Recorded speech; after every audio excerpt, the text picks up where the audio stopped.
Ano po akong gustong patunayan ganun, and yung dream ko po na makuha yung yung makapag-world champ, ayun po. Kaya siguro po yun yung reason kung ba't nag-i-stay ko po ako. Siguro po siya ako nung dati nag-aaral lang po ako nung dati, tapos nakita ko lang po yung ML sa ate ko, tapos ayun po, parang tinry ko po siya laruin, then naging kasama ko po yung kuya ko, tapos ayun po, nag-try lang po kami na maging libangan, tapos grind lang po. Ayun. Hello MPL superfans, this is your host Denise at makakasama natin ngayon one of Aurora Gaming's fan from day one. Tama ba ako doon? Yes. From day one. A guest here, can you tell us about yourself? What is your name? My name is Brandon Dwayne Balatbat, and this is my second time in the MPL stage. Yes. But I've been watching in live from my home. So when did you start na maging fan? Since the very start of the release of the Team Aurora in the Philippines. Can you share us how was your experience today? You saw them firsthand. It was fun, but it was sad to see that they lost to TNC. But I hope they will be better next time and keep practicing to be better. And we have already established you're a fan of Aurora, pero sinong player doon? I love all the players in Aurora, but there's one person that stands out, and that is Light. Really, Light? Bakit si Light? Light inspires me to become a great roamer because my main role is roam, and my main hero is also Grok, and I really admire Light. And do you know that he's with us today? Joining us is Light. All right, Light, let me give you the microphone. Brandon here is a fan. He is also a roamer. Ano nga masasabi mo kay Brandon? Unang-una, gusto ko thank you syempre. I'm just doing my best and playing. Tas na-inspire ko siya, and yun, inaanga niya ako. So I really appreciate it. Thank you so much, Light. And Brandon, what do you want to say to Kuya Light here? Kuya Light, it's really nice to meet you for the first time. Since you joined Aurora, I really admire your ability to play Grok, and the fact that you carried the team to win the world champion. I really admire you playing Grok. Okay, what a heartwarming moment here for Brandon and for Light. But for the meantime, balik muna namin sa inyo. Hey ML Superfans, it's fun to watch the games live, but you know what's better? Watching the games right here at Victoria Sports Tower. And I'm here with some ML Superfans. And before anything else, guys, introduce nyo muna yung sarili nyo sa ating audience. And saan kayo nanggaling? Hi, I'm Jules I'm Alea. I am Alexander. And from Muntinlupa. Muntinlupa. So, ML Superfans na family, right? Kayo po yung tatay nitong dalawa. And meron po kami narinig kasi mostly sa ML, yung mga anak, sila yung naglalaro tapos ipapatry nila sa magulang. But this time, it's different. Narinig ko po na kayo po yung unang naglalaro ng ML tapos parang inudyukan nyo yung mga anak nyo na maglaro. Yes, so fan na po talaga ako ng ML, ng MPL since season 1. Season 1, grabe. Yeah, so mga 17. 8er pa, and And ngayon, kamusta naman po yung experience nyo watching the games live here at the MPL Arena? ang saya, ang sarap. Mas nailalabas ko yung pag-cheer ko, gano'n. Sa bahay kasi medyo nasisita ng asawa pag maingay. Bawal maingay. Pero matanong ko lang po, sino po bang anong team yung sinusuportahan nyo at sinong player? Ang paborito talaga namin ngayon is Falcon and si Flap Keys. Si Flap. And kung meron po kayong message kay Flap, ano po yung sasabihin nyo sa kanya? Kunin natin yung championship ngayong taon. For sure, natalo na natin yung TL. Talunin lang natin sila ulit. And yun nga, grabe yung momentum ngayon ng Team Falcons. And I'm sure magtutuloy-tuloy lang yun, right? Flap, kanina ang message nila sa iyo, sana daw mag-champion kayo. So, ikaw naman, Flap, may message ka ba sa mga super fans mo na talagang pinuntahan ka from Muntinlupa? Thank you po sa pagpunta. At yung message ko po is, isa kayo sa mga dahilan kung bakit nagpapatuloy po ako at sana patuloy niyo po kaming suportahan. Mahal na mahal ko kayo. And it's super fun na makakakita tayo ng mga ML Superfans and of course, their beloved player. And we'll see guys, if matutuloy ba ang championship nga ba this season is for Team Falcon. So, we'll see that right off.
Hello! Ito ang week 8 ng MPL Philippines Season 17 and this is Basa ng Masa. We've got a few questions for our viewers. Let's see kung anong basa nila. Okay, so I'm here with... Hi, I'm Jenna. Alright, Jenna, sino tingin mo sa TNC, RORA, and APBR ang makapasok sa MPL Philippines Season 17 playoffs? I guess RORA pa rin kasi for sure mas gigil sila ngayon makabawi and of course, syempre sila yung last champion ng M7. So for sure, mas pipilitin nila na makapasok sa playoffs and syempre hindi pa sila nakakapag MPL champion. So most probably talaga na pipilitin nilang makapasok sa playoffs. This is it. Alright, puso ng kampiyon. Kasama ko naman dito si... Alright. Jorine. Alright, sino tingin mong papasok ng MPL Philippines Season 17 playoffs sa tatlong natitirang team? For me then Aurora kasi sila din po yung unang na-root ko po talaga. Then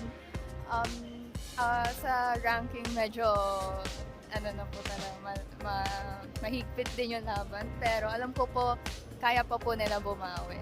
Ano yung nakita mo sa Aurora kaya tingin mo sila yung makakaangat sa APBR na TNC? Ang ganda po ng play din po nila, especially nung M7 na game po nila. Kaya sobrang nakita ko po yung potential na kaya pa po nila bumawi po. Then, Nakita mo yung puso nila dun sa M7? Opo. Kaya rooting for Aurora. Valid. Alright, thank you. Dito tayo kasama ni Kuya.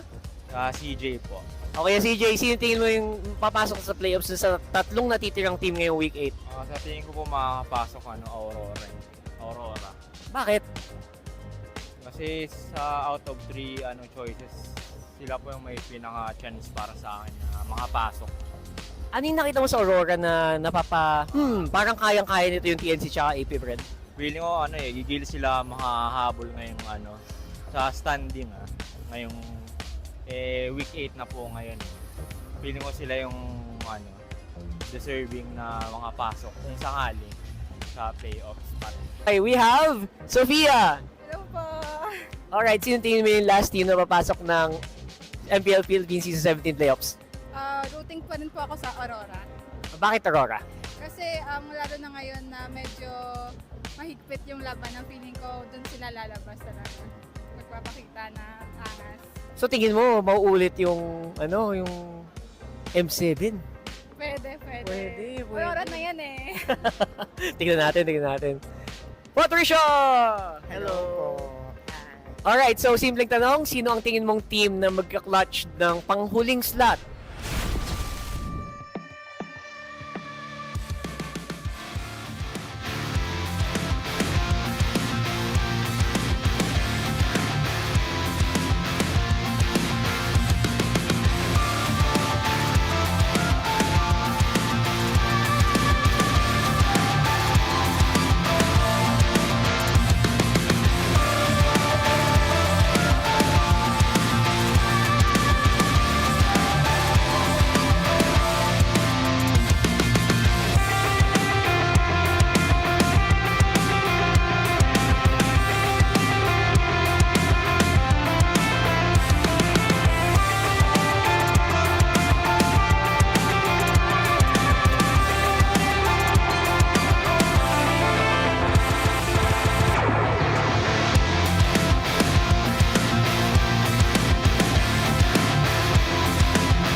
17th season of MPL Philippines is brought to you by the following sponsors. Infinix, the official gaming phone partner, the power behind every Madlang gamer. Smart, the simply reliable connectivity partner of the MPL. Our partner in esports, Clear Men. And our strategic partners, TT Racing, Ferry, and SIP. Don't miss any MPL action by following our official Facebook and subscribing to our YouTube channel. Follow MPLPH on TikTok for more content. Experience the lakas ng Pinas of MPLPH Season 17 live at Victoria Sports Tower. Grab your tickets now via the official MPLPH website. MPL Philippines is monitored and supervised by the Games and Amusement Board.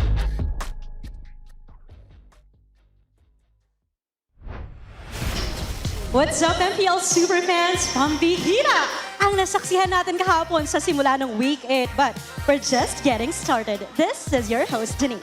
And this is your very own Odin. And I'm so excited for today dahil sure ako na maraming magaganap na excitement. And especially because it's Superfan Saturday!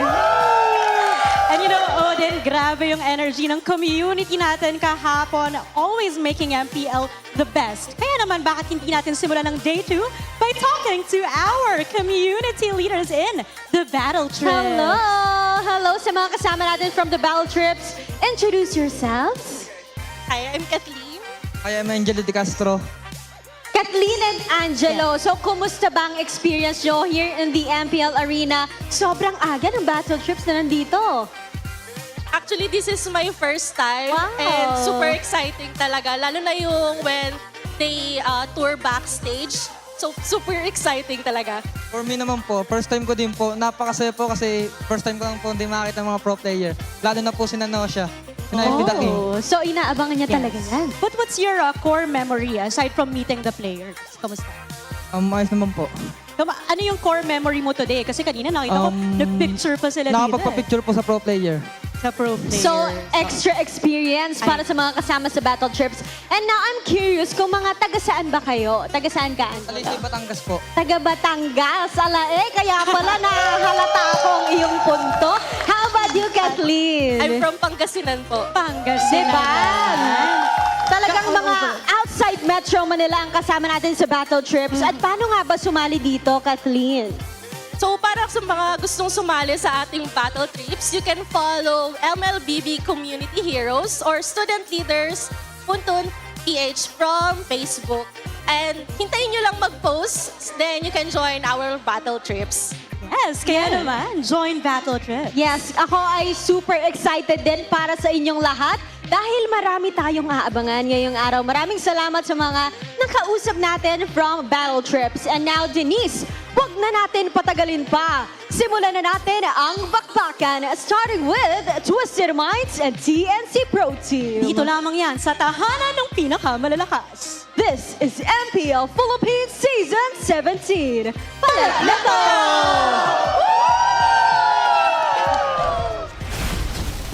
Magandang hapon sa lahat ng sumusubaybay sa MPL Philippines Season 17. Kami po ang inyong makakasama. Umi pa rin kasama dito si Joshi Cakes at si Wolf para sa Tagalog broadcast. At para sa ating English desk, Rockhart, kumusta kayo dyan? Of course, we got Rockhart, Hans Galleria, and Renmar Santa Cruz with you. Join you in English later. Nakakatuwang makita na ating Saturday ay punong-puno ng saya. Students from across the Philippines ay nandito ngayon para manood ng MPL. Pero of course, ang kanilang papanoorin ay monitored and supervised by the Games and Amusements Board. It's TNC versus Twisted Minds. Pare, alam naman na natin medyo malungkot. TNC is already out of playoffs contention, but for Twisted Minds, pwede na nilang maiselya ang kanilang 5th slot dito sa loob ng ating Infinix standings for the Season 17 regular season. Just in nga kahapon ay na-eliminate na ang TNC na maalam na tayo sa kanila. Pero may game pa naman sila. And yun nga yung game nila for our first series. Pero again, isang slot pa rin ang inaantay natin. Kanino ba mapupunta ang playoff spot na to? Well, it will be difficult to say mamaya pa yan. But for Twisted Minds, may chance pa sila maging 6th place or 5th place. So that's what we're looking at in this particular series. That's right. And of course, tatlong daro sa araw na to ang mga kalaban natin. We have Twisted Mind TNC, AP Brent versus Falcons. Very crucial ating last two because obviously we also have Omega and RORA. Dalawang teams na naglalaban for that last spot. Yeah, and honestly, the best part about it is that both of these two teams that are still chasing for a playoff spot would be meeting tomorrow. But of course, they have to do their end of the bargain today, or else it's gonna break if they don't. Yeah, Twisted Minds for this very first series, they're looking to seal their win and seal their spot at 5th so that their first round match in the playoffs is gonna be up against Omega. But if they drop and there's a chance Aurora can climb up to 5th, then their first round playoffs match will be up against 3rd place Onyx PH. At malaki ang diferensya ng seeding natin sa loob ng playoffs and ang fate nila ang nakasilya doon. And for the Phoenix, silyado na rin ang kanilang fate dahil with the Phoenix Falls, nandito pa rin naman ang kanilang apoy. Babalikan natin kung ano nga ba yung mga naging magandang mga memorya ng TNC dito. And this is, I think, their last game of the season as well. Ito yung time na mas maiging tingnan natin yung mga magagandang bagay, ika nga nila. And ito yun, isa sa mga naging highlights mula doon sa kanilang run sa Season 17, yung mga micro outplays na ginagawa ni Zaida and yung mga team fight na pinapangunahan siyempre nila Chakro. Nung nanalo yung TNC laban sa Onyx, akala ko dire-diretso na talaga yung kanilang stride din. Nagkaroon sila ng konting stumble in the middle of the season, nakahanap ng panalo up against Aurora. And you would think that they have already the solution sa mga problema ang kinakaharap nila, but loss after loss, ito yung mga nagiging masakit na pangyayari para sa TNC.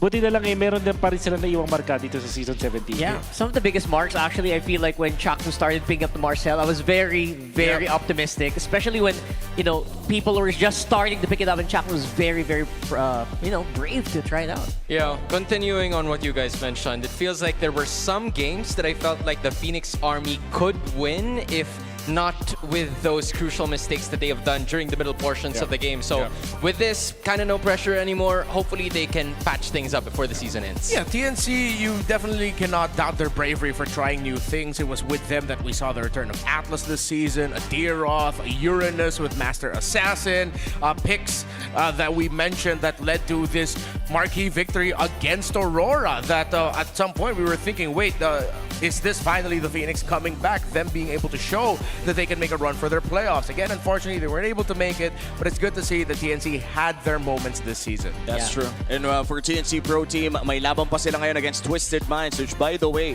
naging maganda din ang kanilang season kung ikukumpara sa last season performance nila, especially with the up-and-coming roamer na si Tracy, na nagkaroon na rin ng international experience pagpasok dito sa Pilipinas. Ngayon, this is his first season domestically para dito sa ating Twisted Minds. 5th seed conditions, ano nga ba ang kailangan nilang mangyari? I think simple lang ata ito. Kailangan lang talaga nila manalo. It doesn't mean na matatagal siya sa playoffs or whatsoever. Pero syempre, mas maganda na nasa 5th or nasa 5th position ka lang din para din mas kamatch mo kumbaga in terms of performance. Although, we do not change the fact na play-ins pa rin naman sila, pasok kung sakali. So, delikado kahit saan sila mapunta. But at the same time, you want to be the 5th seed. Yeah, 5th is so crucial because it determines who you're fighting against. And again, it's kind of also just not completely in their hands yet because they also have to watch out for RORA and AP Brent's matches as well. And ito for Tracy, this is again his technically rookie season sa MPL. Pero hindi rookie tong taon to. Ang dami ng experience internationally. And up against Chakno, medyo magiging mahirap ata ang laban na to considering the veterancy of the Mamba himself. You know, rarely do we ever say that Chakno is the underdog. But at this point, considering the performance of Tracy with Twisted Minds kind of making a lot of executive decisions in order for their team to be a little bit better. You know, it's Kaloy out, Tracy in, Owl out, Noja in. They had to make those difficult choices for them to get to this point. Yeah, Chakno is locked in right now. He does not want to partake in the Burger Heart. No. It's okay, Tracy. It happens. Okay. Happens to the best of us. At least Hito's there too. There you go. There's Hito sharing the love. May pampalambot naman mula dito kay Hito. And we get it kung bakit nga ba sobrang locked in dito ni Chakno. Again, this is the last game of the season para sa TNC Pro Team. If there's time na ilabas ang best mo, ito na dapat yun. Saka parang labeled na sa mga plot twist na binigay ng Twisted Minds, yung lason ba ay potent against that? Kasi pwede natin makita yun ngayon kasi now na nabanggit natin kanina, no pressure na nga for TNC. That's true. Baka makakita pa tayo ng mga legacy picks from our players and isang beses nakita natin yung Kufra ni Chakno pero di gumana eh. Well, dahil dyan, bibisitahin na natin ang ating Infinix Keys to Victory. Analyst, take it away. Yeah. In order para sa Twisted Minds na masecure ang laban na to, they have to focus on damage dealing EX players for land. So, I looked at all throughout the past season, buong season 17, at mukhang ang pinaka-komportable na playstyle ng Twisted Minds ay kapag si Lance ang gumagamit ng mga damage dealing XP laners. So that will mean na generally na si Tracy magagawa rin niya yung gusto niya gawin with sustain roamers. Kaya naman na maganda rin na mag-focus dun sa damage EXP tayo for Lance. And then also, yung constant invasion against TNC dun sa jungle invades. Kasi parang naramdaman ko dito the past games na parang TNC, that's where they struggle. If they can't keep their jungle up, nawawalan sila ng lakas in the mid-game. Yeah, and that's why for TNC Pro Team, they have to draft to win the first turtle. When you draft a lineup that hypothetically could win the first turtle,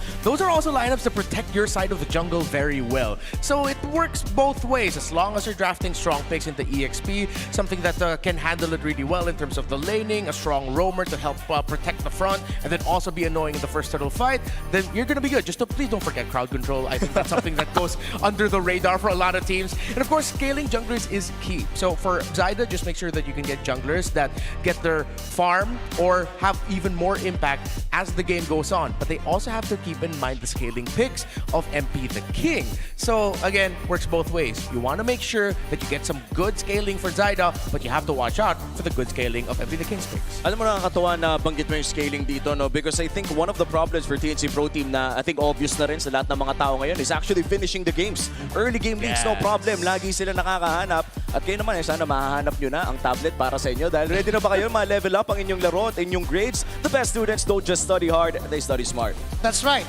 Meet the Infinix Expat 30E, the first true education tablet in the Philippines. It features an 11-inch FHD plus big screen, an AI shooter on tap, and over 120,000 free courses.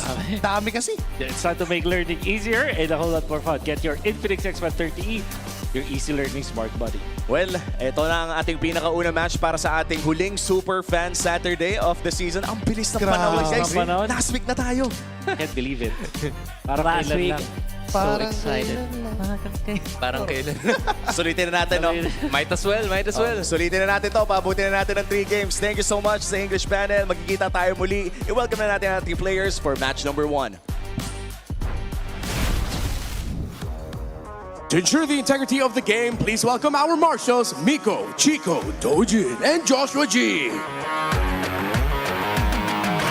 They return to bet the game once more. Minds maging eye para sa Twisted Minds!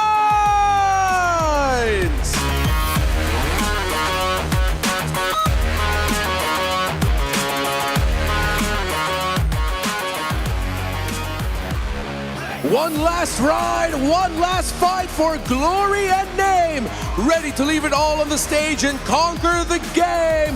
This is TNC Pro Team.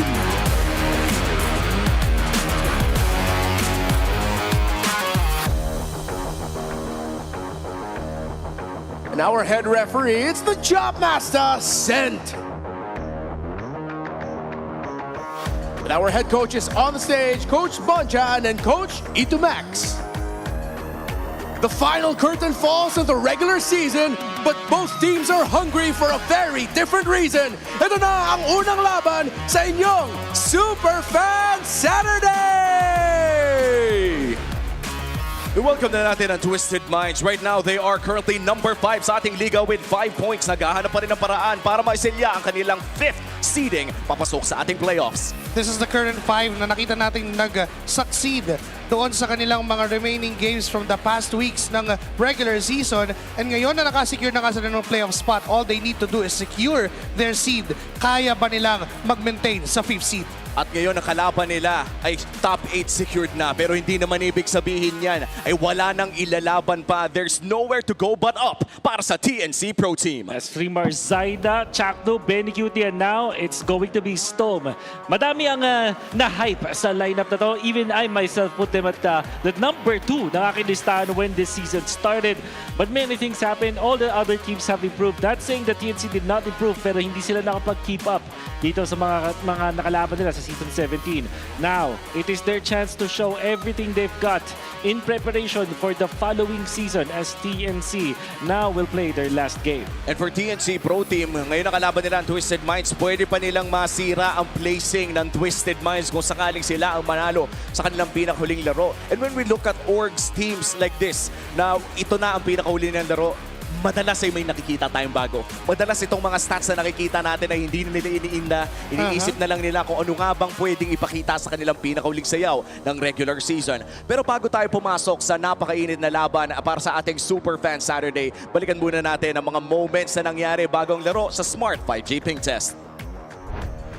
Siguro best memories ko lang na my learnings is yung naging sub ako ulit kasi nasa backstage lang ako. Tapos parang hinambol ako ni Lord na wag maging complacent, ganon. Kasi di ba nga last season wala naman akong kapalitan. So ayun, parang na-reset yung utak ko para bumawi ulit. Isa sa favorite moment ko yung yung first win namin kasi nangyari yun pa lang week 2 pa lang. Tapos malakas pa yung kalaban namin yung Onyx. Kaso, malungkot yung nangyari sa pagkatapos. Nagka-lose streak kami. Pero kahit na ganun, favorite moment ko pa rin yun, syempre.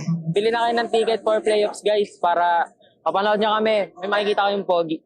Shoutout kay mama, magpagaling ka na. Kahit di ka makapunta, okay lang. Basta gumaling ka na. I love you. Pati kay Maggie, I love you. Shoutout din pala kay Tita Camille. Mag-iingat kayo dyan. Kahit di nyo kami papanoorin, sasaktan din ako. Message ko sa Twisted, sana last game na namin, paisayin nyo kami. Tapos good luck sa kanila sa playoffs. Lalo sa idol ko si Tracy. Well, mukhang masaya naman ang TNC Pro Team. Of course, that is our Smart 5G Ping Test ensuring tournament integrity para sa pinakauna nating laban this Super Fan Saturday.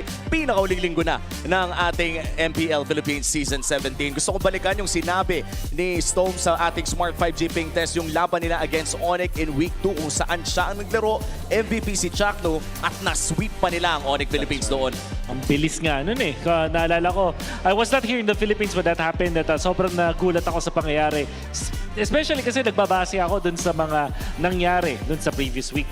And speaking of nangyari, napili na rin ang Twisted Minds ang Flying Clouds as their map of choice para sa game number 1. And they will be playing blue side, isa sa mga laging choice ng mga home teams natin kapag sila ang nakakapili ng side. Yeah. At expect natin dyan ng Harley at Freya na priority ng mga teams. The last time na nakita ang TNC at Twisted Minds, yun din ng mga priority picks. Now you're looking at highest damage taken per share taken share in a game. Ibig sabihin siya may pinakamalaking tinatangke. Nung dating uso pa ang mga sandbag, mukhang ito ang pupuntahan talaga ni Traymar. Tsaka doon din umiikot yung playstyle ng TNC. Sobrang laking factor ni Traymar sa mga team fights na nandun sila.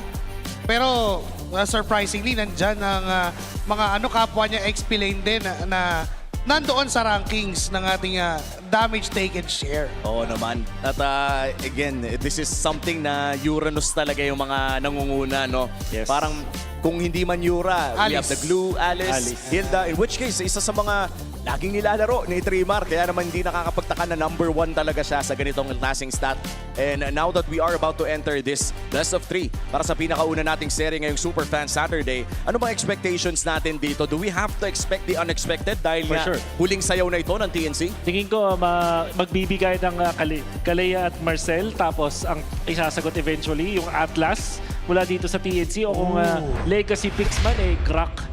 As long as walang Valentina, the Grak will be there, I feel like. Oo, kaso nga lang, si Sean kasi ngayon nagwawala sa Valentina niya, especially in that game against Aurora Gaming. Pasok na po tayo sa ating banning phase. Coach Bonchan taking away the Fanny. Isa pa ring respect ban para dito kay Zaida. Well, si Zaida naman isa sa mga mga umusbong na Fanny users ever since nasa MDL pa lang siya, ever since nasa amateur pa lang siya, hero na ni Mama Coco ang Fanny. Pag narinig mo talaga ang pangalang Mama Coco, walang dapat talaga nakatali na yung Fanny sa pangalan na yon. And with the Marcel ban, another targeted ban mula dito kay Coach Bonchan, taking away yung Marcel na nabanggit mo kanina, Wolf, na hinahawakan nga ni Chakno. Lalo na may buffs dun sa technically buffs sa Marcel. Yung Platinum Snap. Pero para sa akin buff siya at na-feel ko din nung pagkakapiloto ko nitong hero na to parang pasok din talaga. So kung binibigay pa siya in the previous weeks, ngayon nata hindi, there's the Phobius.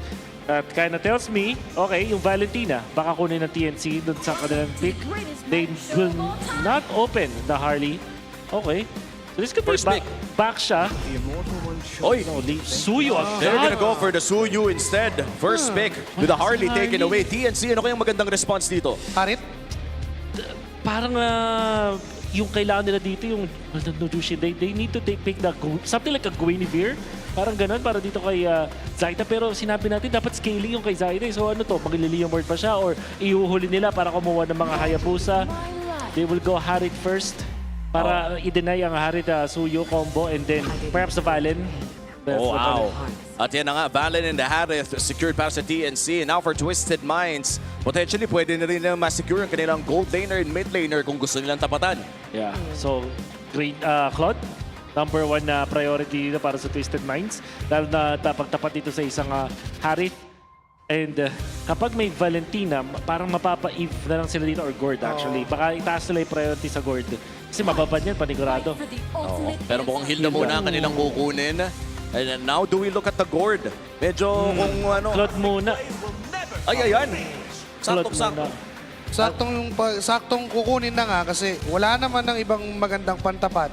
Baka maipit pa sila sa Granger. Man, ang hirap na scenario ito para sa TNC. This is Sora. Sora Valen, nakadala combo. So, iuhuli nga nila yung pick dito ni Zaida. It seems like meron silang nakahanda dito na last pick for that hero. Pero, sure ako, yung Leomord ay hindi na ibibigay dito ng Twisted Minds. Parang if you're Twisted Minds, alam mismo ni MP kung anong pwedeng gawin ng isang Leomord with a Sora and a Valentina. MP the King, probably one of the best Leomord players in the league right now. Di ba parang naging inside joke na nga natin na kapag pinapili mo si MP the King kung Suyo o Leomord pa yung pipiliin niya. Di ba? Sa comfort niya sa Leomord. So, ang tanong ko na lang dito, Wolf, is XP ba tong Hilda na? Ayaw nga. Well, that is the main strength of why you hyping the Hilda. Hindi mo talaga ito na-reveal. Knowing though na katapat nila dito yung Sora, at wala ka din kasing sasagutin, wala kang ida-dive as the Hilda. Usually kapag XP Hilda ka, yung mayroong Eve na tapat, may mga Farsa. Yes. But this time wala kang alam yung term nila, hihildahin. Wala kang hihildahan dito sa TNC as XP. So, higher chance this is a roamer na. Tsaka nakakatuwa makita no, kung hahawakan ito ni Tracy. Considering na ka-lead ang kanyang comfort pick. Debut back-to-back ka-lead games. Kung bibigyan mo ng Hilda, hindi naman masyado naglalayo. Yes. Yung isang play style ng Hilda compared to the ka-lead. Pero mukhang nagkakaubusan na tayo ng mga roam choices with the Gatot Kacha taken away by Coach Bonchan. Naghahanap pa rin naman kasi ng roamer at pati na rin ng jungler ang side ng TNC Pro Team. Hylos? Hylos could be pag hindi na nabigay pa nga dito. Kailangan din kasi may kakombo with Valentina in the mid lane. So, Khalid would have been good para dito sa TNC but they chose to just ban it. Para meron silang malakas na hero into the roam position. So, pwede rin yung, sana makakita tayo ng mga tipong Atlas kasi nasa kanila naman yung Valentina so hindi makakopy yung Fatal Links, hindi sila worried about that. Maybe if they pan yung, if sila yung magbaba ng Hylos or Kalea actually. Uy, parang with the Zetyan ban, mas nakakaamoy tayo ng potential setter kay Sakdo. Dakilang taga-tigil ng setter to si Zetyan eh. Sana may Tigril, no? Kasi may nakapal yun eh. Pero yung Grok, I think yung safest choice para sa TNC is going to be the Grok. Nasa kanila yung Valentina, so hindi nila worry yun. Napakalakas din sa may gitna. Kung sakali Grok at Valentina yung combo nila, meron kang knock-up versus the Claude. Also forcing the Purify sa isang Claude. So maraming benefit kung sakali yung Grok yung makuha dito ng TNC. And exciting makita, no? And we're talking about Chakdo, one of the most respected roamers around the league. Marami nagsasabi na kailangan lang niya mahanap muli yung apoy na nawawala sa ngayon. Pero mukhang Kalea nga ang tatanggalin. The Grok is open. Do we get to see a legacy pick mula dito kay Chakdo? Mas maganda last pick, no? Kasi yung Leomord parang free naman dito para sa TNC. Unless kuha sila ng isang Hayabusa. Kaso parang mahirap eh. Sobrang hirap nung Hayabusa sa Hilda. Bakit ito jungle? Uy, tumaas ang Sabi ni damage sa Joshi, general. nag-isip niyan. Nag-a-apply ba yun sa mga jungle creeps natin? Hindi, minions lang. Minions lang. Pero okay lang, pag 5 minutes, ang bilis mo na mag-clear, diba? So pwede ka na mag-split type. That's true. Tsaka yung additional damage or yung tinanggal na less damage sa mga basic attacks ay nakakatulong din sa pag-push. Pero mukhang glue muna ang kukunin. And mukhang kumpirmado naman na this will be a glue roam? Glue roam. This gives Twisted Minds Lilia, possibility for the Lilia. Parang mahirap na mag-guard ata with Sora, with Glue. Harith even. Harith in a way. Yung Lilia maganda at what if magfarami sila dito. Pero Kimi is a good option. Kimi plus Hilda, that's also a strong combination. Louie Claude ay pwede rin makita dito. Not sure lang kung si Sean ay nagluluyi. Parang wala pa masyadong maalala doon. And ang XP naman, without the full views, pang Sora, you're left with maybe just Terizla. Or Arlot actually. Arlotable ata. Pwede, or Lapu, yung mga kaya talagang makipag-duel sa early stages. Arlot Loy. Oy, ano yun? Gord pa rin. Gord pa rin. Pero ito na, yung bagong Joe. This will be a XP lane si wait lang, pwede kasing flex pick to parehas eh. Baka bigla maging XP Joe, no? Tsaka mas smooth na kasi yung mga basic attack ng Joe ngayon. Hindi na kailangan gumalaw-galaw masyado. Kumbaga, abot agad pagkasipa. But final pick here for TNC. I wish this is Joy kaso meron ng silang Harith. Unless may gumagawa naman nun. Yung Guinevere yung pinaka-safe kaso parang kapos talaga eh. Parang kailangan nila ng scaling hero dito. So what if sila yung Lancelot? Nolan! Wow. Oh my! And kung babalikan natin yung mga highlight plays kanina ng TNC Pro Team, si Zaida din ata yung naglalaro talaga ng Nolan ngayon sa loob ng ating liga. I have so much questions for the Nolan. Imagine Hilda and Joe. Wait, malalaman na natin yan mamaya dahil superfans, scan the QR code and predict the match winner correctly for a chance to win 1,000 MLBB Diamonds. Iscan nyo na yan dahil tatlo ang mananalo ng 1,000 MLBB Diamonds kada match. Kung titignan natin ang ating MPL page superfans prediction, 66% ang naniniwala na Twisted Minds ang mananalo sa laban na ito. Oh. And I wonder kung gaano kakumpiyansa ang TNC with this Nolan para kay Zaida. I mean, if I'm just envisioning the early game, Hilda, na pwede kang invadean, meron kang Cho, ang pang-depensa mo is the glue. Granted, maganda naman pang-depensa para meron kang pampalagkit. Pero ang bagal nyo mag-clear with just the glue and this Valen. So, I have a lot of questions with this Nolan. I hope this is something that the TNC has prepared for. Sana meron tong specific rotation, yung parang ginagawa ng Onyx. Otherwise, they can be run over in the early game. Well, maya-maya lamang ay malalaman na natin yan. So, ngayon, ibabalikan muna natin ang ating MPL Arena. Win or lose man, narito pa rin ang Phoenix Army supporting TNC Pro Team sa kanilang pinakauling laro this regular season 17. At para naman sa side ng Twisted Minds, syempre nariyan pa rin ang Minds sa sumusuporta at sumi 6-7 para sa Twisted Minds. Alam mo talagang mas bata eh. Syempre, kapanahunan namin yan ni Wolf at Josie eh. Aba, syempre. Mga kaedaran, kumbaga. Mga kaedaran na henerasyon. And syempre, ito, ganda makita na ang daming sumusuporta pa rin para sa TNC. Even if this is a no-bearing game na sabihin natin for them dahil kahapon pa nag-end yung journey nila. It's nice to see people still supporting TNC and ngayon, parang asarap nga umexit ng may panalo. That's true. At masarap umexit nang nakikita mo yung fans sa harapan mo. And ika nga ng ating, I think, hindi ko maalala yung tamang title eh, pero Miss Lee Veloria from Bunton, you cannot fabricate fandom. Hindi mo mapepeke yan at kitang-kita ang suporta ngayon sa MPL Philippines. And in this game number 1, ito na yung inihintay natin pare, nag-i-invade na si Tracy. Ang hiling ko lang sana may Tagalog, Miss Lee. Pero to si Tracy. To be fair, di siya mag-try mag-contest kasi isang Nolan ay kayang magbalik ng damage. At mukhang hindi nagpapalo ngayon si Tracy. Kaya lang ito na yung diskarte ni Lanzo. Baka mag-cut siya ng mga minion wave or mag-fast clear. Sabay check kung nasan si Nolan. To be fair, naiwasan ng TNC yung napaka-importanting first buff na problema kapag may Hilda at Joe. Well, yung ikot din kasi ni Chako, parang hinayaan na niya na, okay, sige, alam namin na mahirapan yung Nolan. So, tinulungan niya yung simpleng pagtayo doon sa pagitan nung mag-i-invade at doon sa Nolan. Enough na yun para bigyan ng malayang oras itong si Zaida. Oo, tsaka parang even if mas smooth na ngayon yung mga ginagawa ng Joe, I feel like Twisted Minds is actively playing it safe. Hindi pa tayo nakakakita ng mga big rotations. O baka naman kasi napipigilan lang talaga ni Chuck. This is good. Si Zaida nakakakuha agad ng Lizard Invasion at pupwera side nila yung sa gitna. Tatawid because of the fast clear. Ito yung mga benefit kapag nagpa-fast clear ka on your mid lane side. Hindi palagi na kailangan mag-fast clear pero meron siya mga added benefits which is in this case, nakakuha ng 2 lizard itong si Zaida. Oo. And with that, yung Pagong ay mukhang paglalabanan ng pares na kupunan. Mauunang pumuesto ang Twisted Minds around this pero nariyan pa rin naman si Chakno para magbigay ng alalay sa TNC Pro Team. At mukhang dahil mas naasikaso na rin nila yung wave, hawak na rin nila ang river. Lansu, sinubukan niya doon si Trimar. Medyo low on HP na rin.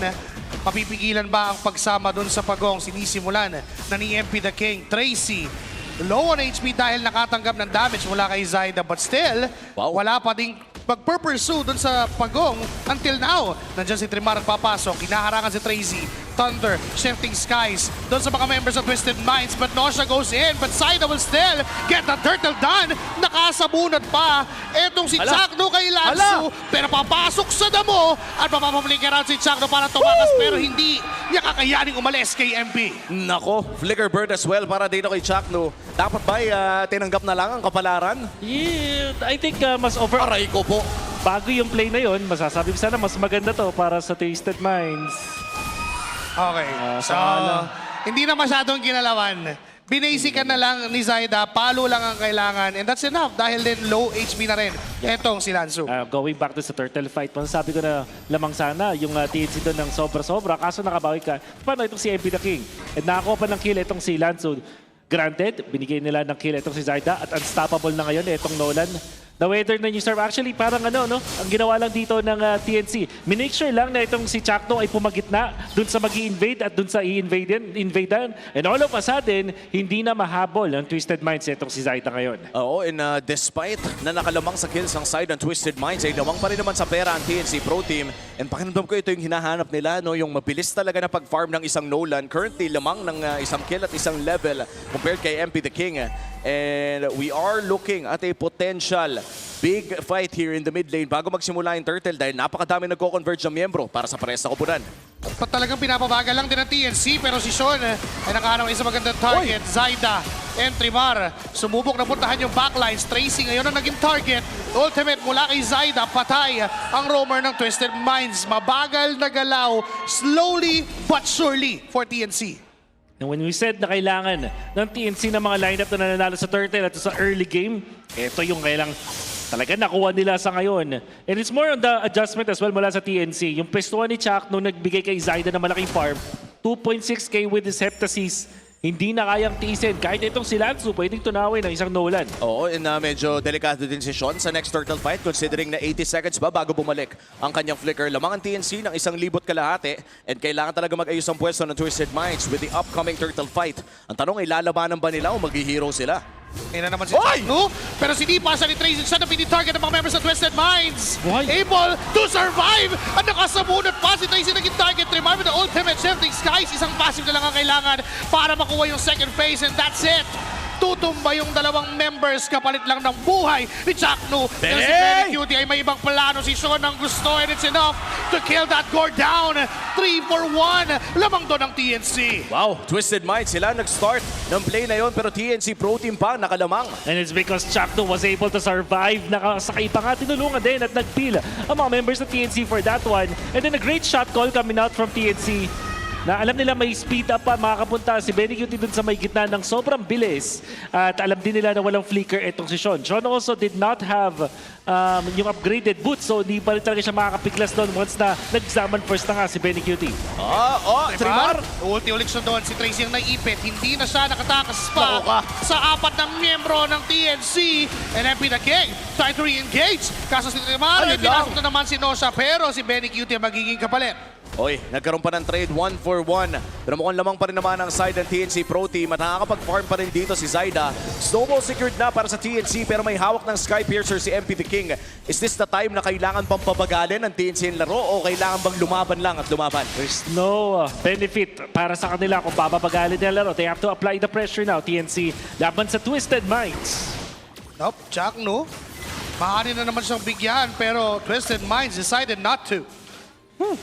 And crisis averted kahit paano para sa Twisted Minds. Kailangan nila ang farm na to manigurado. And, they have to make sure na walang mamamatay the next minute on their side if they want to still contest Turtle number 3. Otherwise, kailangan na nila mag-focus dito kay Nosha. Siya na ang babangko.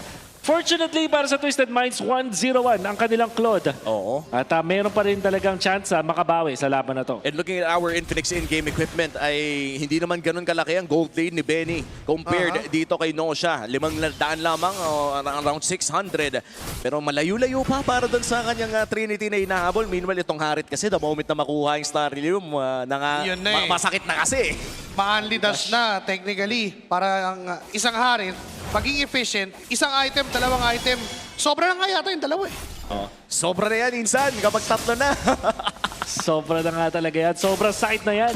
Pero, itong Twisted Minds, sa kanilang bawi is mukhang magpupush na lang sila dito sa may bottom lane. And I think this is the better decision for them. Huwag na nilang ipilit itong turtle fights. Inalify nila yung strike na meron ngayon TNC. Oo. Siguro mag-push sa baba. I-try depensahan yung top, which seems to be difficult now. Especially sa setup ni Chakno. Well, mukhang ititrade nila dito. Torres sa baba para sa pagong. Pero makakakuha din ng Torres sa taas ang TNC. That's a winning trade for the Phoenix Army. At mukhang itutuloy nila ang pag-invade dito sa may purple side ng Twisted Minds. Hahawakan ito ni Chakno, pero babantay naman si Lansu. Nakakayamot yung ginagawa ni Jackno if you're Twisted Minds. Yung pagiging gap doon sa mismong gap, hinaharangan niya ang mga members ng Twisted Minds para sa members ng TNC. Oo, yun sa ngayon, no, parang gumagana pa naman. Pero ang worry talaga dito for the side of TNC Pro Team is hawak ulit nila ang early game. This is very much expected para sa side ng TNC. Pero naayos na kaya nila yung problema na hindi sila makatapos ng mga laro. Especially against a Claude like this na papasok na nga. May naiipit sa gitna si Tremarion. Enough na ang damage ng Twisted Minds para bombers down ng kahit sino from TNC. If you're TNC, I think you're fine. Especially flicker ginamit. Tapos 60 seconds before the Lord, walang flicker ang isang Cho. And Trimar, although that is costly death para sa net worth ng TNC, ang mahalaga naman pagdating ng Lord, sila yung magkakaroon ng advantage. Oo, tsaka may flicker na rin si Trimar. The moment na lumabas yung Lord, kayang-kaya nilang gumawa ng play if ever gusto nilang tumimfight. Pero sa ngayon, humahapdi na nga dito si Benny Cutie. Wala pa rin naman bumabagsak na mid lane turret. Pero mukhang binabalak na ng TNC Pro Team na mag-exert ng napakalaking pressure dito sa mid. 5 miyembro ng TNC ang nasa middle lane. Yung iba nakatingin doon sa paparating na Lord. Storm sa may left mid bush. But Zaida nakahanap ng ibang target. Also will get his Blazing Duet to defend. Pero enough ba yun? Maganda bang bagay yun? Kasi ang laki nung nawala for Twisted Minds. Purify, no? Purify din yun no? And 15 seconds bago lumabas ng pinakaunang Lord ng larong ito. Pero wala pa naman natang balak ang parehas na teams. Chakno trying to make her way. MP the King. Hindi mahuhuli ni Trimar. Kalma muna dito sa mid lane. Wala pang flicker dito si Tracy. Kaya reset muna ang call para sa parehas na team. But now it will be the Lord fight. We mentioned yung flicker ni Tracy na hindi available. At idagdag pa natin yung no purify para dito kay Nosha. Pag nagpakita etong Claude, hindi magdadalawang isip si Trimar mag-initiate. Yun din nakakatakot talaga, especially 45 seconds pa bago bumalik ang purify na yan. At mukhang may pinasok na si Chakno na naman ang target. Siya na naman yung gustong unahin. Nakasapunod na naman. Trimar goes in na si MP the King ang mapupuntahan. Tracy agad ang mawawala from the side of Twisted Minds. 5 miyembro sa Lord. At mukhang ibibigay na ng Twisted Minds ang control. They put Nosha on the top lane. Libreng Lord for TNC. Yeah, and plus a kill. Daming nakuha ng TNC Pro Team doon, pero mukhang hindi na nila madedepensahan pa ang Torre na to kung bibigyan ni Nosha. And mukhang yan ang magiging call. Lord para sa Torre. Sinandwich. Nanggaling sa likod. Kahit may Torre pa sa middle lane, mababasag din naman. Walang engagement from TNC. Yeah, Twisted Minds still fought at naganap pa rin ang sipat na si Tracy despite not having the flicker and purify kay Nosha. Ang naging epekto nun, mas lalo pa silang bumagsak when it comes to their economy. Napusyan pa sila ng gitna. Because of the deaths coming out from Twisted Minds, TNC are now on a roll and this death ball is working well. Naghahanap itong si Zaida ng mga bonus kills sa my bottom lane. But Twisted Minds are gonna be safe for now. Oo, tsaka potentially 2v1 scenario ito, no? Kung malaman nila kung nasaan ang mga to at Chakno. Makikita dito Tracy going in for the burst at nasa piyag pa nga. Nasa punutan, pero mamamatay pa. And enough yung damage na magagaling kay Zaida. Ngayon si MP the King na ang pwedeng isunod. Torre na lang daw. Pero ibang mga members ng TNC sa iba nakatingin. May Lord pa nagmamarcha doon sa may itaas sa bahagi ng mapa. Lahat ng lanes sabay-sabay nilang gustong durugin. Good news naman para sa Twisted Minds ay may Holy Shields pa na poprotekta sa kanilang mga inhibitor turret. Kaya naman panigurado ay makakadepensa sila dito sa top side. Pagkamat may konting poke na manggagaling dito kay Storm. Wala nang inhibitor turret shields ang side ng Twisted Minds. Pati yung bottom lane ay puputok. Pwede pang round 2. Kaso tinamaan ng bola si Stone, medyo napababa yung buhay. Lanzo is there to finish the job. But Zaida, susubok for the counter engage. Trimar ay low at mamamatay din. Dalawa na agad ang nawala sa TNC. Isa pa lang mula sa Twisted Minds. Make it 2 kasi si Tracy din ang sinunod ni Benny Cutie. Sinayaman ng mga members ng Twisted Minds pero mag-aatrasan na 2 for 2 pero still TNC holds the lead. Wow, 5K gold lead kanina-nina at nagkaroon pa ng 2 for 2 trade. Walang nakuha ang inhibitor third ng TNC. I'd like to believe na parang medyo sasabihin ko pa lang, nalugi na dapat Twisted Minds pero nangyari yun. At ang pinakamasakit pa dyan, that's a shutdown na binigay dito kay Zaida. Lalo pang yumaman ngayon with 5-0 and 4. This would have been really good para sa Twisted Minds. Kasi the King is 3-1, 3-0 and 2 noong time na yun. Kaso nga lang, ito si Zaida sobrang sakit na, sobrang nag-snowball na. At hindi na mapigilan ngayon ng Twisted Minds. Yeah. And looking at the Infinix in-game equipment, makikita natin na lock item na halos dito si Zaida. At napakababa pa ng kanyang BPM, by the way, no, 64. At yung last item niya ata dito, yung pupuntang Endless Battle. Correct me if I'm wrong, ha? Parang napakasakit ng unang banat, unang kaltok, kalahati agad. Tsaka penetration, full penetration items plus yung raw damage ng BOD. And ito naman kasi yung Zaida na hinanap-hanap natin. Aray ko po! Pinagalawan, pero di siya pinagalaw doon kasi na-shutdown siyang biglaan ng mga members ng Twisted Minds. Pero si Trimar, sumusubok pang tumingin at magbigay ng vision. Sumusubok pa sana mag-counter-engage pero may Lord na pupuntahan ng dalawang kupunan. Maaring dito magkapatakan ng dugo.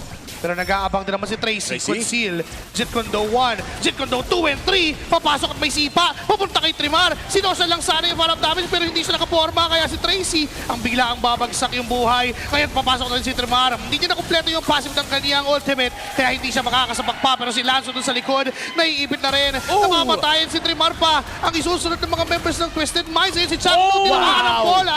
And yung second skill mula doon sa Gordo enough para mapababa yung buhay. But Skypiercer stacks from MP the King. Makakakuha siya ng double kill. Napigilan kahit papano yung kagustuhan ng TNC na mag-rush ng Lord. And I feel like the last few minutes, disastrous para sa TNC. Dapat natin sabihin yan. Benny Cutie wants to go for the play. No flicker, Sean. Benny, nag-stay dun sa bush and heavily rewarded. Yun siguro yung deal breaker para sa TNC. Pero before that fight happened, disaster nga talaga para sa kanila. Sumiba na naman si Tracy pero wala siyang kasama.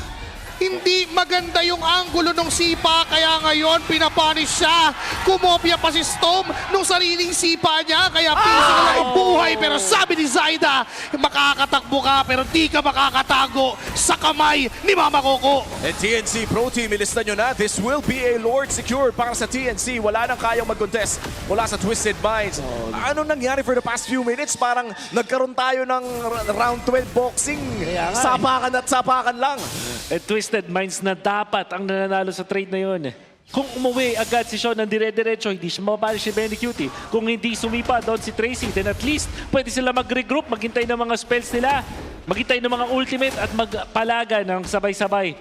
But neither happened. TNC nabigyan ng kanilang ikalawang Lord sa laban na to at na-maintain na nila uli ang kanilang lead at 6K. Yes, and TNC right now in good shape para makakuha ng mga inhibitor turrets dito. Dare I say, nakaya din nilang tapusin yung laro kung sakaling manalo sila ng isang team fight. Pero sa ngayon, Twisted Minds, halos kompleto naman ang kanilang mga battle spell. 5 seconds from now, magkakaroon na ng flicker si Sean at may wave clear naman na sapat ang Twisted. TNC, nasa kamay ni Chakno at pati na rin ni Trimar yung pagsimula ng play considering na available na rin ang kanilang mga battle spell. Nakatingin ng 4 na miyembro ng Phoenix Army sa gitna. Yung Lord ay tumuro na doon sa may bandang itaas at si Chuck nung nagwawala doon sa may baba. Zaida, isang dash lang ang kinailangan para pauwiin si MP the King at si Tracy but no siya. Makamunti ka na rin siyang mabigyan doon ng mga members ng TNC. May Lord na mababurst down. May mga minions na makiklear. Ang next na target ng TNC ay basagin na rin yung bottom lane. Oo, safe lang ang kanilang call. Going in for the bottom lane turret instead. Tracy still, no available battle spell. Susubukan ni Trimar gumawa ng play pero mukhang mag-zone out lamang sila. Nariyan na rin naman si Chuck No. That's inhibitor turret secure. Aray! Napakasakit naman ng damage ni Storm. Ang Benny Cutie doon, kamunti kasi no siyang mamatay. May 7 points sa binitawan. MP the King trying to clear those minion waves. waves. Successful naman siya doon. Makakadepensa ang Twisted Minds. Teka lang, may conceal play pa. Humahabol pa. Yung kaninang pinaglalaroan sa passing. Ngayon sila na yung mas maangas dahil hahabulin ng TNC. Kamuntingan si Chakno na mamatay. Pero buhay pa din naman. Tumayo pa sa may gitna. Storm na kumopya ng Mystic Gush para lang mag-clear ng minions. Pero mag-aatrasan na ng tuluyan ang Phoenix Army. Well, with 3 inhibitors going down para sa side ng Twisted Minds, ano natitirang win con if you are part of the Minds? Makikita natin dito sa Twisted Minds yung play na tinatry nila with Tracy going in for the initiate, sabay bato agad ng Mystic Projectile. Ito si Shod. At for the burst down, yun nga lang, Chakto yung na-target nila in that previous scenario. But the Twisted Minds, if you're asking me about win conditions, nasa combo nila. If they are able to find the right target para sa TNC na merong 3 heroes na flicker ang gamit instead of the Purify, siguro pwede pa to. But if not, TNC, mukhang kaya nilang i-brute force ang kanilang lamang up against Twisted Minds. So ngayon makikita natin talagang ini-impose na ng TNC Pro Team ang kanilang presence sa loob ng mapa ng Twisted Minds. Makakapasok pa naman ang orange side ang Twisted, pero mukhang kontrolado na rin talaga ng TNC ang purple and Lord side. Ang masama dito ay lugi na talaga sa mga minion waves ang side ng Twisted Minds Philippines. Kaya naman malaki ang tsansa na TNC Pro Team ang makakuha ng Lord na ito. Isang segundo na lang ilalabas na, hindi pa makalapit ang mga members ng Twisted Minds. Mukhang doon pa sa may bandang baba nila plano manggaling sa gitna at right mid bush. Pero wala doon ang mga members ng TNC. Hindi pa nga nagsisimula ng Lord. Wala pa masyado nakikita ang side ng Twisted Minds. In fact, Zyda, makikita dito ni Tracy. Di tatama yung Jeet Kundo, pero makakatakas naman si Zyda. At nariyan naman si Chakno para tumangkin ng damage, pero mukhang hindi matutuloy. Wait lang, matutuloy yata yung laban na to. Nakadash si MP na King at hindi niya napabalik. Hindi napabalik ni Chakno doon. Gagamitin yung mga Soul Server, lahat ng vertical, lahat ng tumbling para makalayo. Pero si Tracy, nakinopyahan ng ulti. Siya ang binigyan ng mga members ng TNC. Great idea mula sa Twisted Minds. Kaso hindi kumonekta yung sipa kami from Tracy. Nakapiglas pa si Zyda. And that will mean the Lord. 4 versus 5. No chance at all para sa contest ang Twisted Minds dito. And this is an 18-minute Lord para sa TNC Pro Team. Malaking chance na kaya na niyang tapusin ang laro matapos ang Lord na ito. Nakasalalay sa Claude ang buhay ng Twisted Minds in this game number 1 with a full item set para dito sa Claude na ito. Wala na nga rin. Actually, may sapatos pa nga. Going in for the Winter Crown as well. Kayang gumawa ng play dito ni Nosha. Ang tanong lang ay kung gaano kabilis ito mapupull off ng Twisted Minds. Meanwhile for TNC Pro Team, kumpletos Ricardos pala ang battle spell ng pares sa koponan. Sabay na sabay. Pati yung mga minion waves na manage ng maayos ng TNC. Ang pwede maging play dito yung Flying Cloud sa kabilang mapa. Tapos bigla ka na lang bababa na hindi na-expect ng kalaban mo. With the conceal coming out from Tracy, yun yung nakikita ko ditong high IQ play kung sakali. Lalo na dahil hindi sila pinapalabas ng TNC. Tracy has to really go for that kind of play. Kailangan mahanap ni Tracy yung play na yun as the Lord marches in the mid lane. TNC Pro Team poising to get game number 1. Nandiyan na rin si Stoneman, si Chakno na conceal. Akala mo hindi kita. Pero nagbabarat kayo lang. Si Nosha ang napuntahan. Dinalan sa base. Pero may immortality pa naman yan. Tracy pa ang una tutumba. Kabalik ni Trimar. Pero tumatower lang na ang TNC. Ilang segundo na lang ang kailangan para kunin ang game 1. At nagre-rejoice ang Phoenix Army. After that Game 1 victory, mula early game towards the late game, ay nakuha nila lahat ng mga objectives para sa Game 1. I did not think that they can pull off this snowland sa simula because of how difficult it will be dahil sa Hilda and Cho mula dito sa side ng Twisted Minds. Kaya nga lang, pinakitaan ng veteranong galawan mula kay Chakno, going in for the play, being the sandbag, kumbaga, para tangkihin yung gustong gawin ni Tracy. At mula doon sa fact na hindi nakapag-invade ang Twisted Minds, dire-diretso na ang TNC sa paghahanap ng mga play. Zyda was unstoppable in this game. At tinanong natin sa simula ng ating diskusyon sa laban na ito kung kaya bang sumabay ni Tracy sa isang veterano na si Chakno. And nakita naman natin, sinubukan ni Tracy, sinubukan ng Twisted Minds na sumabay with proactive plays all around the map. Talagang sumisipa kapag kailangan, nakakahanap naman ng mga angulo. Bagamat may mga angulo na hindi gumana, mabuti pa rin na nakikita natin na sumusubok. But looking at the KDA, hindi ito naging magandang laro para kay Tracy. Sobra. And TNC Pro Team, halatadong hinahanap nila yung Cho paulit-ulit. Alam nila counter rin eh.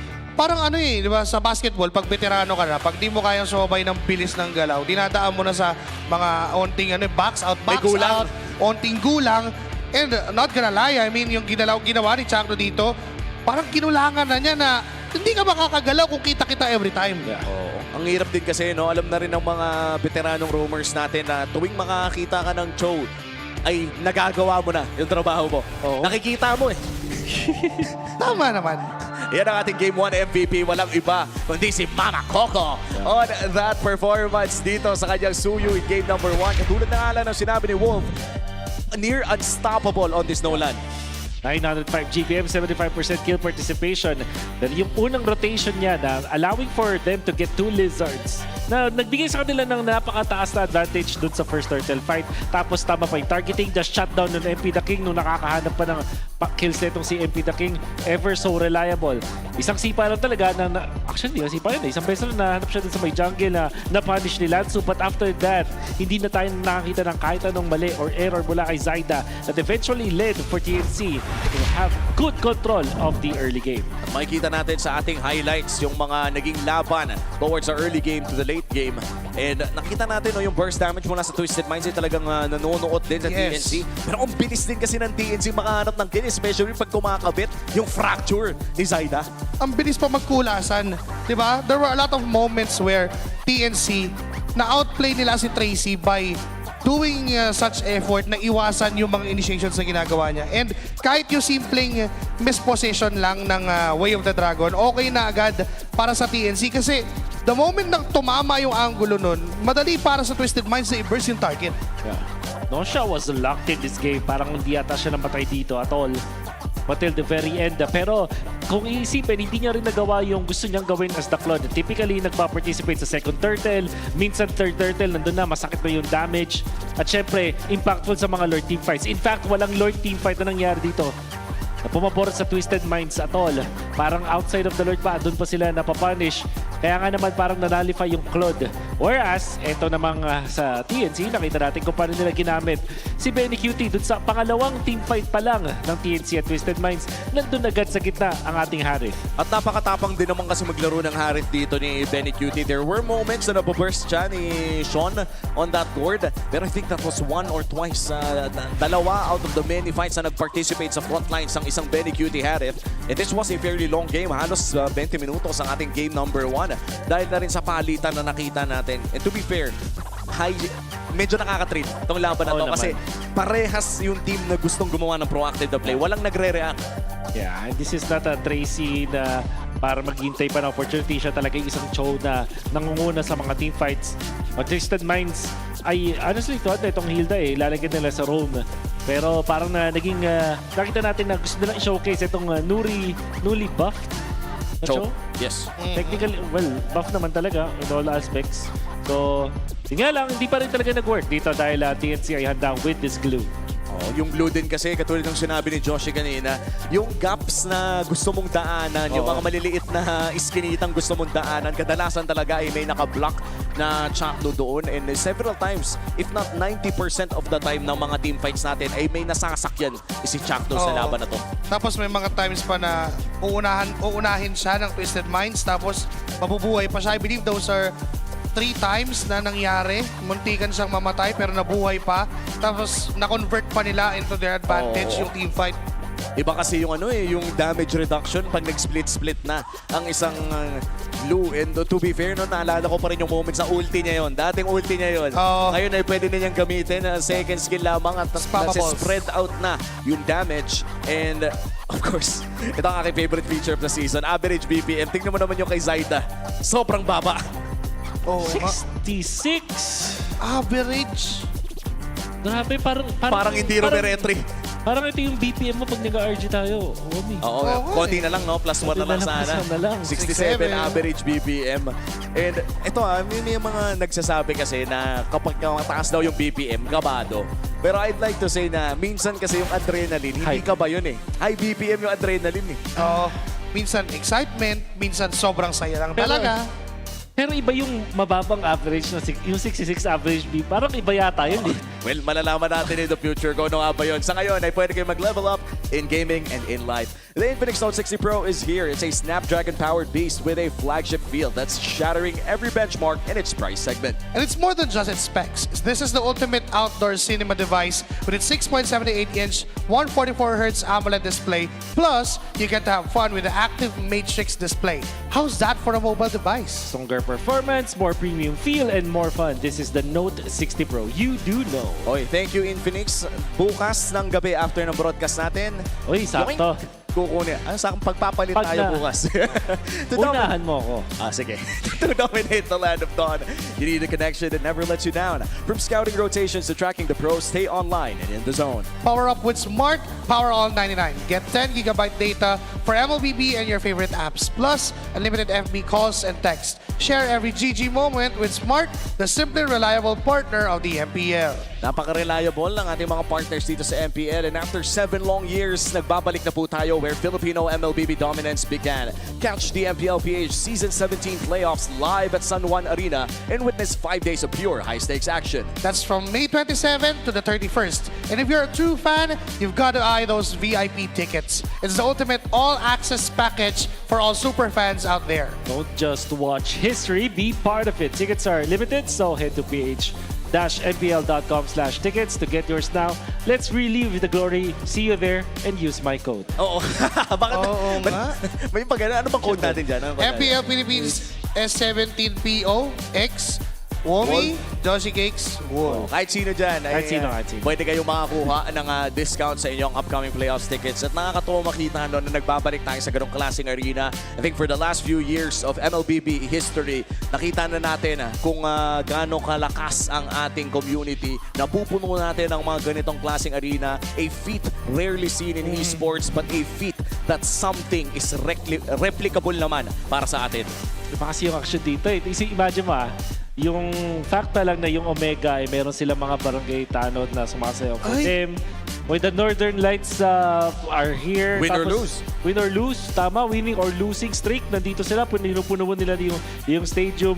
When we're looking at teams like yung Onyx and yung Liquid, yung mga fanbase nila, and now Falcons. At di ba historically yung sa TNC naman, last season din. Pinunuling din nila ang isang napakagandang na arena. Tapos may puksaan pa atang naganap doon eh. Oo, yung mga time na yun. Ang iniisip ko ngayon, yung sa Smart Omega, di ba sa San Juan Arena, pwede silang umikot pala doon, magpatrol sila, no? Totoo. Pag magpay parada ng barangay. Oo, tsaka nakakatawang makita na yung mga merch ay nag-i-evolve na rin. Meron tayong mga barangay fest. By the way, available ngayon doon sa ating MPL Playgrounds. Hindi ko alam kung yun pa yung tawag. Legit, nakita ko kanina. Nakita ko kanina, naka-display. Hindi ko natanong kung pwede bilhin, pero may naka-display na. So, hindi naman siguro nila i-display nung hindi nila ibibete. Totoo. Kukuha ko. Yung si Aurora, bagong jersey, nandoon na rin. For other teams as well, may mga jerseys at mga kung ano-ano pang merch na pwedeng bilhin. At bukod pa dyan, syempre, paborito natin ay may libreng pagkain sa mga ticket holders. Syempre, ticket holders. Imagine, di ka talaga magugutom. As in, di talaga. Ito na ata yung mga times, diba? Lagi naman nagsasabi na hindi kayo magutom whatsoever. Meron kami mga fake hype minsan, lalo sa mga streams namin whatsoever. Pero ito yata yung sobrang legit. Legit lang. Na hindi ka talaga magutom. Pag nagutom ka, ewan ko na lang. Ibig sabihin, di ka pumila. O dinakawan ka nung kasabi mo. Ay. Imposible. Ikaw ba, nakakuha ka na ng foods doon? Bago pa tayo magsimula, kumuha na ako. Joshi, Joshi naman. May picture pa nga tayo. Joshi naman. Ito sa tagal-tagal ng panahon ay nandito pa rin si Benny Cutie.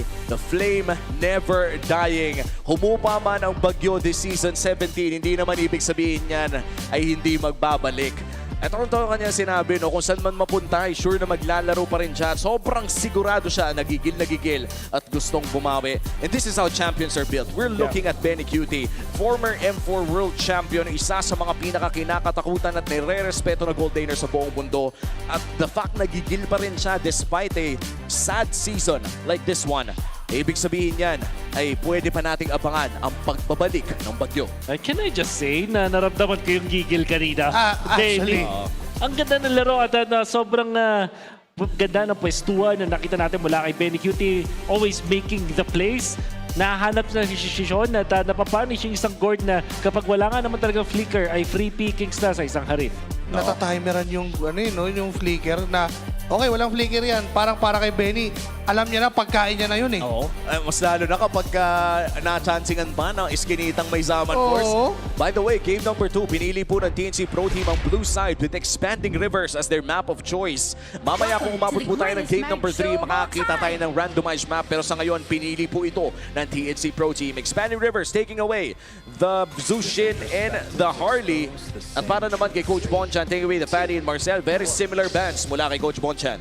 Yung kaninang binan nila, ayaw pa rin ipawak yung Fanny ni Mama Coco, yung Marcel ni Chakno. And we're talking about these heroes na naging maganda nga din talaga ang performance. So history, kumbaga, no mga players na yun with this. Oo. Iba din kasi yung comfort and playmaking ng dalawang heroes na to.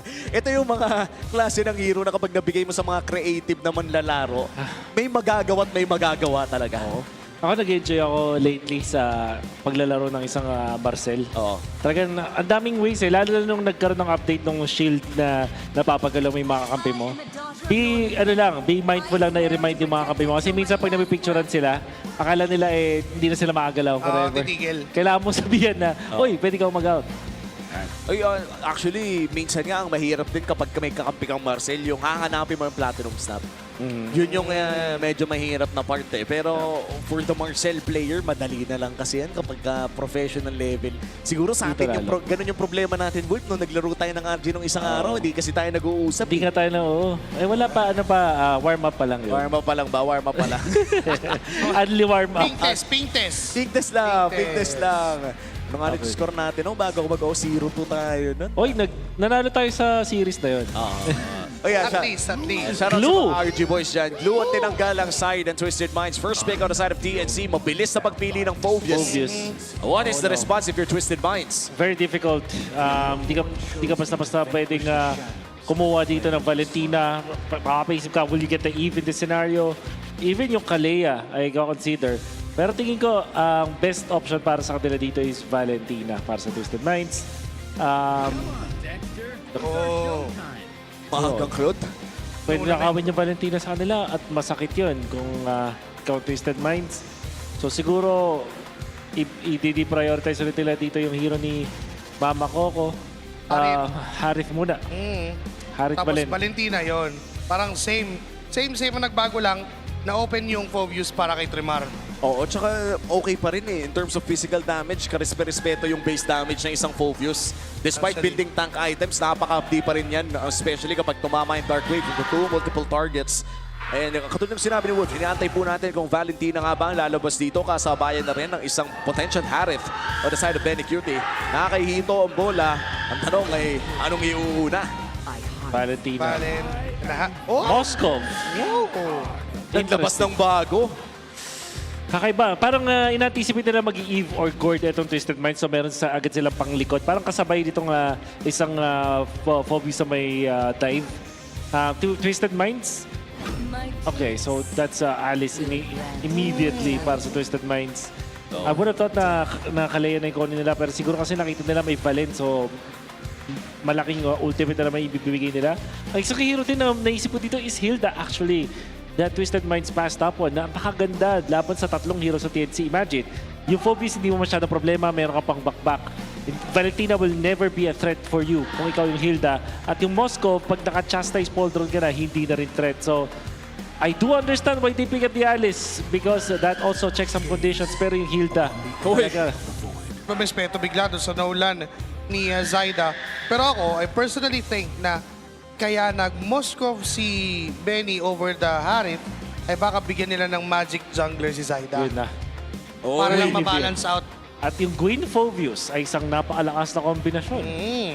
Kaso minsan kasi kapag nabubulong natin ng ganito, nawawala into existence eh. May isa pang ban ang side ng Twisted Minds. Potentially, pwede nang tanggalin yung Guinevere na yun. Pero total, nasa topic na rin ng respeto. Tinanggal na rin itong Gord na ilang beses nang nilalaro ni Sean na by the way, I think very healthy ang kanyang win rate sa hero na ito. There should be Guinevere ban para sa Twisted Minds. No chance naman na kukunin nila din na Roamer, ang Guinevere. Parang wala rin namang combo sa kanila.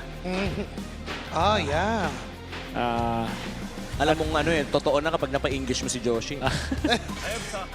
Hayabusa. Okay. Medyo delikado to. So binibigay ng TNC, willingly binibigay yung Eve. But Twisted Minds, hindi sila pwedeng matempt. Mas maganda mag-Farsa siguro on their side. May kalit si Tracy. Lilia. How does a Louis look like right now para sa Twisted That's actually Minds? good. Maganda rin ng Louis. Louis Claude, no? Louis Claude. Louis is great versus Moskov. May free stacks ka dito with the full views. Oh, wow. They're gonna go for the Baksha instead. Baksha roam. And sure ball naman na to na Baksha roam na. And last 2 picks here para sa side ng TNC. Gwyn. Si Jennifer na ba? Gwyn Grak. Gwyn Grak or Gwyn Kalea. Parang mas sure ball kasi yung pala Kalea, Kalea no? kanina. Tapos nung pagka-pick ng Baksha, magsisilina kaya si Sean? Oh, Glock! No, Atlas. Atlas. Pinili. Ay, grabe yung combo. Bubuhatin sa requiem. Grabe. Oo. And I like this draft coming in for TNC Pro Team. Pero paano ito isasara ng Twisted Minds? Selena. Okay. Very interesting. Final pick here para sa side ng Twisted Minds. Wolf, ano ba pwede nating ma-expect sa mga early fights natin? Naniniwala pa rin ako sa isang kasabihan sa mundo ng MOBA. More stuns, more chances of winning. At kung meron kang 5 sources of stuns dito sa side ng TNC, napakahirap matalo. Ang dami nila nakapit. Dagdag mo pa yung fact na Selena yung last pick ng Twisted Minds. Sobrang accuracy dependent. Parang Tito Boy lang, isang tanong, isang sagot. Pag tumama, go. Pag hindi, hindi. Pero na yun eh. And ang nakakatuwa naman dito ay parang may somewhat of a GPS naman ang side ng Twisted Minds with the Baksha, no? And I think it was also TNC Pro Team 2 seasons ago na reintroduce ng isang Selena strategy with a Novaria roam and a Baksha jungle. Kasabay ng isang Selena. Actually, hindi, Novaria mid with a Selena roam plus a Baksha jungle. But this time, Baksha Selena lamang ang ating makikita sa side ng Twisted Minds. And that would mean na malaki ang responsibilidad ni Tracy na hindi tumama yung yung gulong. Unang planggana pa lang, hindi na tumama. Pero at least merong trap doon na nag-aabang. Kaya medyo na-apalow itong si Chakno sa kanyang early rotation. Pero nabigyan sa agad ng 3 vision gold. Oo, tsaka ang bilis ng pag-clear ng isang suyo dahil na rin sa napakadaming leash. Yeah. So yun siguro ginawang solusyon dito ng Twisted Minds. They're gonna depend on leashing kasi Baksha Selena. Parang sobrang dami nilang sources ng pang-leash pa mabilis ng isang suyo. Still, ang kanilang kailangan problemahin dito is the fact na sobrang daming stuns coming out from TNC. Oo, mamaya pa naman lalabas yung mga sobrang daming stun na yun. Trimar winning that scroll crab fight. Pero mukhang may laban agad sa mid. Napigilan si Tracy doon sa pagbunggo doon sa pusit ni Chakno. Napagamit na ng flicker and ang damage para patayin ang isang Atlas. Ilang dash yun? 4 ba yun? 5 ba yun? 4? Ginawang Lancelot eh. Ginawang Lancelot yung Selena. I think that was such an acrobatic na Selena nakita natin mula dito kay Sean. And nagbibigay kay MP the King ng chance na nakumuha ng Lizard ng kabilang team. Oo. And that's a really good start para dito sa Twisted Minds. Also a flicker burn para dito kay Chakno, which means na walang available na flicker itong Atlas sa upcoming turtle fight natin, ang unang pagong ng game number 2. So, sa mga benefit na meron dito ang Twisted Minds, revitalize for long team fights. Tapos meron ka nung anti-heal na magiging problema para kay Freemar at Chakno later on. Siguro kung sakaling ang constantly na masastan dito is just the Baksha, Twisted Minds are gonna be happier. Oh, makikita natin kung sakaling magagawa nga yan ng Twisted Minds. TNC Pro Team ay mukhang kailangan muna mag-purple buff. Hindi yata makakakontest sa upcoming turtle fight na ito. Sisinip si Chakno gamit ang kanyang puset. Tumama din si Tracy kay Zaida kaya libre na yung pagong para sa Twisted Minds. But Trimar will look to find another fight. Susubukan niya na si Tracy ang punteriyahin. Tatalo namin ng Feral Pursuit. Double dash mula kay Storm. Kopya ng Tortoise Posans para maabutan pa. And Lanzo will get a crossover done. Makakatakas na doon sa mga members ng TNC. Well, that's a kill para sa pagong Twisted Minds. Ang may hawak ng maliit na kalamangan at mukhang may malaking rotation para dito kay Sean going the gold lane. Ang maganda dito, uy! Nilabanan! Nilabanan ni Benny Cutie sa isang SOD pero Blazing Duet ay nagamit na rin. Chakno may ultimate. Binuhat si Nosha but the Purify is there para makatakas and Nosha will survive. Wow. SOD tapos meron nung kasamang passive ni Benny Cutie. Nakuha niya yung last hit doon sa coin. At ang importante yan, sa cart, I mean. Ooh, flicker another. para dito kay Chakno na magamit para makatakas doon. Off-cam kill by the way. TWIS TNC Pro Team able to pick off Lansu. Mukhang nakombohan ng isang Phobius Guinevere yung Alice na nagmamatsyag lamang doon sa may bush, which means na medyo mawawala ng mga carts ang side ng Twisted Minds doon sa may bandang itaas.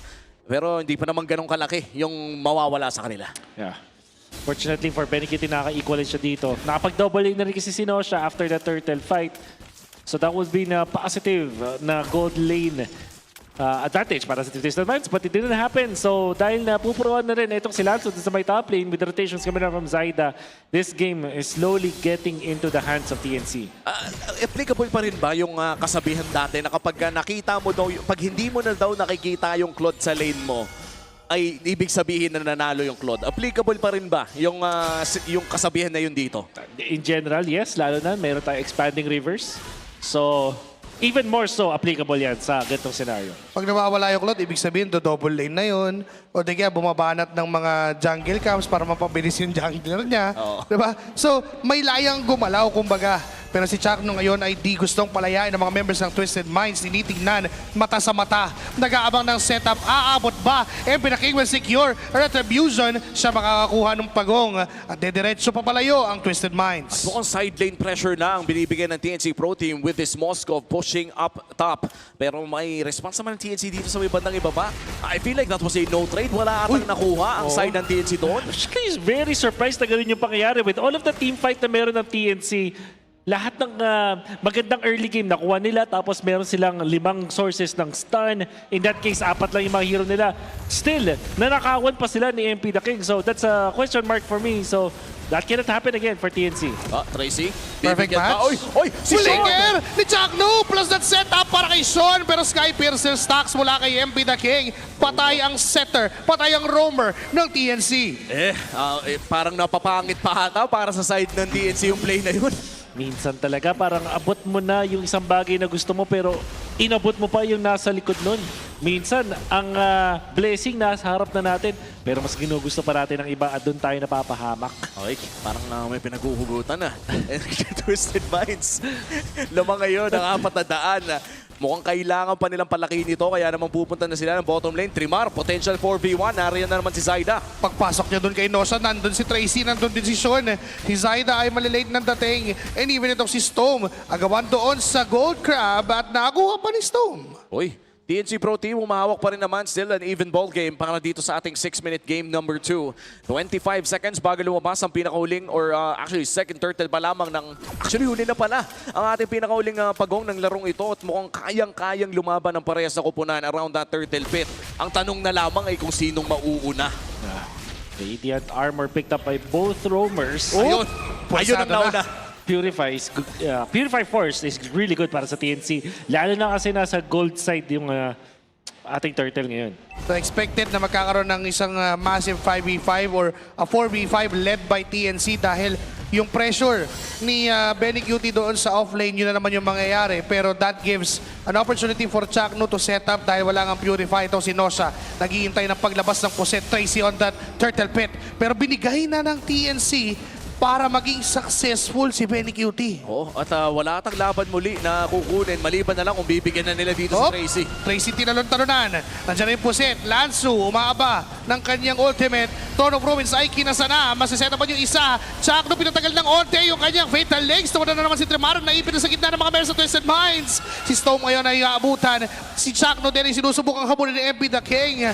And it's a win for Twisted Minds. Parang napasama pa ata. Nakakuha man ng Torring side ng TNC doon sa may bantang itaas na bigyan pa ng 1 kill bonus ang side ng Twisted matapos ang pagong na yun.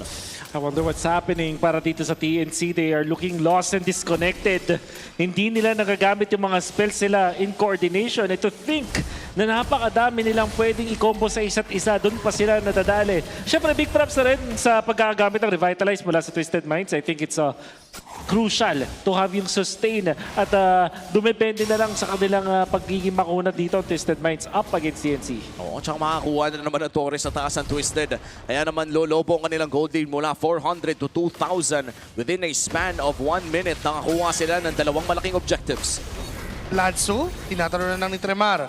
And binabanggit ni Wolf kanina, yung sa sobrang dami ng combo ng TNC, hindi sila makapili kung ano yung gagawin nila. Ang hirap mag-mix and match kasi ano ba talagang gagawin? Sino ba mauuna? Ano ba yung susunod? Oo nga, yun din kasi no, kapag sobrang dami mong choices, minsan mahirap nang pumili. And for TNC Pro Team, di pa natin nakikita yung team fight na inaabangan natin. Again, may 5 stun na nagmumula sa 5 manlalaro ng TNC Pro Team. Pero tinabay, hindi natin nakikitang magpatong-patong ang mga stun na ito. At the very least, I want to see Gwyn plus Phobius yung mga deadly combo nila na hindi naman din ganun kahirap i-execute dito.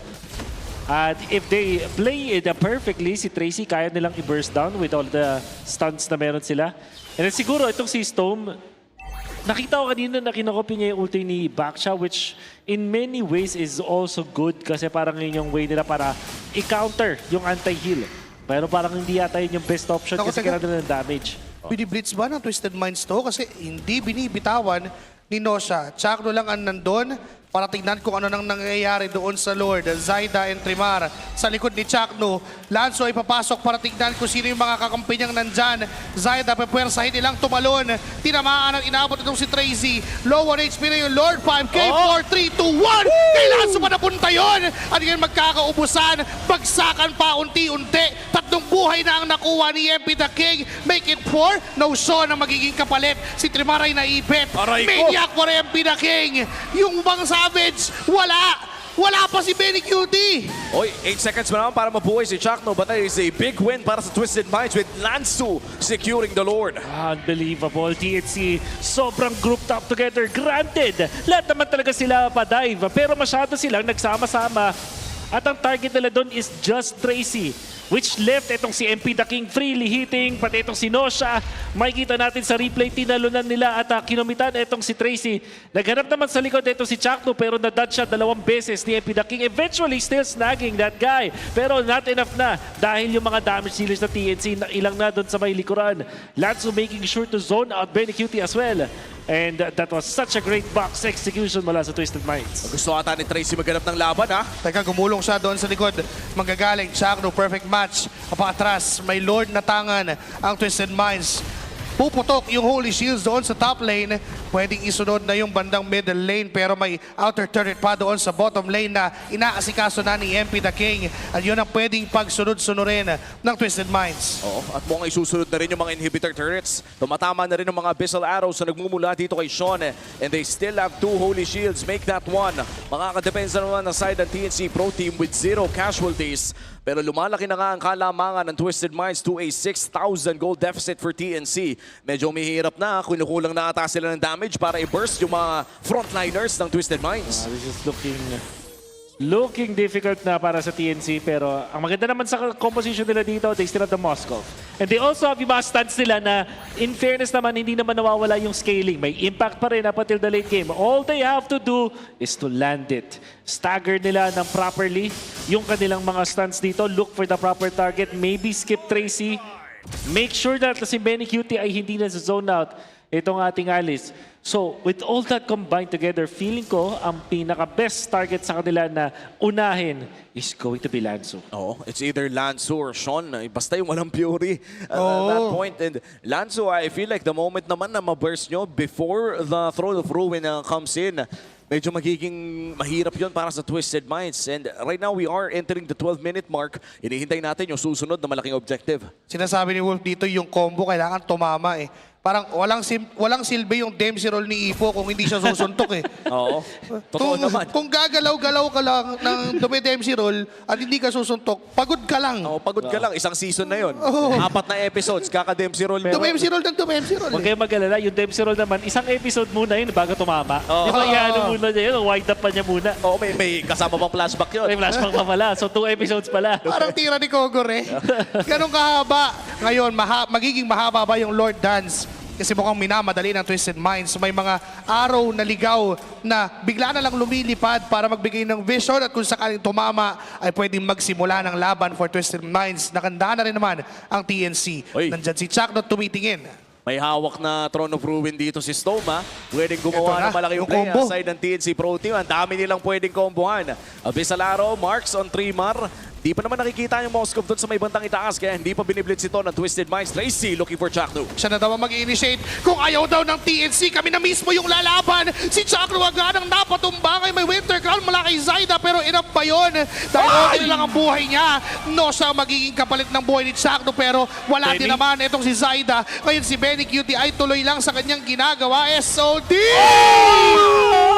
But not enough damage to steal off that Lord! Kaya naman, nahihirapan ng TNC. Hindi na nga tumama sa hero. Kinailangan niya na mag-TP. 3 pa yung nawala for TNC. Oh, that was so close. That was so close. Feeling ko si MP the King, nag-spike yung heart rate. Yung heart rate. Alam mo, may mga moments talaga na alam mong maganda yung play. Alam mo yung may balak talaga. Yung ewan ko pero again, ang reality natin dito ay hindi nakuha ni Benny. But that was such almost a spectacular call mula sa TNC Pro Team. Pero ang realidad ngayon ay kailangan dumepensa ng TNC Pro Team with a Lord mula sa Twisted Minds without Holy Shields. For sure, sinabi ng mga members ng TNC doon, nice NT, pare. Nice NT. Nice NT, pare. Nice NT, pare. NT try. Konti na lang. Konti na lang talaga kasi tama yung pagkakatutok, yung timing off lang ng mga millisecond. Parang yun lang yung kinulang. Pero ngayon sasapat na ba itong Lord na hawak ng Twisted Minds? Magkakapasukan, magkakadepensahan. Tracy ay nanggugulo lang at paikot-ikot doon sa may bandang labas ng base ng TNC. Anlipana na rin kasi dito si Sean. Nakakailang din gumawa ng play kasi parang tuwing online yung mga abyssal arrows, ang hirap gumawa ng play. Ginagawang target practice sa mga members ng TNC. Papasok na rin. Sila sa the Throne of Ruins. Nasa the Blazing Duet. Sumasakit wala sa Benny. na isa. Sakto tutumba. Tinamaman ng araw si Trimar. Pero masakit na rin ang damage ni Benny Cutie. Kaya atras. SOD. Lalaban ba? Papalag ba? Pero mukhang hindi siya pupunta mismo doon sa kaluluwa. Kaya atras muna rin ang Twisted Minds. Nagpadala lang ng mensahe. Nagpadala lang. Parang pinaalam lang na gagawin ko to kung gusto nyo. Pero mo itutuloy ng side ng Twisted Minds. Ang sakit pare. Masakit na si Benny Cutie pero mukhang makakuha pa rin naman ng chip damage doon sa may bandang ibaba ang Twisted Minds. Isang inhibitor lang na wala. Successful defense para sa TNC. Yeah, nakita yung mga pana ni Sean, sumasakit na rin. Yung sinasabi natin, Anli na pana, hindi lang basta-basta kasi pag tumama sa mga squishy targets, halos half HP agad ang natitira. And there is no purify mula sa TNC. So, they also have to take care of this. Sean, Selena, naman sa Twisted Minds. Mamaya din kasi ang may responsibilidad na kumain ng mga abyssal traps. Walang iba kundi si Chakno, no? Nakakahirap din pala sa isang Atlas na sobrang dami mong kailangan daanan. Minsan mahirap pa na pag nilabas mo yung pusit, tapos tinamaan ng araw, wala na agad yung combo mo eh. Hindi mo na agad magagawa. Sira yung araw ng mga Atlas player sa mga magaling mag-abyssal trap na Selena eh. Ay, hindi mo masisisi even if we're looking at a legendary Atlas player such as Chakno. Currently 0-5 sa larong ito ay talagang mahirap ang matchup kapag magaling yung Selena player. And now it's going to be the third Lord. At tingin ko baka umabot pa to ng 18-minute Lord kasi maglo-Lord dance pa to dalawang team. Especially yung short TNC lane. Kasi short lane lang naman yung kailangan nilang pa-problemahin dito na napushan ng inhibitor nila. Long lane is still okay. And Twisted Minds though. Tracy Sandwich. Hala na plano! Ayun na, Fury, tol. At si Benny Cutie ang napagdiskitahan, napagplanuhan ng bagyo. Kaya ngayon si Sean ay diretso pa din sa kanyang mga arrows at damage. MP the King, hindi na nila pipiliin pa mag-Lord. Zaida ay medyo malayo ang pinanggagalingan. Kinat yung minion wave. Smart play coming na from Zaida. Pero yung Tracy Sandwich talaga. Ang taas ng potency. Hinabol pa rin. Ginulungan lang lahat na ginawa ni Zaida. Tumalon, sige, sumayaw, lahat na. Pero pinapato lang siya ng planggana. MP the King will secure that objective down for Twisted Minds. Delikado pa ata si Storm dito Delikado pa ata. 5 ang miyembro mula dito sa TWIS. Aabot ba? Andiyan yung Throne of Ruins na magmumula kay Lanzo pero Winter Crown wala kay Zaida. And ang payo para mabuhay siya. No sir, legendary na si MP the King. Pero may 4 na natitira para dumepensa sa Phoenix Army, pero yung Lord ay hawak na naman ng Twisted Minds. Grabe yung ginawa ni Tracy doon, setting up for the Lord. At ngayon may nagmamarch ang Lord sa may bandang itaas. 4v5 scenario para sa TNC. Gugulo na naman si Tracy. Sino ang kanyang target? Umalis na rin si Chuck doon. Susubok ng setup pero walang inaabangan. Tinamaan pa siya ng araw. Ngayon yung Lord ay pumasok na mismo sa base ng TNC. Papasok na rin ang Twisted Minds. Si Sean sa likod, pumapana lang. Ang sakit. Tinatamaan si Tracy nung mga recoil ng sibat. Pero may Winter Crown dito. Si MP the King. Makakatakas ba? Yes sir. Chuck na setup. Lanzo ay pumasok na rin with the Throne of Rubens. Winter Crown para kay Nozo with the Blazing Duet. Upos yung mga minion waves. Tumatawar lang ang Twisted Minds. This is the first chapter of their revenge. 1-4-1 para sa ating Game 1 sa Super Fan Saturday na ito. Umabot pa nga tayo sa Game 3 mga pare ko. You would think na sa mga full-blown team fights, pag nagkaroon ng 5v5 mula sa early game, Twisted Minds ang makakalamang because of the overload of stuns, but TNC had something different in mind. Tracy with his backshot na pinanggalingan ay Rome, anticipating na mayroong mga raming initiation na mangyayari mula dito sa side ng TNC. Kaya naman, Revitalize was more than enough.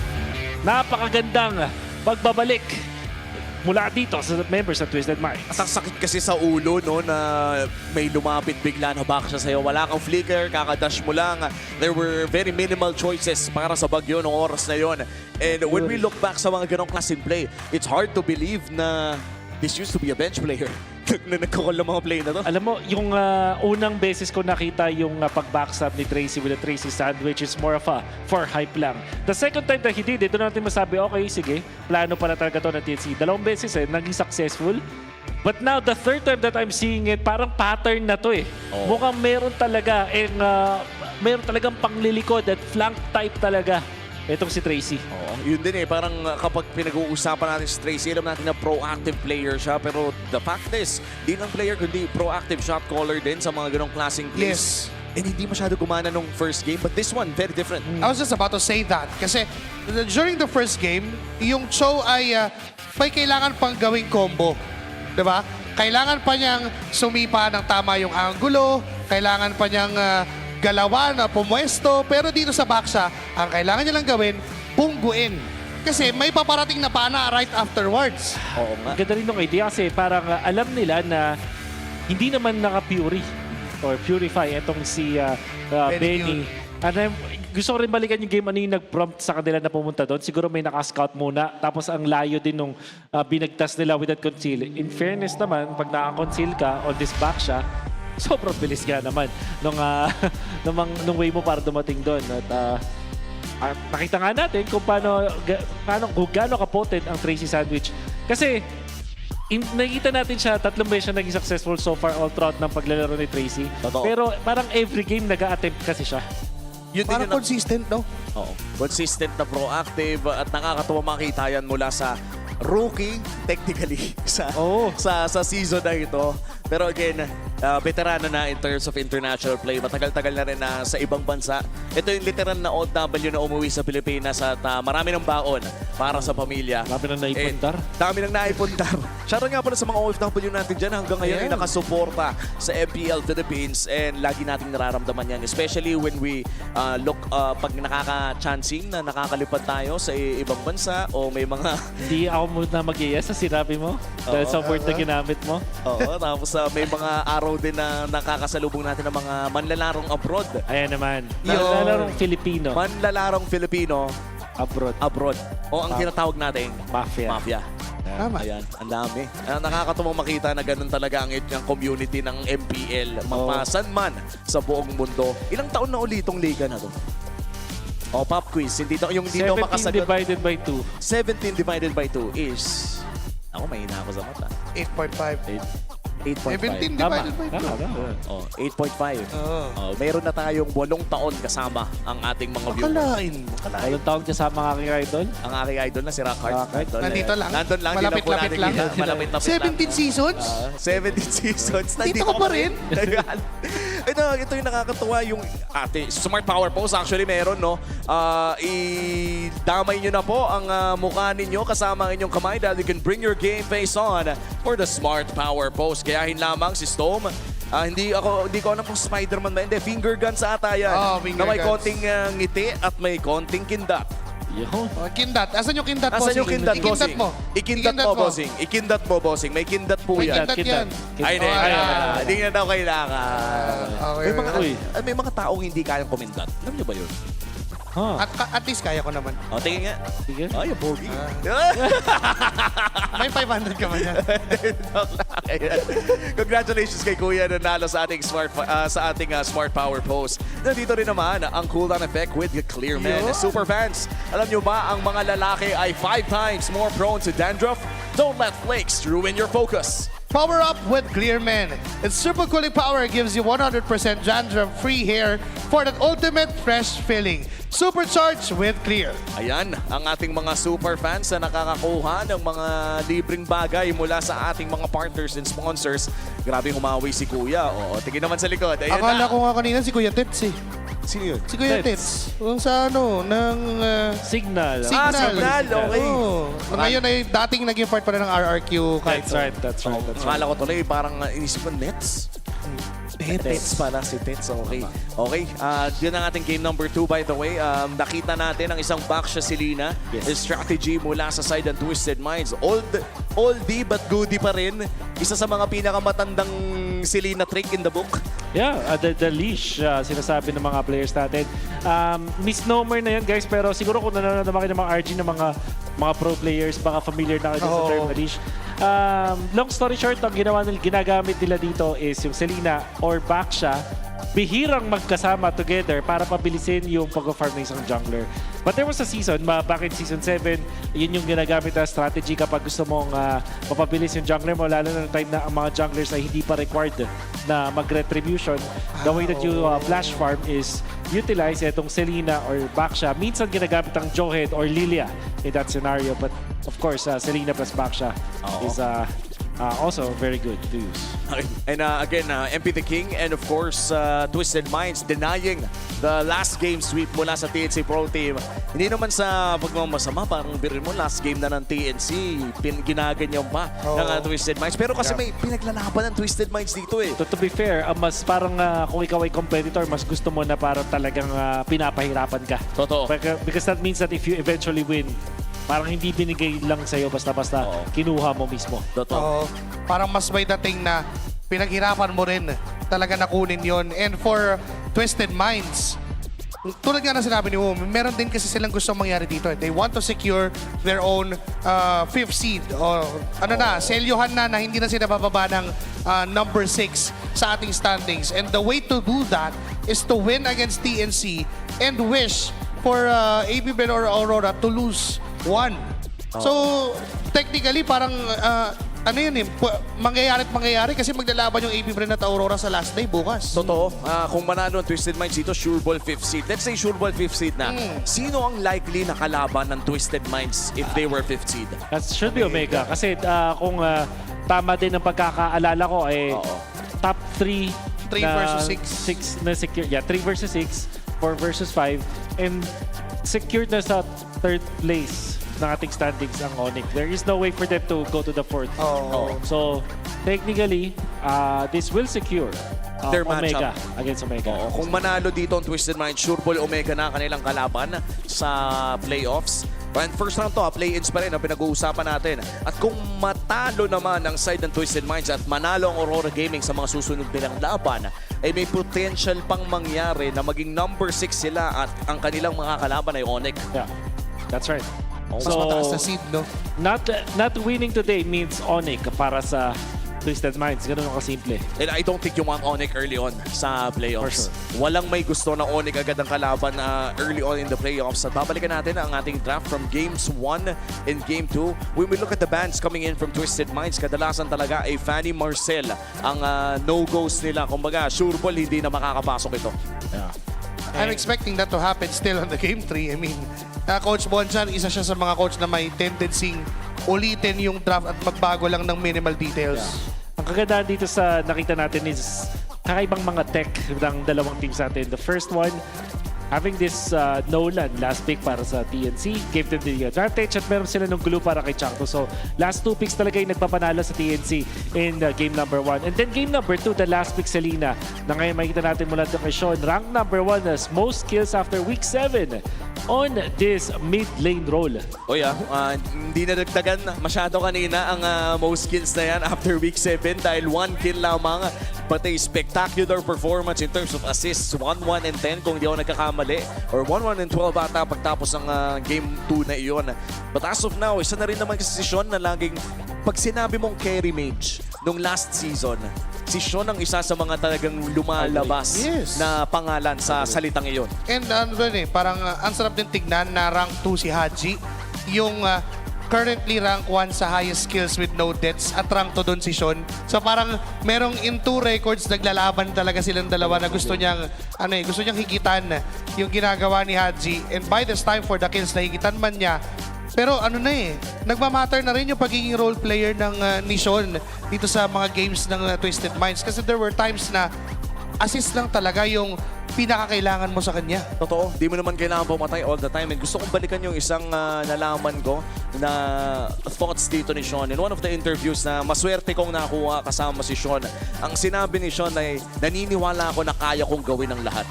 And I feel like that is a powerful statement. Napakalakas na kasabihan yun sa sarili mo. Kahit pa sabihin natin hindi totoo na kaya mong gawin ang lahat, the fact na naniniwala ka sa sarili mo ng ganong level, parang may something yun Yeah. And it also boosts the teammates, I guess. Kasi parang kung merong isang player sa isang team na maganda talaga decidido at may mataas yung motivation, parang nakakahawa din. And that's also good in a team environment dito para sa Twisted Minds. And Twisted Minds selecting blue side para sa kanilang side. Pero on dangerous grass na randomized map natin ang lalabas. Wala munang broken walls para sa ating series number 1. Ano kayang mga changes sa loob? Meron ba na major changes sa dapat dangerous grass? Hilda, number 1. What if Hellcurt throw? Hoy, di natin sure Para kay Tracy, no? What if? Just what if, di ba? Yung mga nakikita ko ngayon nagnanatalya against the Harley. Sa MTC ata ginagawa yun ngayon. By the way, ako sa Midnight, shoutout sa'yo. Siya nag-draft na. Alam mo naman. Yan. Baka Sir Midnight yan. Baka Sir Midnight yan. The goat of Turkey, no? Tershekula. Sir Midnight. Ayun na. Shoutout sa iyo, Midnight. Sana nanonood ka ngayon at sana nananalo kayo dyan sa MTC. Miss ka na namin kahit nakita ka namin na last week. Kahapon lang. Ayan. Well, welcome to game number 3 sa ating pinaka-huling laro ng TNC Pro Team para sa regular season na ito. Mukhang red side sila ngayon dahil pinili ng TWIS ang blue. Tatanggalin naman ang glue on the side of Coach Bonchan. Ayaw nang ipahawak kay Chakno matapos ang game 1 performance. This will also mean na Harley ulit ang ipaprioritize ng Twisted Minds with the question mark din dun sa full views. So, i-open ba na TNC ang full views? Mababa ang chance na mapunta pa sa kanila yan, lalo na kasi Harley yung gusto nilang iban dito.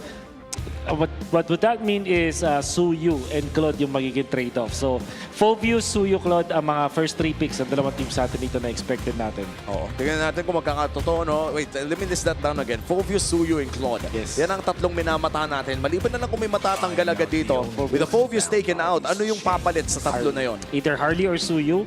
Ang tingin ko sa Twisted Minds, mas mataas yung priority nila sa Harley. And that will be Harley. So, Suyu Claude para sa TNC. Or Suyu Valentina. Oh, wow. They're gonna go for the Uranus instead. For Okay. Trimar, anong ipapares dito? So, either Valentina or Claude kasi pwede naman sila mag-third pick na lang ng kanilang jungle hero. What this allows them to have is meron silang meat shield agad against the Harley. So, may pang-counter agad sila dun sa Harley wala sa TNC. Ang benefit ng isang Valentina is Ibang-iba. Ibang-iba ang timpla ng TNC Pro Team. And mind you, this is their last game of the season. At mukhang nilalabas na lang dito nila ay Comfort with the Claude and Hilda locked in para sa side of Twisted Minds. Last pick para sa TNC. Yeah, I think this Eve is a wrong pick. Kasi naka-target siya nung Hilda at nung Eve. Hilda at saka nitong Claude, I mean. Instead na magsuyo ang TNC, kinuha na lang nila ang Harif pang tapat dito sa isang Claude. To be fair, ito yung nagpalakas sa nila. Kaso, ito na. Kung dating tinatawag nating Harry Potter strat mayroon ng common term ngayon, Mr. Womi. Ano nga ulit yung tawag doon? Yung Nasisimula sa letter K. Keki. Tama ba? Tama. Keki Puro strat. mage. Puro mage. Sikat na sikat ngayon sa RG. In fact, naging biktima tayo niya nung isang araw lamang. Lamang na lamang tayo ng early game pero hindi natin maklear yung matapos. Hindi natin matapos dahil hayop yung wave clear ng mga estratehiyang ganyan. Halimaw ang wave clear. And with that, Hayabusa tatanggalin ng Twisted Minds. Mukhang mga proactive roamers on target ng TNC Pro Team, taking away the Kalea as well. Yeah. Makes me think, ano ba yung mga pang-close out dito ng TNC? As their potential last pick na roam, is a chance na magic ulit yung panggagalingan dito. Kaja? Kaja Harit works. Against Harley, lalo, panggulo lang din. Oo nga eh. Parang delikado kang pumasok with the deadly with the space escape kasi wala nang escape kapag nahuli ka ng Kaja eh. Meron din ako nakikita pang Claude tsaka Harley. Yung Beleric. Uy. Although, I doubt na... Na-buff yun ngayon? Actually. Oo. May chance din. Pwede pa rin kayo i-chuck, no? Pero that's the last pick type of hero. Tsaka, gugustuhin mo ba na ang last game mo sa isang season na isang Beleric? Parang hindi naman. Shoutout sa mga Beleric mains dyan. Huwag naman po kayo ma-offend. Huwag po kayong ma-offend, pero bilang sa pro team, mas maganda naman sana kung tipong Atlas, the Grok, yung last week mo, even Tigril, na maganda sa against the Cloud. Mayroon ka knock-up, meron kang natural na parang mini body of Smith. Oo. Ayan na. Khalid. Okay, so no Beleric. No Beleric this game and for Twisted Minds. Louis, Abol ba ang laro na? Louis, apaganda na Louis. Claude Louis Harley, no? Yung dadali mo yung Harley sa kung saan, tapos babalik sa malayo. If you wanna play this safe, merong Gatot Kacha para sa Twisted Minds. At dahil na-ban na rin itong Valentina, that gives you the benefit na kumuha ng Sora if we are Twisted Minds. I-shift mo yung Hilda mo into the roam. Pero tingin ko dito ang safest option, Gatot and Louis para sa Twisted Minds. Let's see if it's going to be the Gatot and Louis. May Forza pa naman available kung gusto nilang makipaglaro ng Squid Games sa mid laner ng TNC. And in fact, wala pang ang jungler ang side ng TNC Pro Team, so kailangan talaga mag-isip ng matindi. Pero iba ang timpla, it's still going to be the Alice and the Gord. Pinapasimple lang talaga ang buhay. I-stun mo, ibo-burst ko. Yeah. Alright, what is this pick? Nola.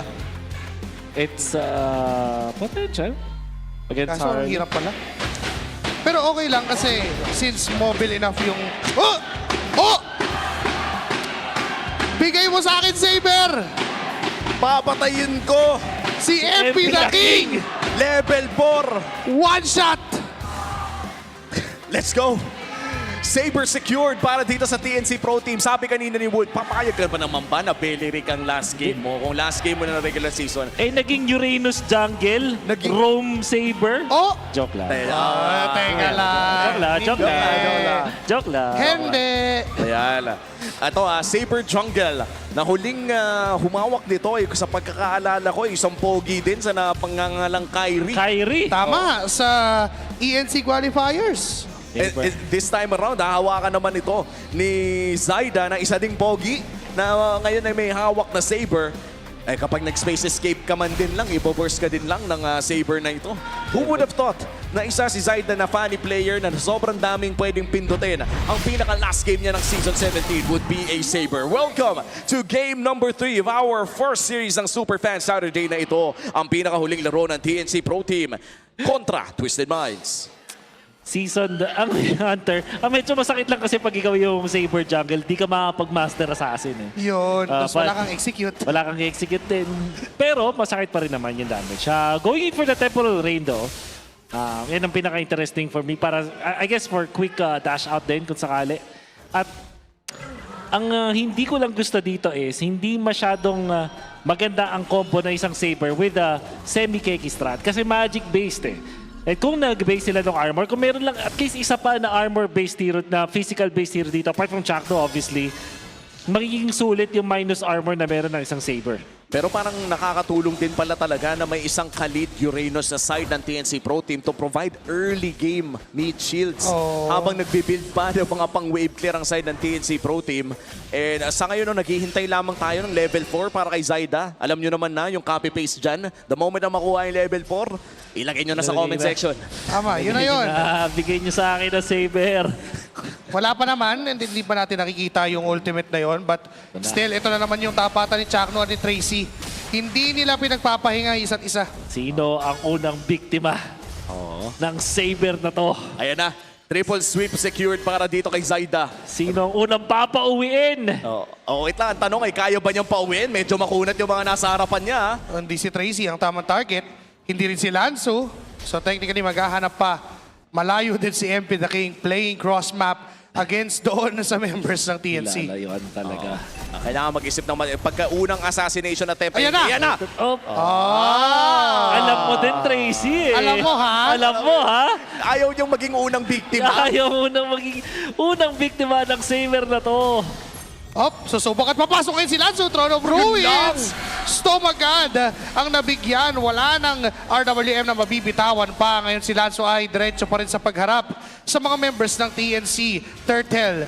50% HP. Nandun na rin naman itong si MP the King. Hahabol ba si Zaida? No sir, di na siya aabot. Wala ring counter kill na trade. Clearly Twisted Minds, a turtle plus a kill. Zero reaction time pala yun no? Kapag natamaan ka ng power of wilderness into a gourd stun, ilista mo na. Parang may combo na hindi na underrated masasabi ko na sobrang dependent sa synchronization kasi parang papato pa lang yung bola at na-shot call mo na agad. Dapat handa at away ka na kagad. Si Tracy pa din ang napili na unang pauwiin out of that triple sweep. Nasa hindi na level 4 eh. Hindi na level 5 na eh. At least may sarili siyang version. Siya, tama. May sariling version si Zaida. At silipin natin ang ating Infinix in-game equipment. Mukhang re-recta at nasa Hunter Strike o kaya Blade of Heptasis dito si Zaida. At mukhang Heptasis nga ata ang kanyang unang i-build dito. At looking at the items, mukhang lamang pala sa gold ang side ni Benny Cutie. Quietly lang na nakikita natin dito ang isang Harith na lumalamang na sa isang Claude. And it will be crucial sa ating second na team fight. Kung sakali ang TNC, kailangan na lang din mag-ingat dun sa mga bola na binabato dito ni Sean. At syempre, etong si Tracy na kailangan na lang din paghandaan. Benny Cuties haven't force. Blazing Duet daw ay nagamit na sa Deadly Magic is not enough. Pinuri ni Benny yung kanyang status na nasusunog ako.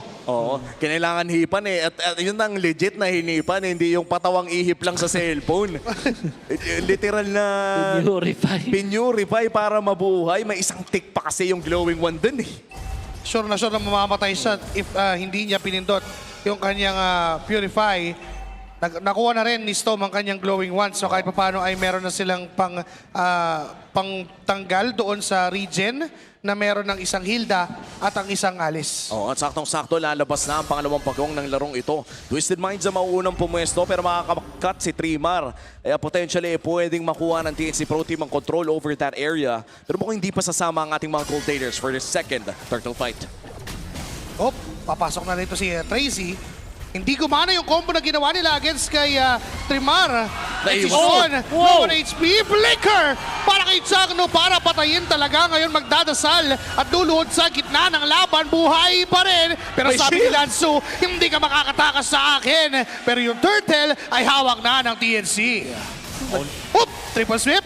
Gagamitin ni Zaida pero purify din ang ginamit ni Nosha para makatakas. Humahabol pa yung Saber. Nandyan din naman si MP the King. Pero napaka-atras siya dahil masakit ang damage ni Storm.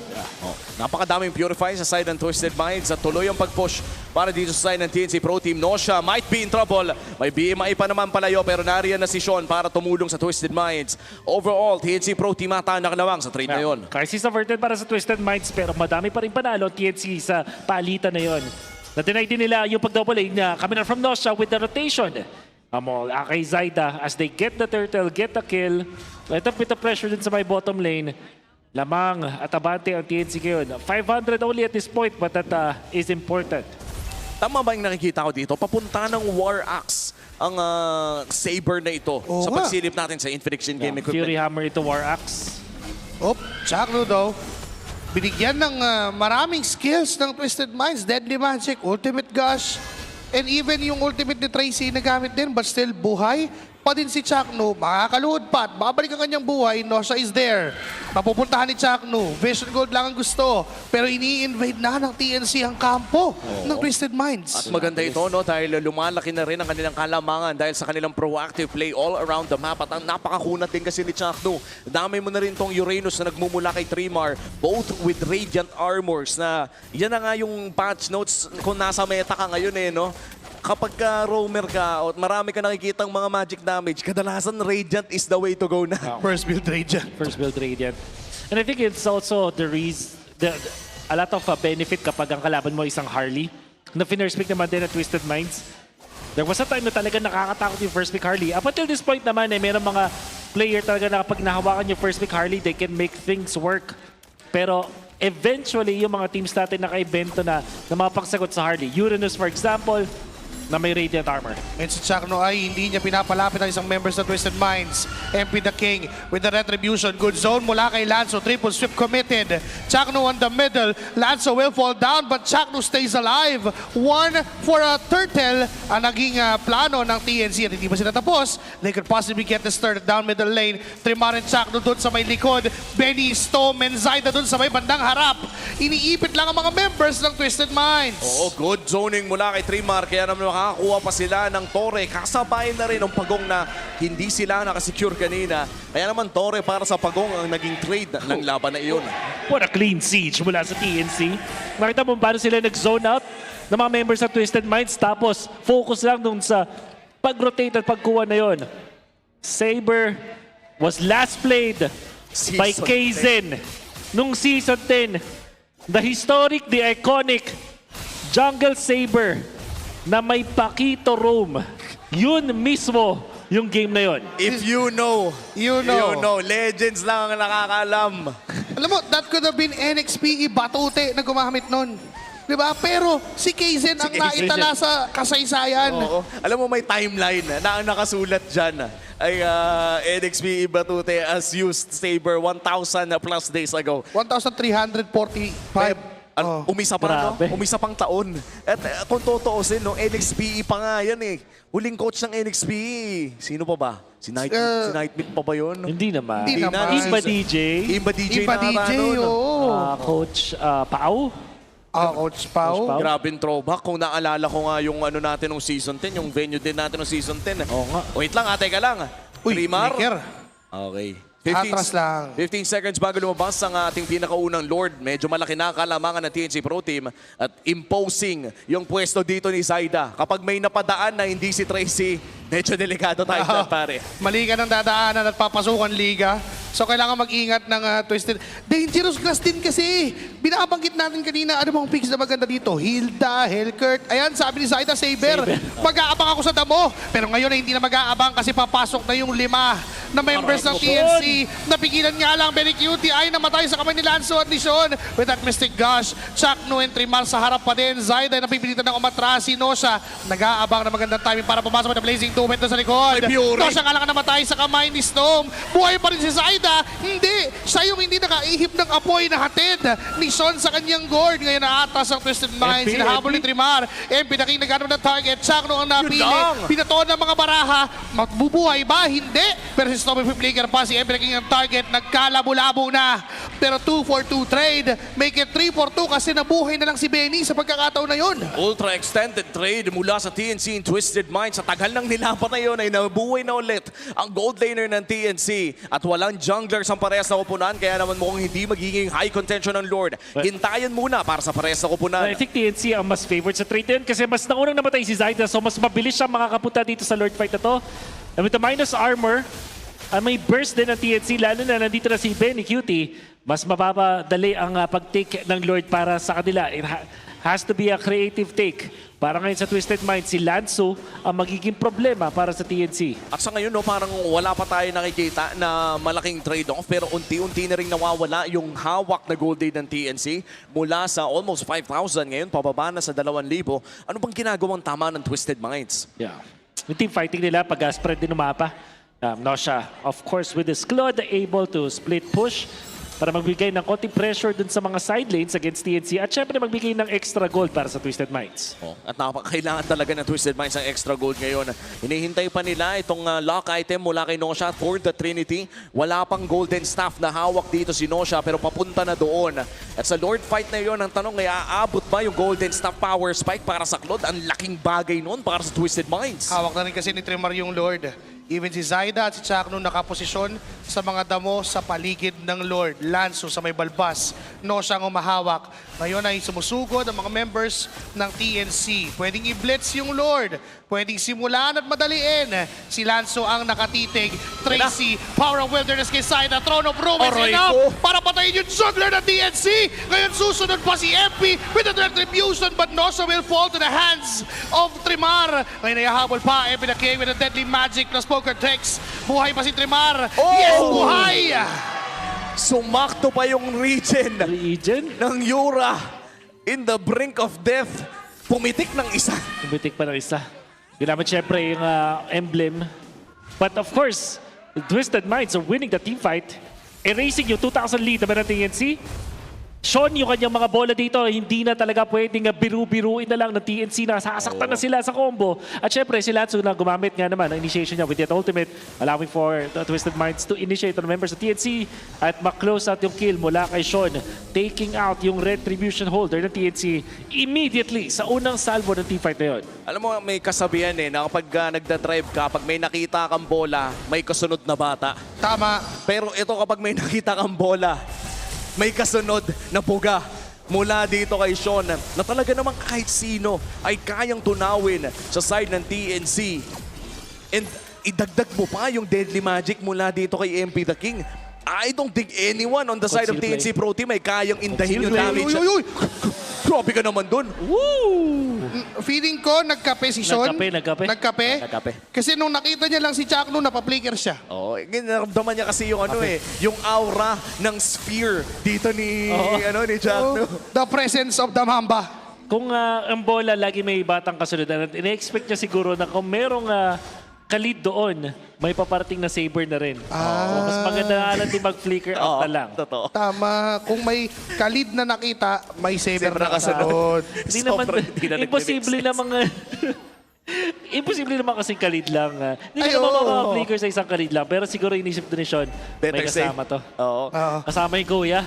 Mas okay na yun kaysa naman yung mag-flicker ka na, lumilipad na yung saber. Parang Tama naman. Wag na lang, di ba? Ang flicker, nag-cool down. Ang pagkamatay, kasalanan na. Kasi 13 minutes na rin at maaaring yun yung maging spark plug ng TNC para tuluyang bawiin ang kalabangan. Tsaka konting sayaw lang naman, aabot na rin yung flicker niya sa upcoming Lord fight na yon. So sulit din lang na binato. Sa ngayon, TNC Pro Team still looking for a way to find a pick-off. Yun naman kasi talaga yung win condition. Kailangan nila makahanap ng pick-off bago magsimula yung malaking team fight. Tracy and Chakno still kinikis-kis yung mukha nila sa isa't isa.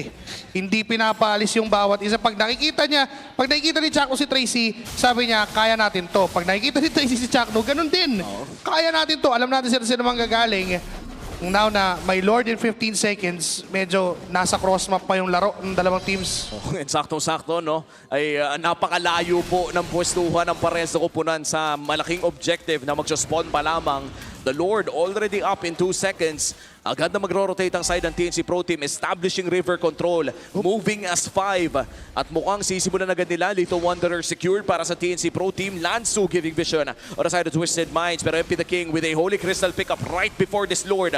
Mas masakit na ang damage na magmumula sa Harley na ito. Yung dalawang bodyguard nagzozone lang. Si Zaida nag-aabang lang. May hawak pa ng Lord si Benny Cutie. Pinapababa lang yung buhay. Storm nakapwesto sa possible RWM. Sean and MP the King lalakad paharap with Tracy on the front line. Binitawan yung Lord, isasayaw ng dalawang koponan. Oo, mas okay pa ata, nasayawin talaga ito. May slow push pa naman, nagmumula doon sa side ng TNC Pro Team doon sa may bandang itaas.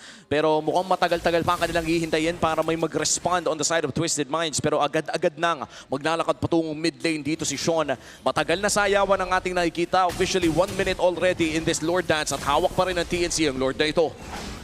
Ang positioning mula kay MP the King. Etong ganitong posisyon, hindi lang siya gustong mang-retry, gusto din mang-bigay. But gotta be careful if you're Benny Cutie in this scenario. Kasi kapag siya yung humawak, baka isang dash in, ulti, poker tricks, baka buhay pa ng gold lane ng TNC ang mawala. Hawak muli nila yung Lord. Tracy, nakatingin kay Chakno, Lansu, possible na pumasok with the Throne of Ruins. Lahat ng mga bagay ay dinadaan sa plano. Ayan na! Carefully. Pero may Power of Wilderness, Deadly Magic, Mystic Gush. Tatlong ultimate yung binigay. Pero nananatiling buhay si Trimar. Ngayon si Chakno will counter-engage. Pupuntahan si Tracy. Oras na ba para sa TNC na simulan na tapusin yung Lord? Oy, sisimulan na nga nila yung Lord. Nariyan pa rin naman si Nosha on the side of Twisted Minds. Pinuburst na ng TNC ang Lord na ito. Tracy, nakaabangan, nakatingin. Lansu, susubok na isang magandang setup. 11K on the Lord. Papasok na si Lansu. Throne of Ruins. Makakataka si Benny. Zayda with the retry. Patay nga lang si Zayda sa pagkakataon na yun. RWM. Pero sinalo ni Storm. Lahat ng damage na magmumula sa Twisted Minds. And a shutdown kill mula kay Lansu. Nosha will get another. Trimar with a Deadly Magic again. Pero mabubuhay pa rin siya. Nandyan pa rin naman si Benny para dumipensa. Pero yung Twisted Minds nakahanda na. Kasi sa gitna ang punteriya, wala nang respeto sa Lord na nakuha ng TNC. Ngayon sabay ang gitna at ang taas. May mga minion waves na kasama. May Lord na paspon para sa TNC. Ibaburst ng mabilis. Doon na nakatingin ang Twisted Minds. Oy, 10 seconds. Mukhang makiklear pa naman ni Benny dito. Papasok siya with the Summon Force. Makaka-clear naman ang Lord. Pero si Trimar natutunaw na rin na placing 2 it goes down. Patay si Trimar. Natutukan na rin. Etong si Benny Cutie. Ngayon nabuhay na si Zayda. Kaya pa niyang dumipensa. Triple sweep activated. RWM Raging Sandstorm but Twisted Minds. Straightforward. Nakukunin ang Game 3 at ang serye kontra sa Phoenix Army. 5th seed secured para sa Twisted Minds Philippines. Aantayin na lang nila kung sino ang kanilang mga kalaban sa playoffs pero hindi nagagalaw ang kanilang pwesto papasok sa playoffs. And in that last clash, nakita natin yung pagkaka-divide ng TNC. Kasi gusto gumawa ni Chakto at ni Zayda ng isang conceal play. The moment na umalis sila, of course hindi naman pinala ng Twisted Minds pero nabigyan agad si Trimar. Naghiwa-hiwala yung mga members ng TNC. Si Sean nakapiglas mula dun sa initiation ni Chakno at nakakuha pa sila ng panalo sa team fight na yun. Palakpakan pa rin natin ang TNC Pro Team sa kanilang performance bagamat naging pangit ang naging itsura ng season na ito para sa TNC Pro Team. Pinakita pa rin nila ang kanilang puso.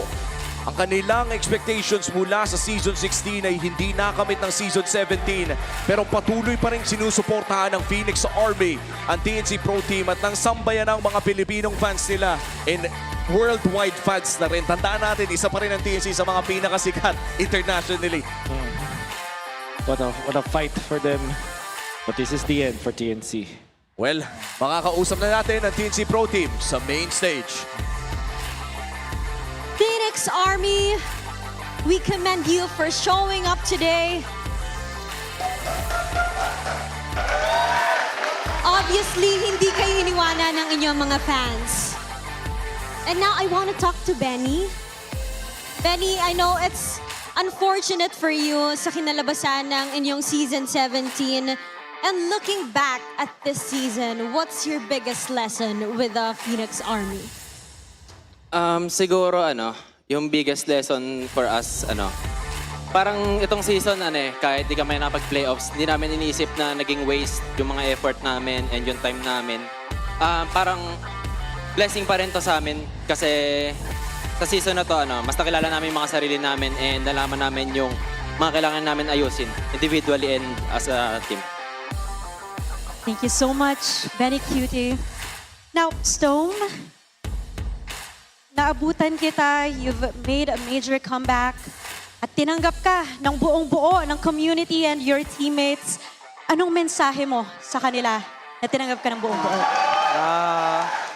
Sa mga fans namin, tsaka sa MPL na rin. Sa mga naniwala sa amin hanggang dulo, maraming salamat kasi kumbaga sobrang taas kasi na expectation sa amin ng mga tao. Tapos nabigo na naman namin sila. Kaya para sa mga lahat na nagpakita pa rin dito kahit ganito yung mga pinapakita namin, maraming salamat.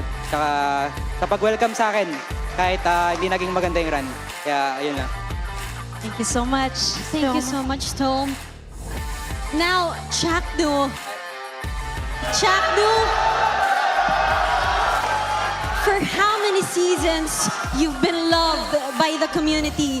Saang team ka man mapunta, parati kang minamahal ng mga tao. What would you like to say sa lahat ng supporters ng TNC Pro Team? Thank you sa mga sumusuporta sa akin, pati sa mga team ko. Mahal ko din kayo. Thank you, Chaknu. At this point, bigay din natin kay Zaida, kay Three More, the stage to talk to the community. What would you like to say to them? Gusto ko lang mag-thank you sa buong TNC, sa community. Yun, sobrang maraming salamat sa inyong lahat. Sana supportahan nyo pa rin kami kung saan man kami mapunta pagtapos ng season na to. Yun lang. Zaida. Ganun din po sa akin na maraming salamat po sa walang sawang suporta nyo. At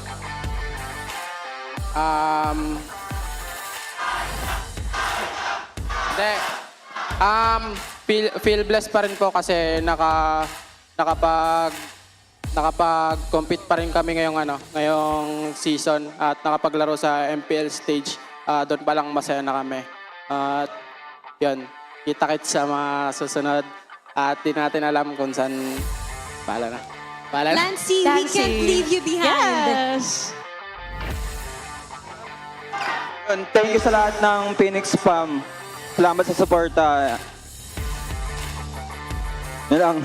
Of course, leading their team is their coaches. Anything you'd like to say, Coach Hito, Coach Eto Max? That was such a ride for TNC Pro Team this season. Ako una gusto ko mag-thank you kay Lord sa opportunity na nandito kami. Sobrang grateful kami na nagagawa namin yung yung dream job namin na nandito kami. Kahit sobrang hirap ng sitwasyon, parang pinipili na lang namin maging grateful palagi. Tapos yun, thank you rin sa management ng TNC, sa suporta na binibigay nila. Grabe yung suporta na binibigay nila sa amin, sa mga boss. Kay Boss Eric, kay Boss Josh, kay Sir Pao. Tapos syempre, sa mga fans ng TNC, grabe. Sobrang thank you kasi kahit anong sitwasyon ng team, andyan kayo, full support. Sobrang na-appreciate namin kayo. Grabe yung effort nyo. Thank you so much. Yun. Tsaka sa lahat ng players. Kahit na ganito yung sitwasyon, sobrang proud ako sa naging samahan namin. Kasi ang hirap talaga ng sitwasyon. Sobrang stressful, pero mas nakilala, sabi nga ni Benny, mas nakilala namin yung isa't isa. Mas naging close kami. Ayun, yung malaking bagay na pwede namin panghawakan ngayong season. Ayun. Gusto ko lang din magpasalamat sa lahat ng mga fans ng TNC, tapos sa management. At saka syempre sa mga player namin sa Neto Mac na hindi sumuko, na sabi namin, bago pumasok yung week 8, kahit anong mangyari, lalaban kami. So, andyan sila, tinulungan kami management, mga manager, tsaka mga boss namin, Sir Pao, tsaka si Boss Josh. Yun, maraming salamat sa inyo, guys. See you ulit. Anli Bawi naman yan. Thank you so much, Phoenix Army. And for the last time, you may now take your bow.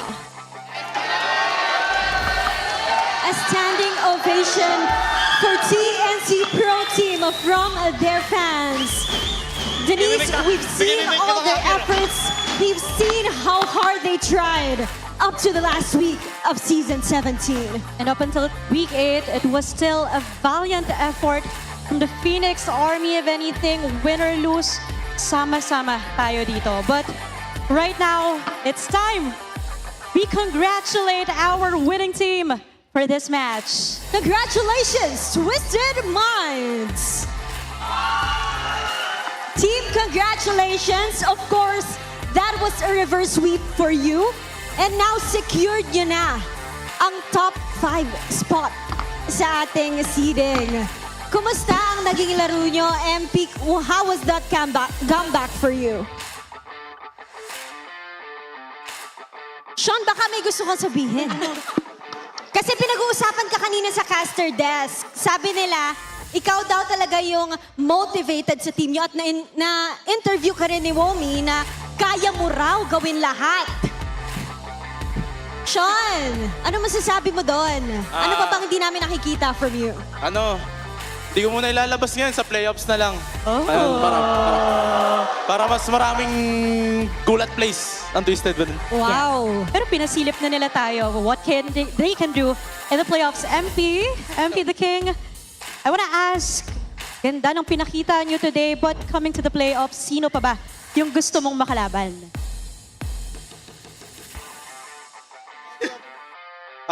Omega muna mo kasi sure na 5th seed na kami. Omega. Pero aside from Omega, are there the other teams na you wanna challenge pa? Moving forward. Siguro Onyx po kasi week 7 pa lang pinapasok na kami kagad nila kami ng playoffs. So marami tayong aabangan na gustong kaharapin ng Twisted Minds. And now I want to talk to Coach Bonchan. Coach, as a POV ng isang coach, isang team, ano po ba yung masasabi niyong last message na nakatapat nyo na TNC Pro Team? Unang-una, saludo ako sa TNC kasi kinaya nila na despite na pakikita natin na pagtalo sila maraming nang babash. Ang hindi kasi alam ng mga tao kung ano yung hirap na ginagawa nila during practice yung hindi nila nakikita para mapasaya yung mga audience. And palagay ko naman, kung huling laro nila, napasaya nila yung audience dahil may nilabas silang bago and hindi one-sided yung laro, naging maganda yung laro nila kaya wala silang dapat ikahiya. Thank you so much for that insight, Coach Bonchan. I just want to commend the support that we're getting from each team toward another team. But at this point, Coach, a similar question to MP here. Ano pa ba yung dapat naming asahan sa playoffs? Siguro pagdating ng playoffs, lahat ng team nagbabago pero ang siguraduhin ko siguro pagdating ng playoffs, ibang team na yung makakatapat nila. Hindi na yung Twisted Minds ng regular season. Wow, I love that mindset para sa Twisted Minds. And now, who do you think is our match MVP? Our match MVP is... Lansu! Congratulations, Lansu! Hanggang Game 3, dinala nyo kami sa match against TNC Pro Team.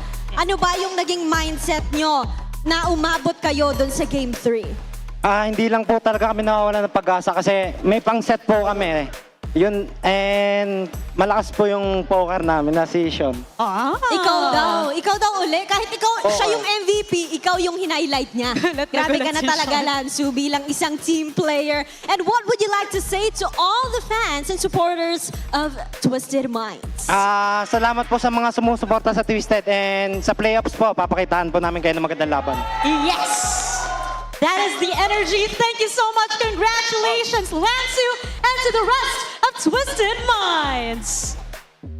Oh my gosh, Odin, I am also speechless with what just happened. But if anything, these are two teams who continuously prove why they are here in the MPL. And again, all about the community. They've been with them. And sasamahan nila sila hanggang playoffs. Oh You know what?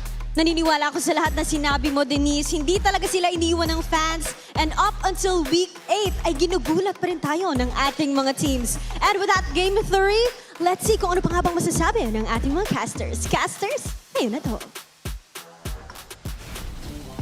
Maraming salamat sa ating mga hosts at pati na rin sa mga teams kanina sa ating interviews. Ang dami natin natutunan na insight. And once again, GG well played TNC Pro Team. Come back stronger. At para naman sa Twisted Minds na 5th seed secured na nga para sa playoffs. Hinihintay na lang natin kung sino nga ba talaga ang kanilang mga kalaban. Pero most likely, ang katapat na nila ay Smart Omega. Ang ating MVP para sa game number 3, walang iba kundi si Lansu Ondes Alice. Nahirapan talaga si Zaida na mang-retry dahil sa taong ito. Galing na pagka-zone kung babalikan natin yung huling paglalaro ni Lansu on the Alice last week, merong mga moments na para mapapadoubt ka dun sa kanyang prowess as this Alice, pero mukhang nabawi naman nila. Last week up against Falcons, they were disconnected, but this time Lansu sobrang on point. Parang talagang nagbago yung kanyang playstyle in a way na hindi nagmi-maintain yung mga flicker, yung mga first kill ultimate na paggamit niya, at syempre yung tamang hero na tina-target. Also, maganda rin naman yung sinabi nila sa dulo na feeling ko isa rin sa reason kung ba't sila nanalo. Yung pag-poke ni Sean actually ay impactful sa game na to. Ang dami, lalo na sa mga last clash, makikita din natin na maiwasan niya si Chakno. Ito yung time na natunaw ng Twisted yung lead na meron ng TNC. Kung paano niya na na make sure na safe siya dito without even having to use the flicker to punish TNC afterwards. Yun yung talagang kamangha-mangha. At tignan naman natin yung napakagandang ulti doon. Coming from Natsu. Although nakuha ni Saida yung Lord na yon, pero it became a rundown for Twisted Minds kasi ang dami nga nilang ways para habulin at isustain yung team fight. And again, what Lansu said is yung setup capability ng lineup na meron sila, ginamit lang nila against that pick-off-centric lineup na meron ng TNC, courtesy of that Saber mula kay Saida na by the way, 0 kills up until the last point. Isa lang ang nakuha niya. Yun pa yung base siege na ginawa ng Twisted Minds. And medyo nakakalungkot na yun na yun ang last game ng TNC Pro Team on their end. Pero mukha naman masaya ang TNC sa lahat ng kanilang mga natutunan, sa lahat ng kanilang mga learnings mula sa season na ito. Naginaantayin natin ang pagbabalik ng Phoenix Army. This was a 17-minute game. And hindi na tayo umabot doon sa third lord na talagang napakasakit. Twisted Minds, katulad yung sinabi ni Joshi, ay talagang nakalamang during team fights. And the most impactful poking coming in from Sean ay tila ba hindi talaga nabibigyan ng pwesto at oras na tumangkin ng madalas dito ang Uranus ng side ng TNC. 46,000 damage dealt, ang pinakamataas na damage dealt na buong laro. At yung sinabi din ni Yomi about sa Uranus, siguro kasi kung isipin natin yung Gord lang mismo or Harley lang mismo, kaya ang kontrain ng Uranus yan. Pero pag pinagsama mo yung Deadly Magic with the Gush, doon, hindi mo na talaga kayang tiisin yun. Even if you're the Uranus or any member of TNC, the way na kino-combine ng Twisted Minds yung kanilang mga stunts, yung kanilang mga damage against TNC that allowed them to really take down the members of TNC as quick as possible. Oo, sakit din kasi yung ganong klaseng combo, even if you have an early Radiant Armor, I don't think there's any hero na built para mag-sustain with a Gord combo na may kasamang Harley. Especially if it lands because of multiple stunts na nanggagaling din sa side ng Twisted Minds. So, I guess nature of the matchup, kung ako yung coach ng mga ilang teams na lalaban sa Twisted Minds, parang titignan ko na tong Gord combo na to. Exactly. Parang, yung ano din kasi, yung value ng true damage ng Gord kapag bumababad ka doon sa mga skills niya. And wala pa namang item kasi na kayang mag-negate so far ng true damage maliban sa papataasin mo yung HP mo. Winter Crown, maybe. Pero pagkagising mo after ng Winter Crown, may mystic dash pa rin. Nakaganon pa rin. Nakababit pa rin eh. Wala. When Guardian Hell? Wala eh. Yun Dita rin talaga. Wala talaga. Wala talaga. Wala ko talaga umalis. It's called true damage for a reason, I guess. At sa ngayon, ibabalikan po natin ang mga winning calls ng Twisted Minds mula sa larong ito. Pakinggan na natin ang kanilang mga moments sa Infinix. Mic check. Baka comment sa likod. Dito sa, wait lang sa L3. Ayaw pa pressure yung top pre? 20 pure ka. Hindi na. Galit saber missing Missing. Merit sila. Hindi mag-aawak Lord yung saber saber tandaan nyo Hindi makakawak yan pre. Kailangan natin pluan muna top to. Magkakano is pinaka lamang na yan. Panarapan. Kalate Lord Ginat. Pwede mo bypass na. Kalate Lord. Tara. Saber. Uri, dalawa. Saber. Lord. Ira. Pasira. Malayo na sila. Galit. Storm not. Galit. Double to sa top friend. Tara, mita pa. Tayo. Saan yung Lord? Saan ba yung Lord? Sa mid yung Lord. Trap na tayo. Bash nyo kayo Lord, pre. Bash. Boy, yung Saber Saber lang yan. Natingin ako sa sa... Yura, pag-stan mo. Ay, tara. Wala. Harit. Harit, pre. Harit sa amin. Wala. Pansin. Ingat na. Saber lang yan. Kaya, boys. Ulak not. Celebrating their 5th seed secure, and this is a big improvement mula sa kanilang rookie season, and I think it's safe to say na nalagpasan na ng Twisted Minds sa kanilang sophomore slump. Iba rin talaga yung commando ni Tracy. Sa dami ng sinasabi niya, di ba nangyayari doon sa laban, may pansit, pengi naman. Alam mo, I'm a massive fan of the original 9 Lives members, particularly si Kaloy, gold medalist, alam mo yun. Parang napakaganda, napakalupit na player, but who would have thought na Tracy ang magdadala sa kanila sa ganito? Well, makikita natin sila sa playoffs. Sa ngayon ay pupunta pa tayo sa susunod nating match. Umi pa rin with Joshi Cakes and Wolf. Magbabalik ang MPL.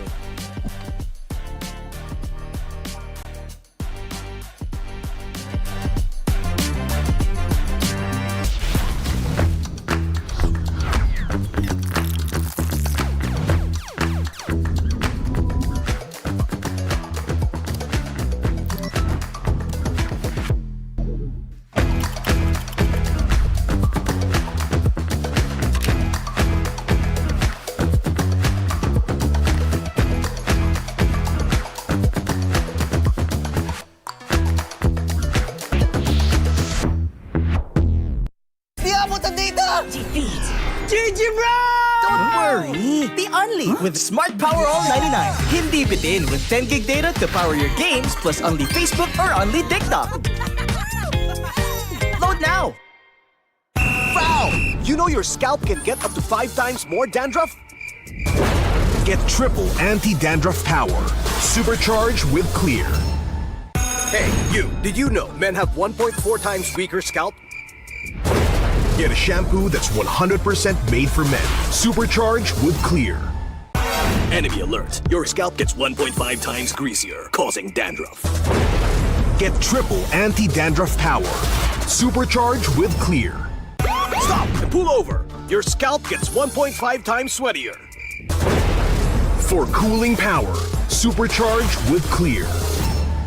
Different shades, different moods, but somehow we just click. We all move through life differently, chasing dreams, finding calm, and growing in our own ways. For some, their energy burns brightest when they play. For others, calm is where their focus finds its rhythm. And for a few, growth simply happens when the mind is at ease. But even in our differences, we're all connected by the things that hold us steady or have our backs. No matter the you, there's a color that feels like you. So let me ask you this. What's your color?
Kaya ako nag-i-stay pa rin dito kasi syempre unang-una as a player, isa pa lang yung achievement ko tapos wala pa talaga akong parang nakukuhang champion like MPL, trophy, gano'n. So parang hanggat hindi ko talaga siya nakukuha, hindi pa rin ako titigil.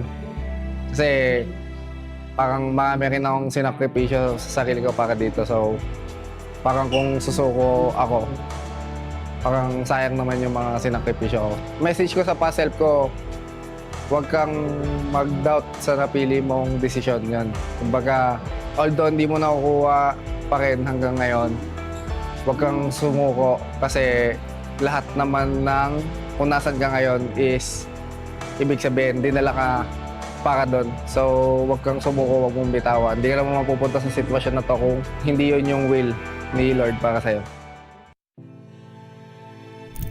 Siguro po, kung ba't nag-i-stay pa rin ako, yung sa passion ko po, sa paglalaro. Kasi po, parang marami po akong gustong patunayan, ganun. And yung dream ko po na makuha yung makapag-world champ, ayun po. Kaya siguro po yun yung reason kung ba't nag-i-stay ko po. Siguro po siya ako nung dati, nag-aaral lang po ako nung dati. Tapos, nakita ko lang po yung ML sa ate ko. Tapos, ayun po, parang tinry ko po siya laruin. Then, naging kasama ko po yung kuya ko. Tapos, ayun po, nag-try lang po kami na, maging libangan. Tapos, grind lang po.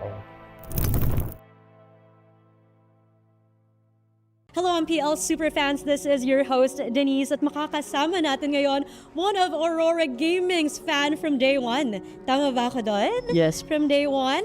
A guest here, can you tell us about yourself? What is your name? My name is Brandon Dwayne Balatbat, and this is my second time in the MPL stage. Yes. But I've been watching in live from my home. So, when did you start na maging fan? Since the very start of the release of the Team Aurora in the Philippines. Can you share us how was your experience today? You saw them firsthand. It was fun, but it was sad to see that they lost to TNC. But I hope they will be better next time and keep practicing to be better. And we have already established you're a fan of Aurora, pero sinong player doon? I love all the players in Aurora, but there's one person that stands out, and that is Light. Really, Light? Bakit si Light? Light inspires me to become a great roamer because my main role is roam, and my main hero is also Grok, and I really admire Light. And do you know that he's with us today? Joining us is Light. All right, Light, let me give you the microphone. Brandon here is a fan. He is also a roamer. Ano nga masasabi mo kay Brandon? Unang-una, gusto ko thank you syempre. I'm just doing my best and playing. Tas na-inspire ko siya and yun, inaangahan niya ako. So I really appreciate it. Thank you so much, Light. And Brandon, what do you want to say to Kuya Light here? Kuya Light, it's really nice to meet you for the first time. Since you joined Aurora, I really admire your ability to play Grok and the fact that you carried the team to win the world champion. I really admire you playing Grok. Okay, what a heartwarming moment here for Brandon and for Light. But for the meantime, no, balik muna namin sa inyo. Hey ML Superfans, it's fun to watch the games live, but you know what's better? Watching the games right here at Victoria Sports Tower. And you know, I'm here with some ML Superfans. And before anything else, guys, introduce nyo muna yung sarili nyo sa ating audience. And saan kayo nanggaling? Hi, I'm Jules. I'm Alea. I am Alexander. And From Muntinlupa. Muntinlupa. So, ML Superfans na family, right? Kayo po yung tatay nitong dalawa. And meron po kami narinig kasi mostly sa ML, yung mga anak, sila yung naglalaro tapos ipapatry nila sa magulang. But this time, it's different. Narinig ko po na kayo po yung unang naglalaro ng ML tapos parang inudyukan niyo yung mga anak niyo na maglaro. Yeah, so fan na po talaga ako ng ML, ng MPL since season 1. Season 1, grabe. Yeah, so mga 8er pa and... And ngayon, kamusta naman po yung experience nyo watching the games live here at the MPL Arena? Ang saya, ang sarap. Mas nailalabas ko yung pag-cheer ko, gano'n. Sa bahay kasi medyo nasisita ng asawa pag maingay. Bawal maingay. Pero matanong ko lang po, sino po bang anong team yung sinusuportahan nyo at sinong player? Ang paborito talaga namin ngayon is Falcon and si Flap Keys. Si Flap. And kung meron po kayong message kay Flap, ano po yung sasabihin nyo sa kanya? Kunin natin yung championship ngayong taon. For sure, natalo na natin yung TL. Talunin lang natin sila ulit. And yun nga, grabe yung momentum ngayon ng Team Falcons. And I'm sure magtutuloy-tuloy lang yun, right? Flap, kanina ang message nila sa'yo, sana daw mag-champion kayo.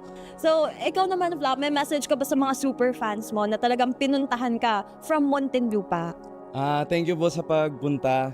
At yung message ko po is, isa kayo sa mga dahilan kung bakit nagpapatuloy po ako at sana patuloy niyo po kaming suportahan. Mahal na mahal ko kayo.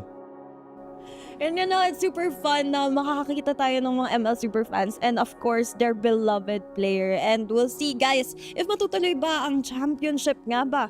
This season is for Team Falcons. So, we'll see that right off.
go! Ito ang week 8 ng MPL Philippines Season 17 and this is Basa ng Masa. We've got a few questions for our viewers. Let's see kung anong basa nila.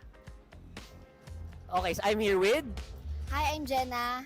Alright, Jenna, sino tingin mo sa TNC, RORA, and APBR ang makapasok sa MPL Philippines Season 17 playoffs? I guess RORA pa rin kasi for sure mas gigil sila ngayon makabawi and of course, syempre sila yung last champion ng M7. So for sure, mas pipilitin nila na makapasok sa playoffs and syempre hindi pa sila nakakapag MPL champion. So most probably talaga na pipilitin nilang makapasok sa playoffs. This is it. Alright, puso ng kampiyon. Kasama ko naman dito si... Jorine. Alright, sino tingin mong papasok ng MPL Philippines Season 17 playoffs sa tatlong natitirang team? For me then Aurora kasi sila din po yung unang na-root ko po talaga. Then sa ranking medyo mahigpit din yung laban pero alam ko po kaya pa po nila bumawi. Ano yung nakita mo sa Aurora kaya tingin mo sila yung makakaangat sa APBR na TNC? Ang ganda po ng play din po nila, especially nung M7 na game po nila. Kaya sobrang nakita ko po yung potential na kaya pa po nila bumawi po. Then, Nakita mo yung puso nila dun sa M7? Opo. Kaya rooting for Aurora. Valid. Alright, thank you. Dito tayo kasama ni Kuya. CJ po. Okay, CJ, sino tingin mo yung papasok sa playoffs sa tatlong natitirang team ngayong week 8? Sa tingin ko po makakapasok Aurora. Bakit? Kasi sa out of 3 choices, sila po yung may pinaka-chance para sa akin na makapasok. Ano yung nakita mo sa Aurora na parang kayang-kaya nito yung TNC tsaka APBR? Feeling ko gigil sila makahabol ngayong sa standing ngayong week 8 na po ngayon. Feeling ko sila yung deserving na makapasok kung sakali sa playoffs. Okay, we have Sofia! Hello po! Alright, sino tingin mo yung last team na papasok ng MPL Philippines Season 17 playoffs? Rooting pa rin po ako sa Aurora. Bakit Aurora? Kasi lalo na ngayon na medyo mahigpit yung laban, ang feeling ko dun sila lalabas talaga. Magpapakita na angas. So tingin mo mauulit yung M7? Pwede. Aurora na yan eh. tingnan natin. Patricia! Hello! Alright, so simpleng tanong, sino ang tingin mong team na magka-clutch ng panghuling slot for the MPL Philippines Season 17 playoffs? Siyempre, naman ako, for lagi kong sinusuportahan na team yung TNC Phoenix Army. Alright, and tingin mo bakit TNC ang possible na kumuha ng last slot na to? Kasi may unfinished business pa kami last season eh. That's why. Kaya kailangan bumawi ng mga Phoenix Army boys. At alam ko naman kaya namin makapasok pa ngayong playoffs, ngayong season. Tunay na tiwala lang. Kailan kapitan ito, Mac, no? Malupit. Dito ay kasama ni... Rodel! Alright, Rodel. Sino tingin mo sa tatlong teams matitira ang papasok sa playoffs at bakit? Me personally, I think it's gonna be Aurora Gaming Philippines kasi mataas yung tendency na makapasok sila. And I've been noticing na lately, nagsistruggle sila. And plus, may celebrity Aurora Hunters which is si Demon Kite. Yung celebrity yan, si Daniel Padilla ata yun. Oo, si Daniel Padilla. Yung yari. May celebrity tayo. Okay, so interestingly, puro Aurora ang nasabi dito. And then we also have like TNC believers in the chat. Where are the AP Brand fans, man? I'm looking for you kasi hindi pa naman tapos ang laban, especially here in week 8. Siyempre lahat yan dito lang sa Basa ng Masa. See you on the next episode. Siguro, best memories ko lang na my learnings is yung naging sub ako ulit kasi nasa backstage lang ako. Tapos parang hinambol ako ni Lord na wag maging complacent, ganon. Kasi di ba nga last season wala naman akong kapalitan. So, ayun, parang na-reset yung utak ko para bumawi ulit. Isa sa favorite moment ko yung yung first win namin kasi nangyari yun pa lang week 2 pa lang. Tapos malakas pa yung kalaban namin yung Onyx. Kaso, malungkot yung nangyari sa pagkatapos, nagka-lose streak kami. Pero kahit na ganun, favorite moment ko pa rin yun, syempre. Bili na kayo ng ticket for playoffs, guys, para mapanood nyo kami. May makikita ko yung pogi. Shoutout kay mama, magpagaling ka na. Kahit di ka makapunta, okay lang. Basta gumaling ka na. I love you. Pati kay Maggie, I love you. Shoutout din pala kila Tita Camille. Mag-iingat kayo dyan.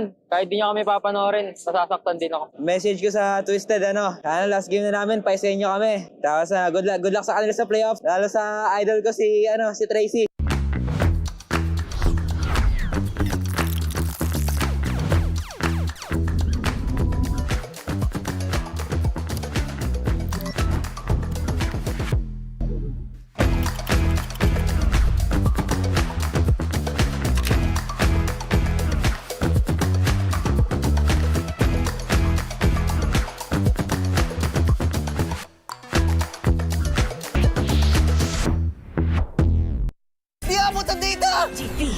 GG bro! Don't worry, the only with Smart Power All 99. Hindi bitin with 10 gig data to power your games plus only Facebook or only TikTok. Load now! Foul! You know your scalp can get up to 5 times more dandruff? Get triple anti-dandruff power. Supercharged with Clear. Hey, you! Did you know men have 1.4 times weaker scalp? Get a shampoo that's 100% made for men. Supercharged with Clear. Enemy alert. Your scalp gets 1.5 times greasier, causing dandruff. Get triple anti-dandruff power. Supercharged with Clear. Stop and pull over. Your scalp gets 1.5 times sweatier. For cooling power, supercharged with Clear. Different shades, different moods. But somehow, we just click. We all move through life differently. Chasing dreams, finding calm, and growing in our own ways. For some, their energy burns brightest when they play. For others, calm is where their focus finds its rhythm. And for a few, growth simply happens when the mind is at ease. But even in our differences, we're all connected by the things that hold us steady or have our backs. No matter the hue, there's a color that feels like you. So let me ask you this. What's your color?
Nagbabalik ang MPL Philippines Season 17 live pa rin sa Victoria Sports Tower kung saan nakita na natin ang huling sayaw ng TNC Pro Team kung saan na-secure na rin ang Twisted Mind sa kanilang 5th seed sa upcoming playoffs natin. Upper bracket secured na ang Team Falcons. Meanwhile, ang kalaban nilang APBR ay naghahanap pa rin ng paraan at puntos para makapasok sa playoffs. Magiging mahirap ang laban na ito with Team Falcons momentum mula sa kahapon na magke-carry over ngayon sa kanilang laban kontra sa mga Bees. Kami ang inyong mga kasama ngayong gabing ito. Huwag pa rin with Josh Cakes and Wolf, and over sa ating English panel. Rockhard, kamusta tayo dyan? Still us, it's Rockhard, Hans Galleria, and Renmar Santa Cruz. Super exciting ang mga ganap natin ngayon dahil ito ang ating first high-stakes match sa araw na ito sa ating Super Fan Saturday. It's APBR versus Team Falcons, the sting within reach. One sting na lang para sa APBR. Isang puntos lang kailangan nila para ma-avert yung crisis na paparating. And they badly need this match against Team Falcons kasi losing this might really decrease their chances of getting into the playoffs. Let's just say that for APBR at least, it's still up to them. So sila pa rin ang may control so kung saan sila mapupunta up until this point. If they win against Falcons, they can get to the playoffs. Yeah, it's still pretty big considering they do have a fight tomorrow, literally head-to-head against Aurora for that last line. Yeah, that's funny because again, it's 2 wins that are very important for you to get the 6th spot. It seems like 1 to 5 is already cleared up and we're just waiting for 1 more para makapunta sa San Juan. Yeah, the really difficult thing for APBR is they have to beat Team Falcons. The only team that got a game win against Falcons amongst the bottom 4 teams is Aurora. Everyone else got swept by Falcons. And this is really scary para sa APBR considering na may laro din ang Aurora mamaya. Yep. And yan ang kailangan talagang panoorin for APBR ng ating playoffs condition. Playoff secured if manalo ang APBR kontra Falcons and Aurora. Imagine, trying to beat 2 former world champions para makapasok ng playoffs. Tapos, ang mangyayari pa dito ay back-to-back pa ang laro nila para dito sa APBR. We did see them kanina dun sa papapunta ko dito, nakausap ko kahit pa paano mga members ng APBR. Mukhang high spirits naman sila, mukhang determinado sila ngayon at sabi ni Coach G ay mapapanganga daw ako sa gulat ngayon. Uy! Narinig ko din yan, narinig ko yan. I like it. Me like it. May Saber ulit. Worse than Saber. Sorry, better than Saber. Kaya pala. Sorry. Oy, very exciting. On our end, this is probably one of the most exciting matches na paparating pa lamang. Pero kitang-kita natin na locked in talaga ang mga manlalaro ng APBR. This is super important para sa side ng Team APBR. At para naman sa Team Falcons, pwede pa silang makakuha ng first seed. Manalo lang sila sa APBR na 2-0. May chance pa. Itong mga players ito and Flap looking for the nicest way para i-exit ang kanilang mga sarili sa regular season. And this time, parang parang momentum yung gustong ilaban ng Team Falcons dito. Yeah, it's still basically a battle for a top seed. Tiebreaker pa pala. Pwede mangyari dito, guys. Yeah, it's just fun to see na kahit saang parte tayo ng standings, there is a possibility for tiebreakers to happen. Whether you're at the bottom with Aurora and APBR fighting for that last spot or TLPH and Team Falcons, pwede mangyari. Yeah, we're looking specifically at the TLPH and Falcons tiebreaker. So one thing you have to consider is, first off, if ever this is going to be a sweep win for Falcons or for later. You know what? We'll just talk about it later. The graphics. I was getting ready. I was waiting to get it through, and then once it got to me, the graphics was taken away. Saktong-sakto eh. Dahil pwede na rin natin pag-usapan yung match history naman ng Falcons and APBR. A very historic matchup underway. And ito yung mga domestic rivalries na lagi nating inaabangan. Season 15 pa lamang ay nagkakatapat na ang mga ito. And for sure, madadagdagan pa ang pahina ng kwentong APBR kontra Falcons. Parang so far, nakakalamang ang Falcons overall 3-2. Pero sa overall sa game, ganito na 9-5. Napakahirap na scenario na ganito yung makikita mo. Kung ikaw ay APBR, lalo na ikaw ay gusto makapasok sa playoffs. But in any case, they have to really get into the point where kaya nila pumalag. May nakita akong trend. Season 15, Week 4, Day 2, Week 8, Day 2. The same as Season 17. So 2-1-1-2 ang nangyari no Season 15. Season 17, 2-0-0-2. Okay. So nagkakatalo sa dulo. Well, the trend is, APBR almost always, well, so far, AP Bren always gets a win, at least one series win over Falcons. Aba, ito na kaya yun? Oo nga eh, this could be the one at napaka-importante ng the one na to para sa AP Bren and this could be the game that allows them to enter the playoffs. Imagine mo, pumupuso pa rin ng AP Bren all the way to week number 8 at sigurado maraming kailangan gawin ng ating mga tropa dito. There's a large part in me that kind of wants a tiebreaker. Imagine kung sakali nakakita natin na unang nanalo ang Liquid sa Falcons the first time they met. Second time, nanalo naman ng Falcons. Parang may best of 3 yung best of 3. For the plot. For the plot. That's all I'm gonna say. Ang sarap naman kasi, no? Parang hanggang sa week 8 ng MPL, para bang wala pa rin kasiguraduhan itong 6 slot na to. At grabe, ito pala yung feeling ng parang mukhang scripted yung liga kahit Even the first slot, right? Even the first slot is not secured yet. Totoo. So, Yeah, with what you just said, a bunch of people are gonna take that as it is scripted. Well, kahit ano namang sabihin nila, hindi magbabago ang ating Infinix keys to victory. So, analyst, take it away. All right, now we're gonna be talking about AP Bren. I don't think this is the first time that I mentioned this, pero parang mas lalo na siyang applicable sa ngayon. Napansin ko ang AP Bren na nagsisettle sila sa mga heroes na parang pang-kontra na lang at hindi talaga sila yung nasa taas ng meta at willingly nagbibigay sila ng mga meta heroes. I think this is the time where they cannot do that against Falcons. They cannot give Falcons strong meta heroes tapos yung sa kanila ay mga bunot na lang, mga pocket strategy. Although we would want to see pocket strategies, but strong meta heroes will be the way to go up against Falcons. And also, wag na wag ibibigay ang early game sa Falcons. Bukod sa struggle ang members ng AP Bren in the early stages, kapag ito yung nangyari, yung Falcons isa sila sa mga pinakamataas ang success rate kapag nakuha nila yung early game. Yeah, so Falcons are going to be eyeing out the roam mid duo of AP Bren, looking at Nova, looking at Aqua, and seeing if they can take them down really quick. They are going to do that by the draft, via the rotation. So if you can get those really strong trades in the mid, if you can get, honestly, my personal favorite pick for Haji this entire season is a Valentina.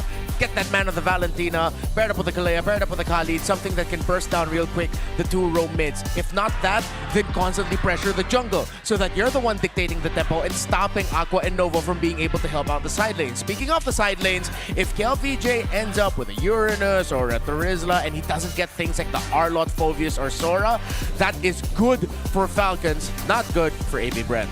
And napapansin ko dito, parang heavy talaga sa drafting yung mga Infinix keys to victory natin for this match number 2, which puts a lot of pressure not only sa ating mga players, kundi sa ating coaches, Coach Moody at kay Coach G. Mukhang nasa kanila ang bola. At guys, 3 games kanina, 3 games ulit. Let's go! alam mo na yan. Isagad na natin to.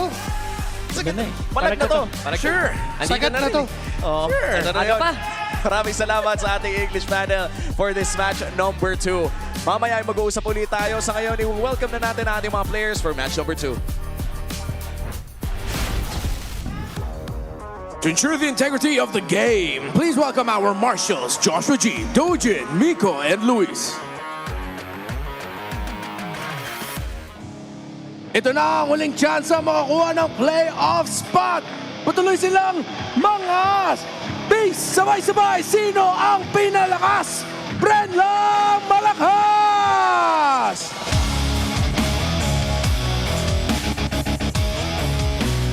They return to soar to new heights. Beware their might. One of the titans of the game, Team Falcons!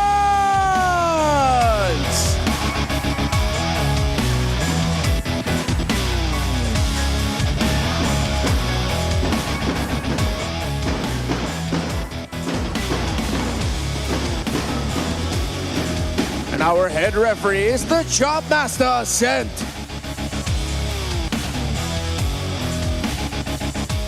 The head coaches, Coach G and Coach Moody. No room for mistakes as a playoff spot hangs in the balance. This is AP Bren versus Team Falcons. Magingay! Kasalukuyang nasa number 7 ang AP Bren with 3 points, tied at Aurora at number 6. Kailangan nila ang puntos na makukuha nila dito para makapasok ng playoffs. And it's time to show their most effort para dun sa kahuli-hulihang slot ng ating playoffs. It's time to show what they really got and ipakita at i-channel kung ano yung performance nila during the week 1.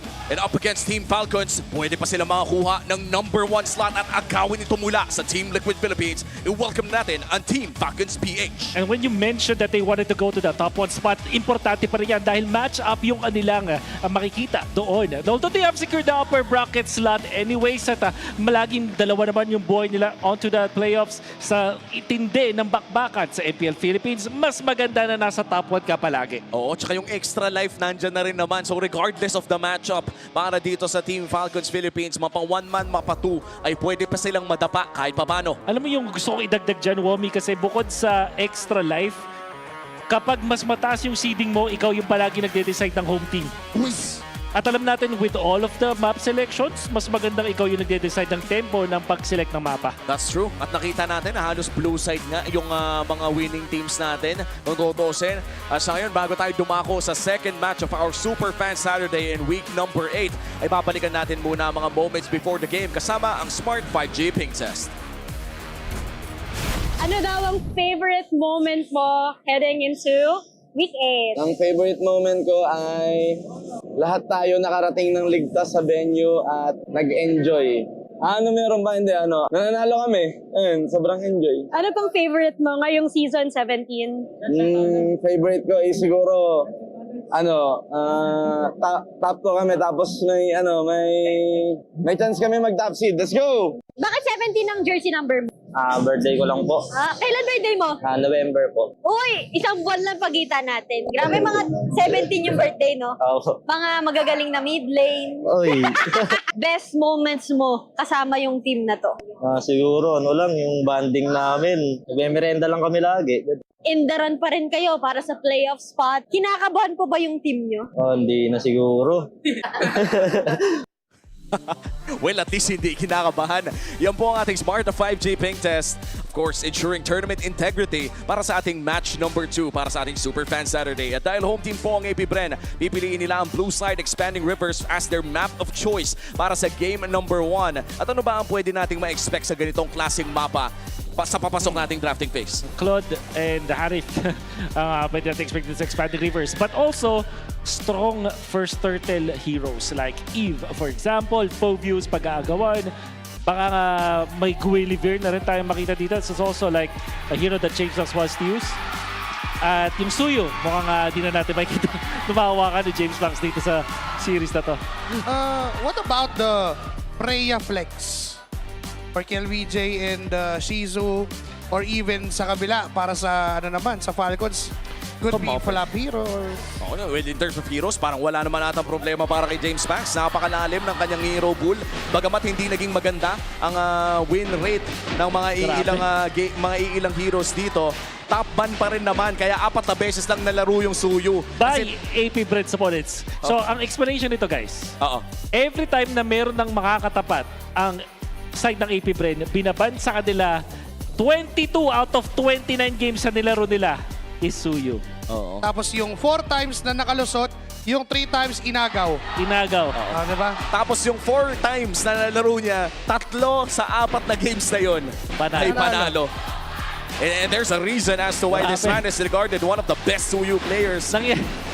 Nangyari talaga to ever since na-interview si Carl eh. Yun talaga yun eh. Sinabi niya na magaling naman siya. Pag nakasuyo, that's Carl's words. That's Carl's words, ha?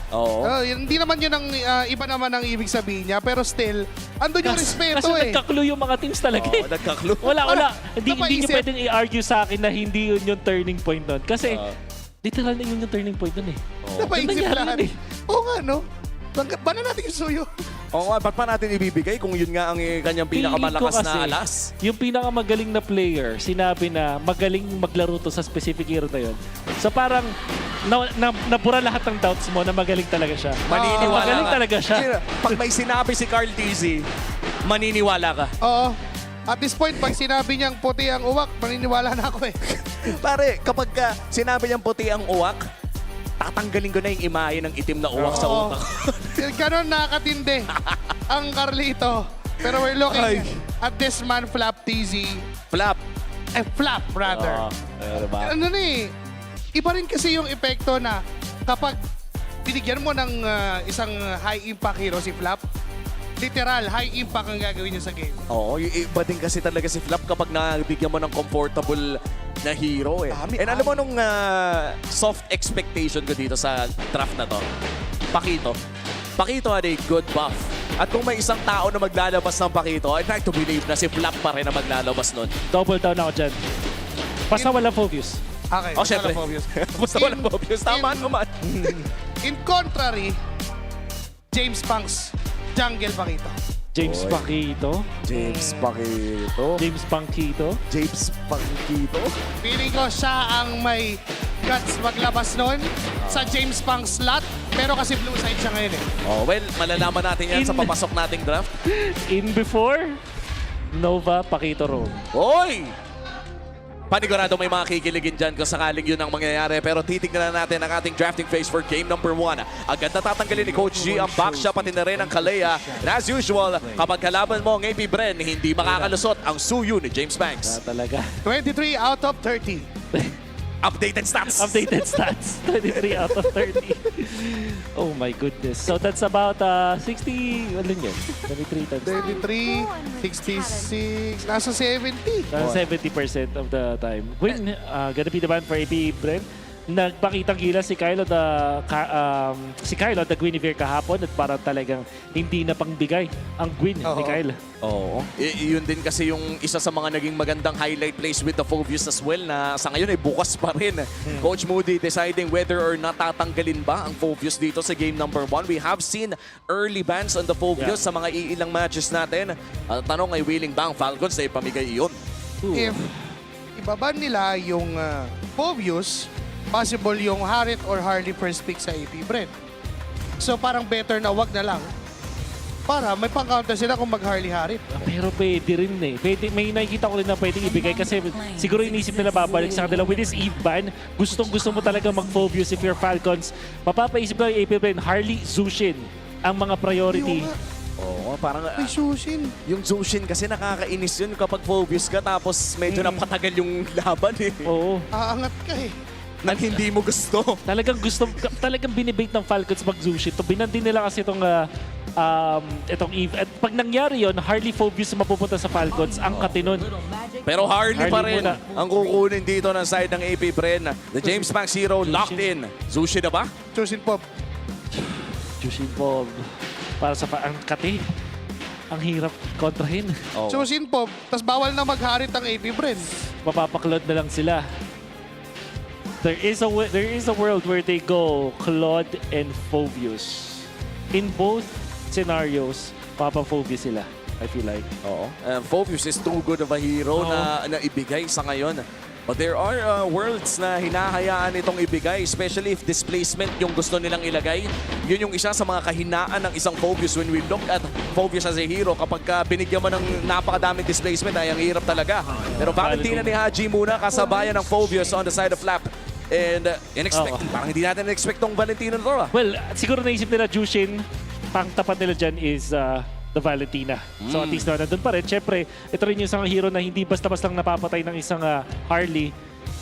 AP Bren, kailangan nila ng pangtunaw. The Claude, I think, is mandatory. Hindi kasi pwedeng Moskov. 100% hindi pwedeng Moskov, hindi pwedeng Harith. No choice sila dito pag nag-get Claude para kay Shizu. At siguro isang makunat na hero like Hilda para may pang-open pick sila. May Marcel pang open. Do you want the Marcel with the Harley at Claude? Pwede naman siguro. Well, wow! Taking a page from Twisted Minds draft. Magician. Nakita na natin kanina to. Mukhang may repeat na naman na gustong gawin ng AP Bren. Hilda, however, ay hindi nila masesecure this phase. So malaki yung chance na tanggalin ito ng Falcons ng phase number 2. Mahirapan silang recover with the hero for Shizu. This is scary, honestly. Kasi mababan yung Claude. Siguro yung Bruno ibaban na rin.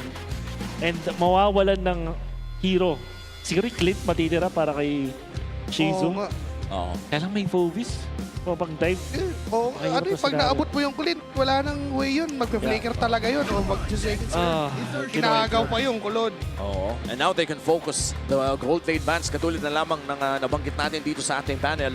Taking away the Bruno and potentially even the carry could be the choice here para sa Team Falcons. Pero yung Hilda, willing pang ibigay ng Falcons ang Hilda o sila ba mismo ang Pwede na kukuha? lang i-fourth pick para kay Ogwen. Isang magandang sandbag type of hero na haharap sa isang Harley. Siyempre, yung problema lang siyempre yung Gord. Pero kasi mabilis ka na maglakad eh. At meron kang flicker pang bypass kung sakali. Alice na lang siguro yung problema. There's a potential para sa APBR na kumuha ng isang makunat na hero na lang din to combo with this. So, there is also a chance na mag-ban sila ng Kylos. Mag-ban pa rin sila ng Moskov despite them having this phobias. And with that Moskov ban, isa na namang marksman ang matatanggal. And banning phase para sa APBR. Naghahanap pa ng XP lane. Actually, naghahanap pa ng roamer and jungler ang side ng Team Falcons. It comes to their jungler options, yung medyo inisip ko na dito. Leomort pwede kasing i-ban. I don't think na... Oh, actually pwede pa sila mag-Fred rin on Falcons. Parang talagang pangharap nila dito at may mananalify yung strength ng isang Alice na gustong mag-go at papaangatin lang sila sunod-sunod. Knowing na yung Hilda ay fourth pick na pwede kunin ng Falcons, kukunin na lang siya ng APBR. I think that's a smart ban. Oo. And grabe no, may mga moody natics na pala. Moody natics. Nasa harapan. Front row seats para dito sa ating game number 1. With the Hilda taken away, isang marksman ban na naman ba ang ating inaabangan mula sa Team Falcons? Could be. Bruno, for example, could be a ban. Kari. Hindi na lang problema pala. May phobias ka kasi. phobias. Siguro yung Moskov talaga nagban sila dito kasi baka hindi na sila mag-assassin. I think they will go utility route dito para sa Falcons. Wow. Saka yung yung side lane pressure. Yung macro na lang nung Moskov din yung tinanggal. Yung ban Bruno, I feel like. Different perspective. Oy! Oh, the respect. Nova Marcel. The respect pa rin ng Nova Marcel and that does limit yung additional options pa sana na roamers for APBR. Pero nananatili pa rin naman ang mga popular picks such as the Khalid and other roamers. So baka nga may pwesto pa para sa Grok.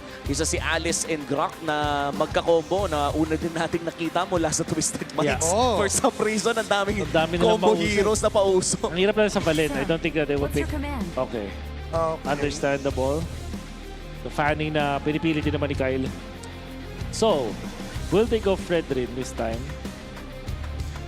Or Khalid, mga hero pa ni Ogwen. Alright, pwede sila mag-Ogwen hero muna. Pwede na kami yung Hylos. Or even the Khalid. May Hylos Khalid. Yung Grok nga, pwede sila kumuha actually. Oo. At nakakailang din kasi sa mga Gord yung mga Grok. At actually, lahat ng mga roamers na available nakakailang sa Gord. Mahirap pahabulin yung bato. Puta. Kalayas Band. Actually, yeah. Glue? Siguro, pantangke. Alam nila kasi, this is Gord. Tapos pang harap din siya sa isang Harley. Parang sa mga punong-puno ng magic damage. Khalid na nga. Simplihan lang. Simplihan lang. Pero that limits yung pwedeng kunin ng APBR na ano na lang natitirang roamer at pati na rin gold laner para dito sa side ng AP. May twist ba tayo makikita dito? So, Gatot, Kacha. It's good. So, mahirap din eh. May nakikita tayo, may nakikita. May spoiler, may spoiler. Oknar? Leslie na to. Kung ako pabiliin, sana Leslie. Sana. Nag-semi-keki. Ito na ba yun? Semi-keki strat. Semi-keki. Tatlong magic. Locks in the Irithel. Okay. Ilabas mo na ang motor. Ilabas na ang Ducati. Shoutout nga pala sa mga nabili ng Ducati dyan na napopost na rin din sa social media.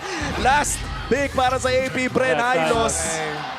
I also mentioned that ito dapat ay sa mga ban ng Falcons pero seems like they're not that afraid of it. What is your Kyle hero? Up against Irithel. Yung mga tipo nagdadala ng blade armor would be good. Sustain na rin talaga. So, Fredrin talaga. Fredrin. Pero kung naghanap sila ng damage, may Leomord pa naman. Hayabusa Assassin.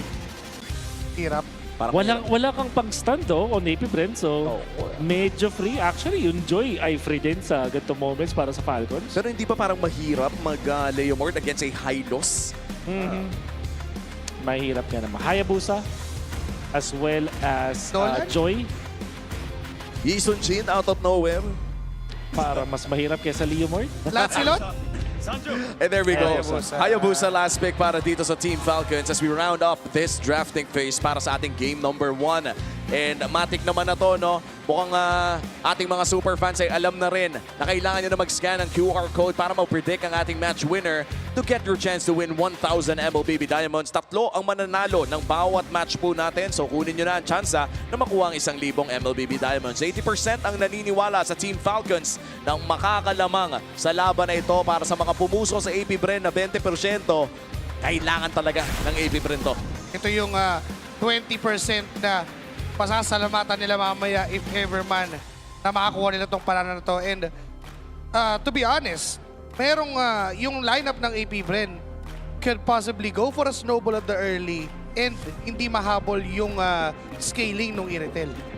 Eventually, magiging sobrang kunat na ng mga heroes ng AP Bren at mga outlast nila itong Claude. Sabihin na natin, Claude, may THS at mayroon kang pag-lane game no matter what happens. This is Alice and Hylos. Very potent into the front lines. Kakapusin ng damage eventually itong Hayabusa. So, sobrang dependent ng Falcons manalo sa early game. Everywhere else, mukhang ang AP Bren nakapag-set up sila ng isang long game na sila yung mas makakalamang. Let's see kung aabot nga ba ng long game ang game number 1 na ito. Tandaan natin ang bawat laro ay nagmamatter na at this point. Medyo kinabahan ako para kay James Punks doon dahil 2-0 ang kailangan ng team. Tama ba na 2-0 ang kailangan ng Team Falcons dito to potentially secure top seed? That's right. Para sa Falcons. Aray ko po. Pinaparamdam agad ni Super Marco yung advantage ng Claude sa metagame ngayon over that Iritel. And si Nova naman, all he can do at this moment is magbigay lang ng vision at protektahan yung jungle camp ni James Punks. Yeah. Very passive way to utilize this Harley on, okay. Isa sa mga makikita natin na rotation coming out from Harley kadalasan ay pumunta doon sa kabilang orange but this time hindi. Settle muna siya sa sariling side niya ng jungle tapos naharangal pa siya ng isang ka-lead para hindi siya makapunta doon sa Lizard. So lamang ang Falcons sa mga first rotations na to. Naharangan ni Ogwen yung pathing ni James Punks at ni Nova. Kaya naman hindi matutuloy yung plano na dumalaw muna doon sa gold lane. Pass clear mula sa side ng AP Bren, pwesto sa turtle in 20 seconds. Yep, this is the first turtle of our game number 1. At pinag-usapan natin yung early game importance para sa Team Falcons. Importante para sa Team Falcons na makalamang sa pagong na ito. Hindi tatama ang mga stun na nagmumula dito kay Aqua at mukhang kailangan na mag-set up ng pares na koponan para sa upcoming turtle fight na ito. Level 3 pa lamang si Flap at kailangan bumili ng oras. Lilit lang ng mga movements sa Falcons pero sobrang effective yung pagharang ni Ogwen, yung pag-lizard ni Kyle. Kita mo, laki agad ng lamang nila. Binate niya. Ayun yung mga members pero hindi siya biniro. Pinili yung trip ni Ogwen. First blood para sa AP Bren. Ugi Shadow Kill na gamit din. KLVJ ngayon haharangan na. Babakuran na yung turtle. Even Flap will try to get a counter. Tatalon against Aqua. Mamamatay ba sa kamay ni Kiel? Si James Punks tatapos ng misyon. Hadji and Kyle trying again for a counter. Nova's dead. Retry mula kay James Punks. Tuloy pa rin ang paghahabol. Nabuhay na maguli si Ogwen. Pero makakataka si Kia VJ sa isang blood gleam. Pero sa bottom lane, gold lane matchup Marco versus Shizo. Pero nagkagamitan ng ultimate, wala namang namatay. At Recta Purple ang call para sa AP Bren. I think that was somewhat of a win para pa rin sa Team Falcons considering their net worth. Pero ang unang pagong ay mapupunta sa kamay ng AP Bren. That's interesting kasi AP Bren nakapagbigay ng 2 kills para kay James Punks. Ito 300 na lead na mayroon ng Falcons. Nagsimula to nung minute 1 kung saan yung mga rotations si Kyle ay sobrang impactful. Kaya naman hindi ganun kalaki yung lamang ni James Punks. Retribution is para kay Ogwen.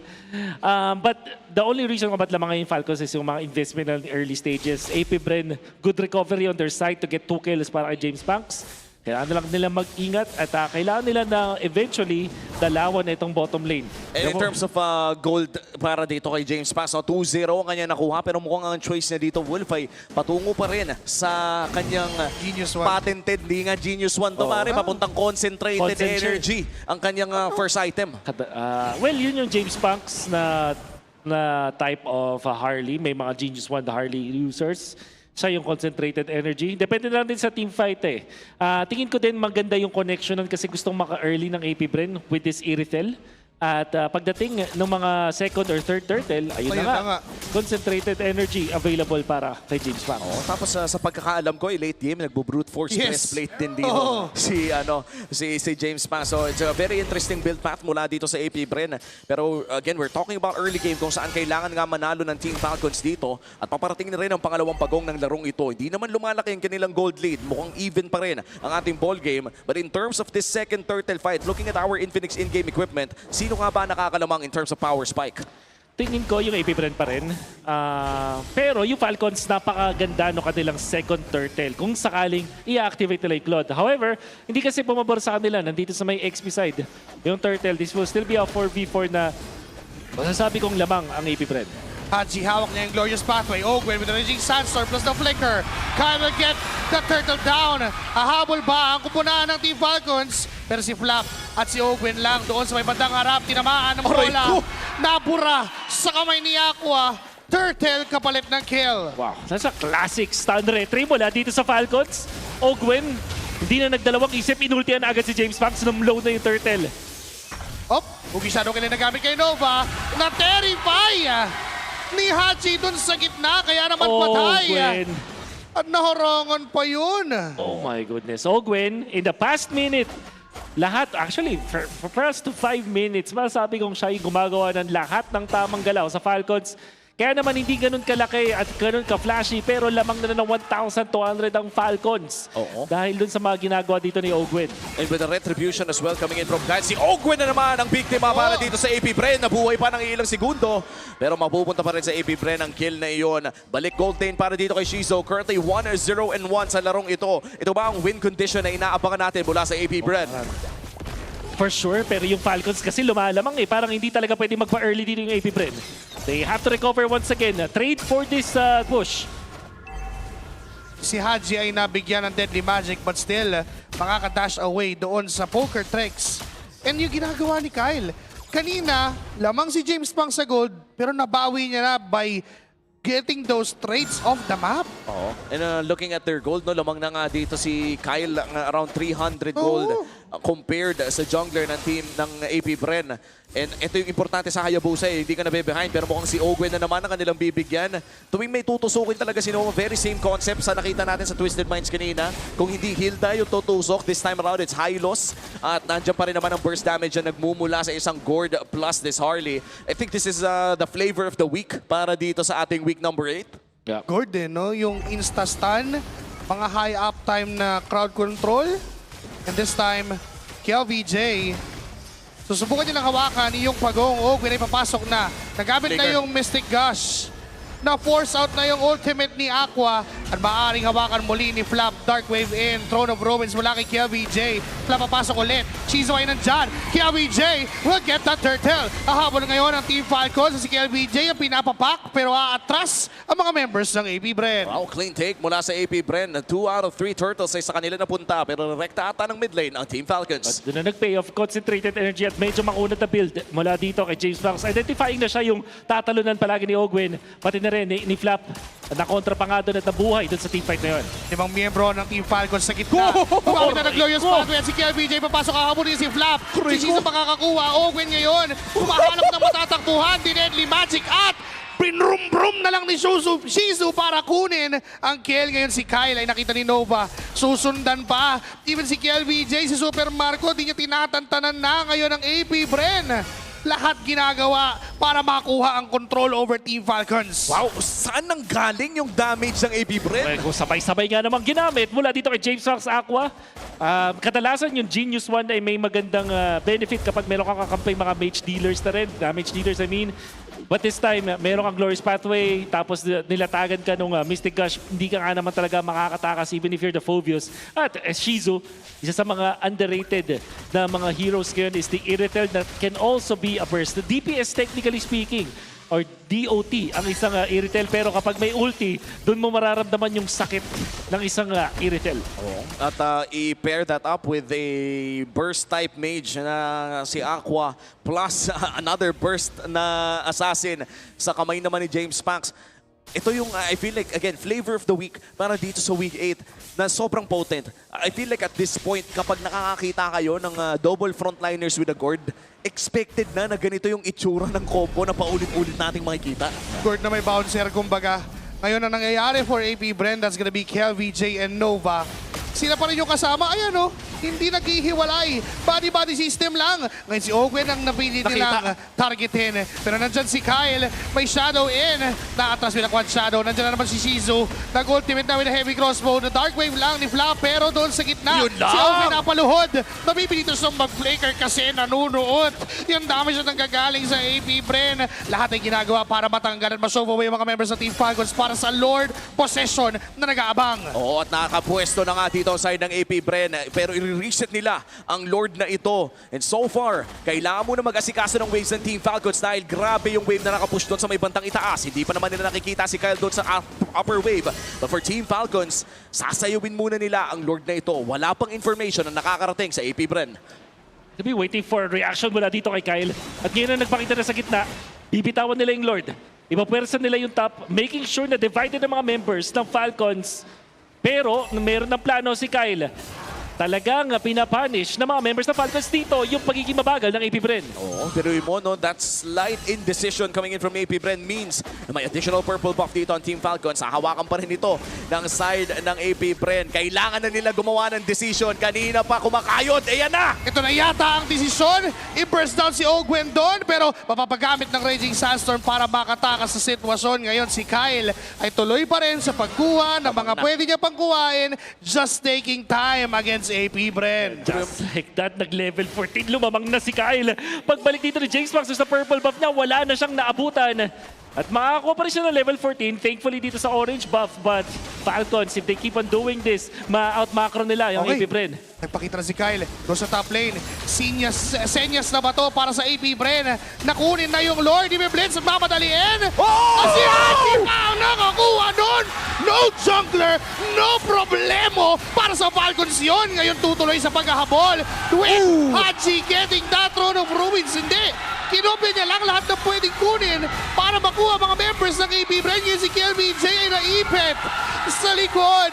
Tatlong miyembro kapalit lamang ng isa, pero ang mahalaga sa Falcons, naagaw namin yung Lord! It's a disaster para sa AP Bren na out-macro na nga nung simula. Naagawan pa ng KDA machine. 4 versus 5 at Falcons. Ang puhunan nila doon ay yung tapang. Going in for the right targets. In fact, knowing na si Shizu ay magpapakita doon sa gitna ng laban dahil isa siyang Iritel. And then eventually, nakaabot na nga etong si Kyle, taking advantage of the expanding rivers and allow them to get into the fight. Tapos, dahil lamang na nga si Kyle sa pera at sa EXP, talaga nga namang pag nag-ulti na siya, mapapatumba niya ang mga members ng AP Bren. Available ang flicker dito ni Ogwen, ha? Super Marco, kamuntikan doon. Ogwen, naparaging Sandstorm na rin, but still not committing that flicker. Quad shadow mula kay Kyle, pero atras din. Inayaan lang nila yung Lord at sinamahan para makatoro dun sa base ng AP Bren. Shizu defending that bottom lane. Kyle is there. Quad shadow in a second, pero di niya gagamitin. Tinakot lang niya bahagya ang AP Bren. Oh, wala pang hawak na Wind of Nature dito si Shizu. Kung sakaling natamaan siya ng quad shadow doon, that would have been a life taken away by Team Falcons. And look at our Infinix in-game equipment. Ano bang mapapansin natin dito na napaka-importante, Wolf? Well, was very quick, but this one is important. The Wind of Nature na ngayon ay available na para sa isang Iritel. Sa mga bentahin ng Iritel as a marksman kasi hindi mo kailangan ng sobrang dami mong pera para maging online ka. Maganda kasi yung mga build up na items mo. Haskos lang into the Fury, tapos hindi mo kailangan mag-Trinity. So, maaga ka makakarating sa Wind of Nature. That is the important na item dito para sa AP Bren. Oo, at hihintayin natin no, kung magagamit nga ba ang Wind of Nature na to sa pagpasok din ni Kyle. Super Marco with a crucial item pickup as well. Makukuha na niya ang Winter's Crown. Kaya ibig sabihin niya na pwede na gumawa ng mga risky plays with the BMI as well. At 40 seconds bago lumabas ang ating pangalawang Lord. Another concealed play coming in from Team Falcons. Ogwen scouting out potential targets na likuran. Bang! May raging Sandstorm pa na kumonekta sa tatlo. Tapos nagkalabo-labo kasi nagpasukan na mga members ng Team Falcons. Super Marco and Kyle getting 2 kills. Ngayon ang Team Falcons lamang na sa numero. May 25 seconds para hintayin yung Lord.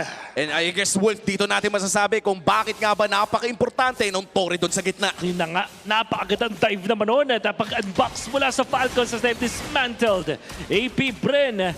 At dahil doon, makapag-push ata sila, lalo na wala si Aqua. Wala na silang pakialam kung maglo-Lord pa. Ang gusto nilang gawin ay tumulak ng Torre doon sa gitna dahil may minion wave silang dala-dala. Kyle goes in with a hooky shadow kill. Simple pa makakakuha nun. And sino ba ang tutumba ngayon? Si KLBJ! Wow! Papasok siya with a blood gleam. Wala nga lang sa throne of Ruins na pwede gamitin para mapatumba ang mga members ng Team Falcons at atras na sila pa isa-isa. Kamuntikan pa makakuha ang side ng AP Bren. Pero wala pa rin silang makukuha ang conversion. Nagkaubusan lamang ng mga battle spells but Ogwen still holding on to that flicker. Upcoming Lord Fight Wolf. Anong basa natin dito?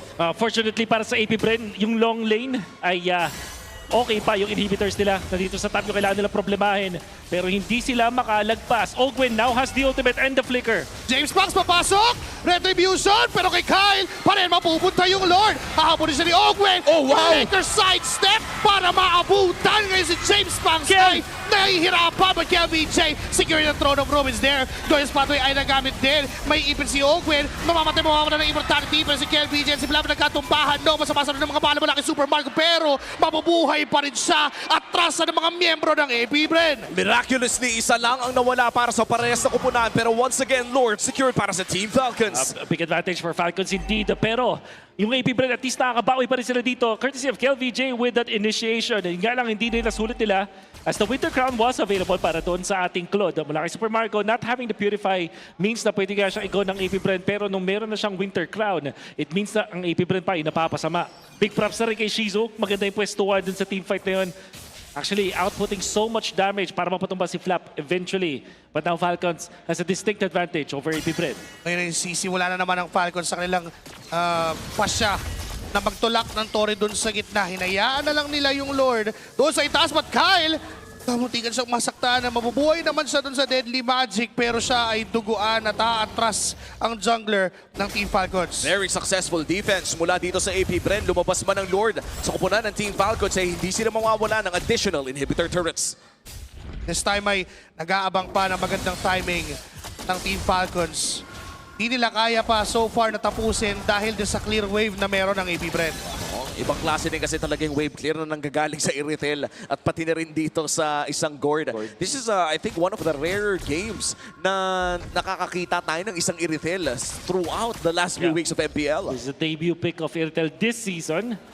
There was a time na ang Iritel ay pang tapat din naman sa Claude, lalo na nung uso yung mga tipong Faramis o the healer type of roamers dahil bukod sa natutulungan mo yung isang Iritel with Angela, for example, or Rafaela, maganda ka rin yung burst kasi ano kayo ba, damage overtime ka normally, pero pag meron kang ultimate, burst ka na as the Iritel. And I think this was also one of the historic marksman na ginamit ni Keldra on our M6 run. Yan yung tumapos ng actually ng Grand Finals. Grand Finals, yung inikot-ikot na lang yung base. And the ball. Yung inikot-ikot na lang. And of course, para kay Keldra sa Onyx ID, alam naman na natin, we have to again, wish them the best as of now. And for Team Falcons, balik tayo dito sa ating laro. 25 seconds, paparating ng Lord. And this is very important for Team Falcons considering na pwede na nilang isara yung laro na to if they're able to secure an 18-minute Lord.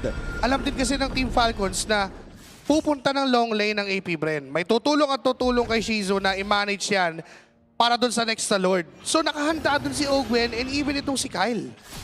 And this is it. Potentially an 18-minute Lord para sa Team Falcons kung papatagalin nila. Pero hahawakan na ito ni Super Marco. Pero pwede pa naman nilang i-reset ito at isayaw. Pero mukhang ayaw na nilang patagalin pa. Napakalayo ng pwesto ni Ogwen. Nasa may bandang likod. Inaabangan niya kung may mag-react pero minadali na lang ng Team Falcons yung Lord. Anong sa tingin mo nangyari sa call na yun, Wolf? Sa tingin mo ba dapat inintay na nila o okay na yun basta makuha? Sobrang layo lang talaga kasi ni Shizu eh. Parang okay na talaga yun para sa Falcons. Ayaw na nilang tuming-fight dito. Knowing na meron silang float, so they can brute force their way in at tapos, was it an 80-minute Lord? Parang umabot ba ang 18 minutes? Oo, hindi umabot. Sure. Hindi umabot. Hindi nila ni-reset.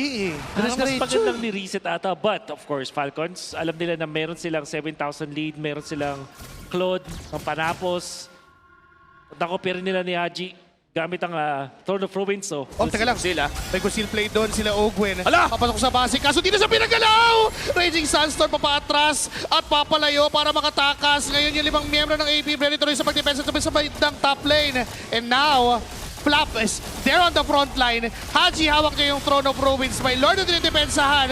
May ikakasa si KLBJ na sarili niyang Throne of Ruins. Glorious pathway. Ay nagamit din. Flap is low. Winter Crown para maiwasan ang pagkakamatay. But Kyle! Tinawag isa ng kill! And a shutdown mula kay James Banks. Tig-isa lang ang nawala. Naipit na si Shizu at si Aqua. Tinatanong na ni Flap pero nabura sa mga members ng APBR. O Gwen, hinahabol pa ni James Banks. Pero may mga minions na dapat depensahan ng APBR. But that's a 2-for-1. Lumamang dun bigla ang APBR. Wolf, ito na yung sinasabi mo kanina na kapag naka-heavy crossbow dito si Shizu, nagiging burst time at kapag dikit-dikit, mas nuot sa sakit. At nakita natin yung Falcons stumbling in there because of what James Banks was able to do as well as Shizu. At pati rin na naman dito si KLVJ. Yun nga lang Falcons, tingin ko mission success pa rin kasi nakaka-push pa rin sila ng mga Torre. They can just wait this out unless mapita si Ogwen. May immortality pa naman siya pero mabubuhay siya sa pagluhod at pagdasal. Napakakapal nung heal. Kaya naman buhay pa rin si Ogwen. Wow. Ang taas naman ng heal ng item ni Ogwen. Isipin natin sa Infinix in-game equipment. Walang Oracle yun Partida, wala pang Oracle yun Chastise Radiant. What the heal? What the heal indeed. Parang kakaiba nga naman. Falcons, they can continuously do this kasi parang nakikita natin yung APBR willingly nagbibigay ng mga objectives. May konting foretelling yung nakita natin na pag-defense ng APBR sa may gitnang torre nila. Tier 1 turret pa lang. Willing na silang isakripisyo para makakuha ng kills. And Falcons are kind of exposing that pala sa APBR. Shizu malayo sa kanyang mga tropa. Potentially very scary position para dito kay Shizu. Kung may dumaan na maling tao, this could potentially be a pick-off para sa Team Falcons. Pero sa ngayon ay 1-1-3 ang kanilang call with the roamer and the gold laner in isolated places around the map. Medyo delikado to para sa APBR Dadaan siya sa service road. Wala siya sa gilid. Nasa nagpakita na. Nagpakita na Kumbaga, alam na ng Team Falcons na doon manggagaling si Shizu. Medyo nainip, pero mukhang lalaban na rin naman. Nova on the front line. Aqua sa likod niya. KLBJ papalapit na. May blood di papuntang Lord, pero hindi niya itutuloy yun. Shizu! May masamang binabalak. Hindi ko gusto mga... Nakita! Nako! Hindi nakita. Wait lang. Nakita! Nandiyan na si KLBJ! Giving him a helping hand! Pero si Shizu ay makakaalis. At aatras din naman Kyle though na iba rin siyang plano dahil yung mid lane ang gusto niyang i-push para magbigay ng pressure sa APBR. Unbelievable. Nakakatakot. Delikado yung ginagawa dito ng APBR. But because of that, Falcons will be able to burst this Lord. Makakalapit pa mga members ng APBR. Libreng objective na naman. Ogwen ay lalaban pa. Raging Sansom at KLBJ. Pipigilin niya ang mga members ng Team Falcons. Ngayon si Flap sa likod. Patalon-talon. Winter Crown. Pero Mystic Cash nakakapain. But Haji with that stolen Throne of Ruins to get the members of APBR. It's 2-for-1. Lamang sa numero ang mga Falcon. Nandyan pa si Kyle para kumuha dun ng buhay sa middle lane. Super Marco. Mamala yung kanyang immortality. Kumagat yung quad shadow. Patay si James Banks. KLBJ sa gitna ay papapakenin na triple. Wipe out at ubos. At matatapos ng Team Falcons ang Game 1. Spectacular play mula sa KDA machine to end that team fight. Team Falcons makakakuha ng isang panalo sa series ito. What a counter set mula dito kay Haji. Imagine, hinahype na natin yung Valentina ni Haji mula nung C-Ball qualifiers pa early into this year. At nakita natin kung bakit nga ba ito isa sa mga priority ng side ng Falcons. Ibang klase maglaro ng Valentina. I would say demonyo mag-Valentina ang taong ito. That throne of ruin na ninakaw definitely changed.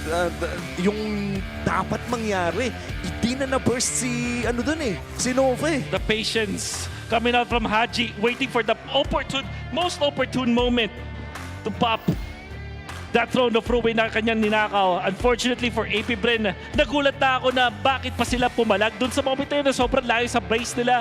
Lalo na nakuha na yung Lord ng Falcons. And they were duly punished because of that.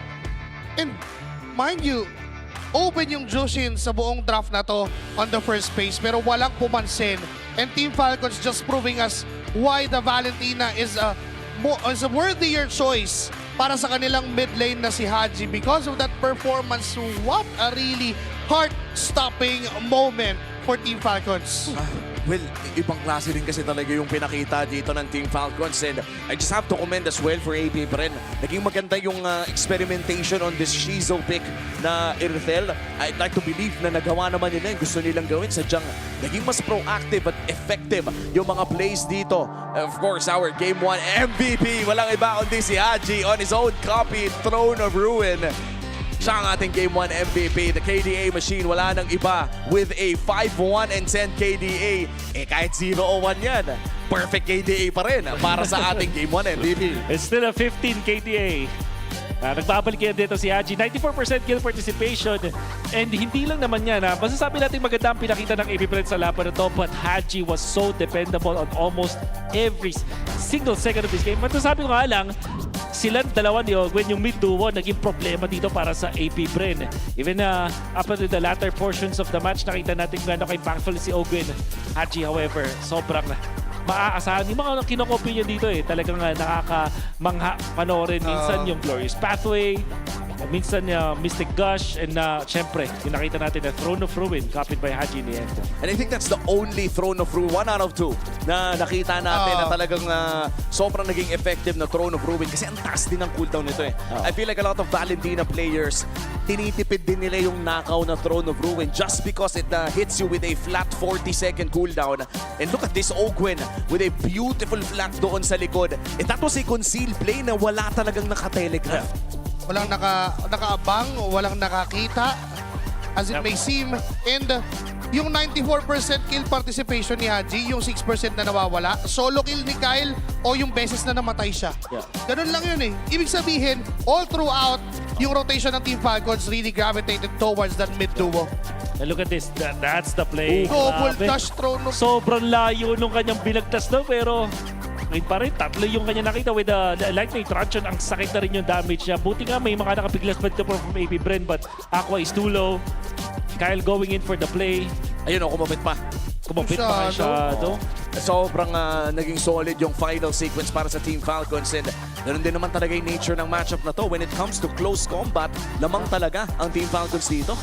Fortunately, napaka-sneaky nung Shadow coming out from Kyle. Ang hirap counterin, parang nauuna talaga siya dahil sa sneaky shadow niya doon.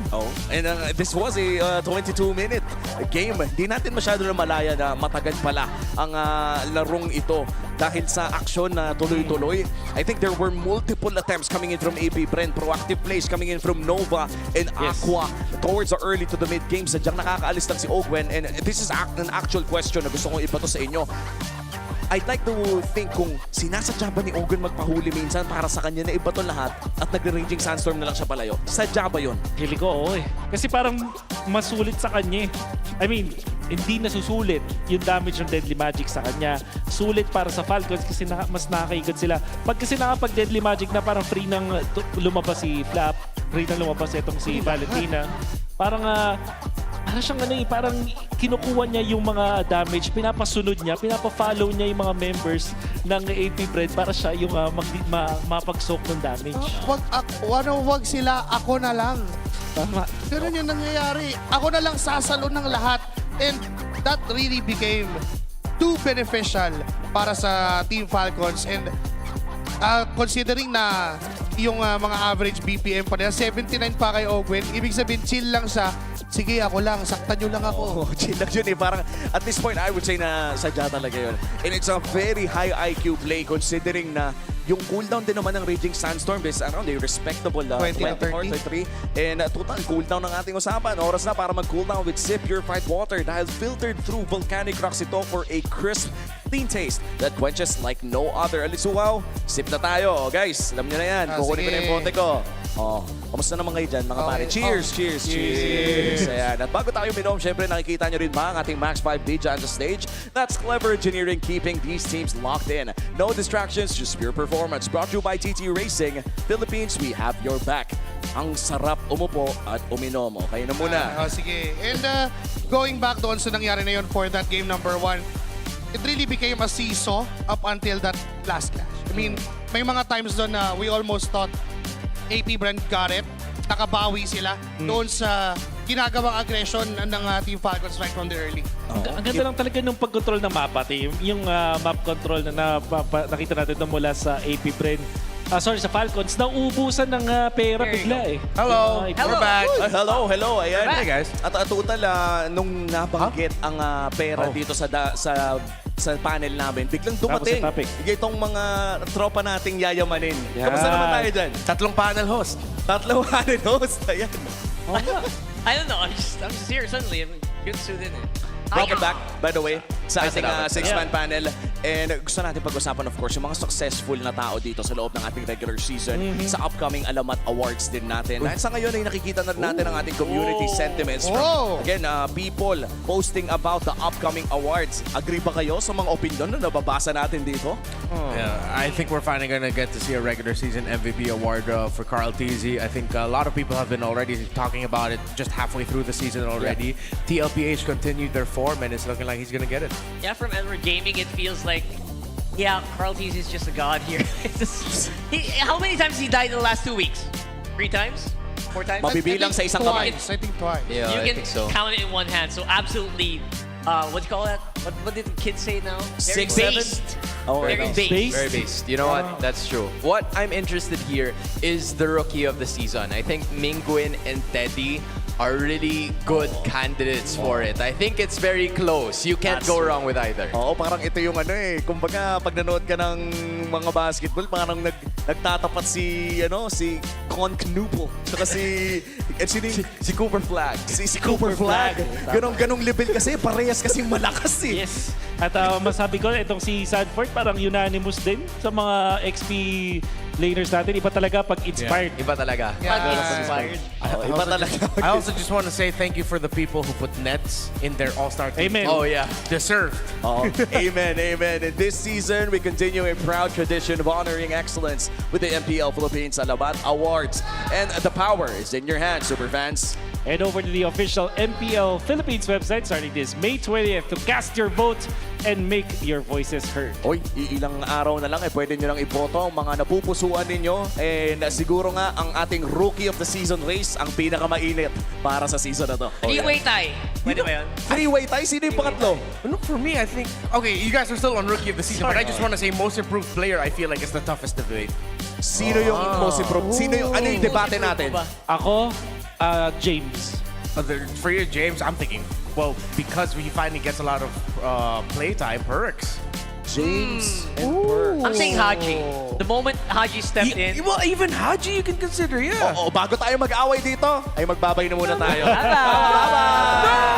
No! Ayan na. Nahiwalay na tayo. Bye-bye. Welcome back dito sa ating Filipino desk. Nasa Game 2 na po tayo kung saan ang APBR ay ka-fresh lamang sa pagkatalo. And this time, Team Falcons, tama ba ang aking nakita? Red side ang pinili nila with broken walls? Mukhang ganun pa rin yung trade. Willing sila ibigay ulit yung Harley in exchange for a Uranus. Yung Phobius Eve. Phobius Eve, I mean. Tapos meron sila pang kontra kung sakali. Highest damage taken per death after week 7. Rank number 1 si Flap. Iba talaga pag batak. Talaga pagbatak. Yan yung isa sa mga stat na parang itsura pa lang, alam mo na yan yung stat na number 1 siya eh. Para pag sinabi mo na ito yung number 1 ni Flap, hindi ka na magtataka. And to be honest, this is common for XP laners, but let's just point out the obvious. There's one cold laner here, and it's Paano Teddy. nangyari yun? Paano nangyari yun? Baka, onti yung deaths niya. Kakaklod. Damage taken per death kasi. Oo. Makes sense. Kaya siya pumasok. Pero mostly puro XP dapat yun eh. Oo nga eh. Yun kasi yung ano Among yung... Us, Yun kasi yung defining stat ng XP lane yan eh. Yung gaano ka kasulit bago ka mamatay. Nag-pray na pa si Teddy.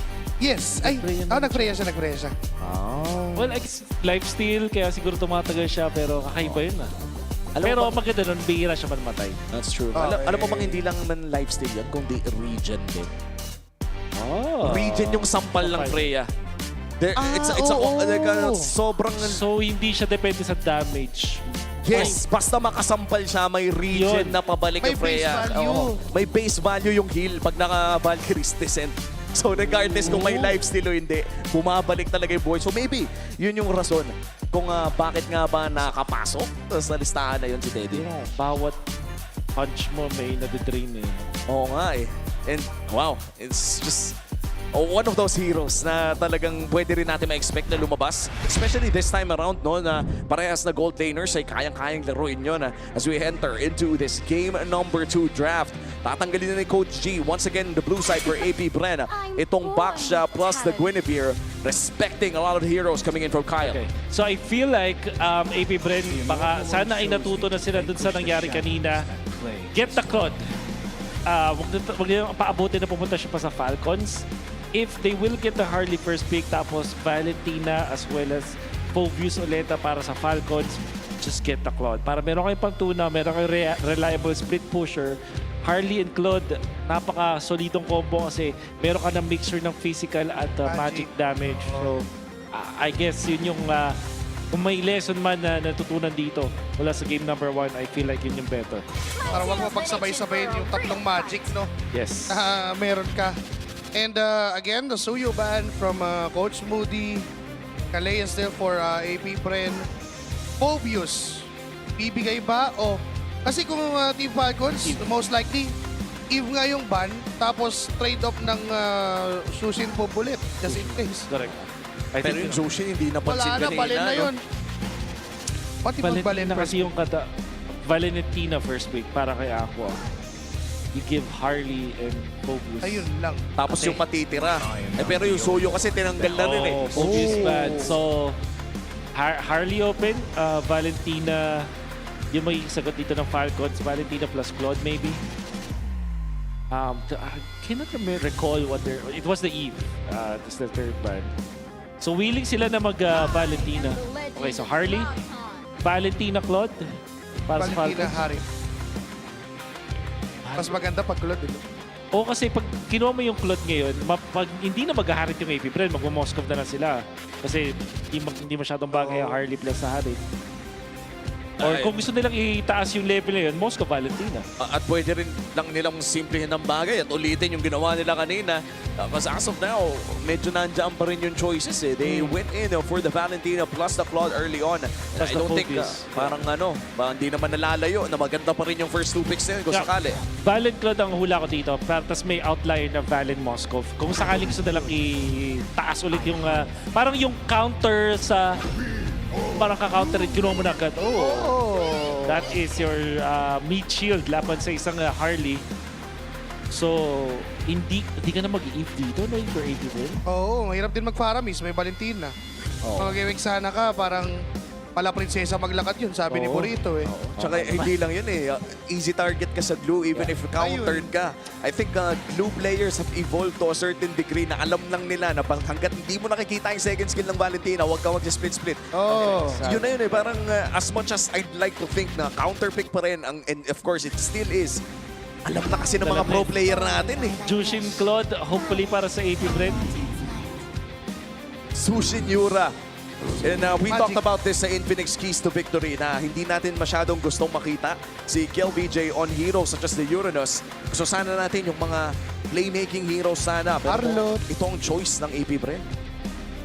AP Bren's School of Witchcraft and Wizardry still. Iba talaga. Harry Potter. Harry Potter. Talaga ang trappings ng AP Bren. Okay. The problem here is makukuha ulit yung Claude or the Moscow and then mababan yung mga katapat. I really don't like this decision from APBR at all. The Jushin, syempre maganda naman yung combination with Harley, meron ka ng enough magic damage dyan. At the same time, mawawalan ulit kayo ng Shizu hero. Are they relegated to using this Irithel once again? Or second time sa charm? Oras naman para subukan muli? Do remember na ang isang Irithel ay mabilis na single target damage siya, kaya siya nagmumukhang AoE. Which glue really thrives against. So parang hindi yata bagay, mag-Irithel pa rin dito. Ano ba ang natitira dyan na pwedeng anti-glue? Beatrix maybe? Not even the Bruno. Leslie siguro. Yung Kanina, no? Hino-hover na yung Leslie. Oo nga. There's the Leomord, anti-rundown. Siguro magbabanda rin dito ng Fanny eventually ang APBR. Again, like the game 1. Yep. Flex pick pa rin kasi itong glue na to. Hindi mo alam kung bigla bang ilalagay kay Flap o hahawakan na ba ni Ogwen. We did see a glue na nasa roam kanina sa laban ng TNC pero hindi pa rin nawawala yung chance na baka kay Flap tong hero na to. Kaya magandang i-fourth pick yung jungler dito for Falcons. Also, pwede rin sila mag-tipo mga Hilda para flex pa rin parehas. Pwede nilang gamitin lapat sa isang Uranus ang isang Hilda that has happened before. Tapos pag nag-Hilda glue kasi sila dito, although wala silang stuns, ang mangyayari dito para sa Falcons is magkakaroon silang leeway, magka-heavy hitter na assassin. There's the Cariban. Na kanina hindi natin kinonsider kasi merong Phobius, but this time pwede kasi laban sa mga glue. So nawala ng isa pang option dito yung APBR. I would say ang matitira talaga sa kanila dito is the Obsidia. And I mean, if gusto nila magpasabog na matindi, Leslie nyo na. Just, I can't even misnotice what happened sa ginawa ni... Madam, wag naman. Pinag-iwalay mo naman eh. With this Fanny Ban na tama nga, yan ang basa ni Wolf kanina. Fourth pick, Hilda na ba para hindi pa rin alam kung saan ilalagay ang mga flex pick? Hilda or actually maganda yung pag ninakaw nila yung Hylos or Yun nga, Hylos. Ang kate para sa APBR kung sakali. Maganda rin kasi last pick na lang yung hero din ni Kyle. Pero, ayun nga, kung gusto nila i-keep pa yung itong glue, yung pagiging open ng pick na yun, mas maganda rin Hilda yung kanilang fourth pick. Difficult scenario for APBR. I think na maubusan sila ng gold laner dito. At least meron talaga silang malapit na pinaplano. Pero ayun na, Fred rin ang kukunin ng side ng Team Falcons. And this does not confirm kung saan pa rin ilalagay ang glue na ito. And for APBR, naghahanap pa rin sila ng solusyon kung paano nga ba tutunawin ang glue. And this time, may kasama pang Fred rin. Yes. Sobrang unat. Yung Hylos for Nova, okay na yun for Falcons eh. Kasi again, may Valentina naman. Kung mapapapagan sila, may way naman sila para magpabilis. Pag ninakaw yung Glorious Pathway. Kachabea. What's Kaja Lunox? Kaya ba? Na wala kailangan nila ng physical damage. Kasi magician na yun. Kung gusto nila mag-Harry Potter na todo, okay. Todo mo na, di ba? Total, may magic shred naman ang Kaja. Kaja Leslie, let's go. Granger Marcel. It makes a lot of sense, honestly. Underwhelming, surely, pero it makes a lot of sense. I think mas maganda naman to kaysa dun sa mga idea natin kanina. Well, fairness. Dahil nga din Fred rin, may mga times na pwedeng gamitin yung Golden Hour para lang hindi niya ma-retro yung objective. Diba? So maraming ways, maraming variations sa pwedeng gawin ng APBR. Yeah, Arlot, Fred rin, ayan. El Clasico. Oo, na basic ML na walang masama sa basic ML kung gumagana. Classic combo ang Fredrin and Arlot. This guarantees around 3 additional dashes mula sa isang Arlot just because of the presence of Fredrin. Bilangin mo pa yung glue. Ito yung makabago na Arlot trio na pwede natin makita. I have envisioned this to be a really bad draft para sa APBR pero naligtas sila dun sa dulo. Tingin ko naman hindi to sobrang one-sided for Falcons. However, Flap Arlot, mga kaibigan. Parang ano kasi, wala nang nasty plots involved for Team Falcons. Just straightforward. Gawin natin yung simpleng combo ng Fredrin Arlot. Tapos samahan natin ng makabagong Valen Glue. Tapos yung Super Marco, Kulot. Farm ka lang. And again, we are entering game number 2. 1 game away para dito sa Team Falcons to potentially secure a chance na makapasok as first seed sa playoffs. Kaklaro lang po natin, tsansa ang kanilang makukuha dahil aabangan pa nila ang serye ng Onyx kontra Team Liquid Philippines bukas. Sa ngayon, si Nova ay manggugulo sa mismong jungle ni Kyle, pero nariyan naman si Ogwen para alagaan ang kanyang jungler. Yeah. And I wonder kung gano'n ka-effective itong Granger plus the Marcel na ginamit mismo ng Falcons, by the way, way before. So siguro alam na nila kung paano nga naman kontra nitong Granger, Marcel. And finally, nakita natin ang kakaibang rotation mula kay James Banks. Sobrang passive kasi kanina, I feel like. Uy, interesting nga, binatuan ng BMI. Nakita siya ni Super Marco, forced to use the retribution just to secure that malaking beetle. Yung kaso yung small na bigay niya na kay Marco. Oo. Teka lang, si Flap ay medyo nabubugbog dito ng KLVJ. Gusto ko sana mga balikan. Ano rin ba ito? Master Assassin ba tong Yura na to?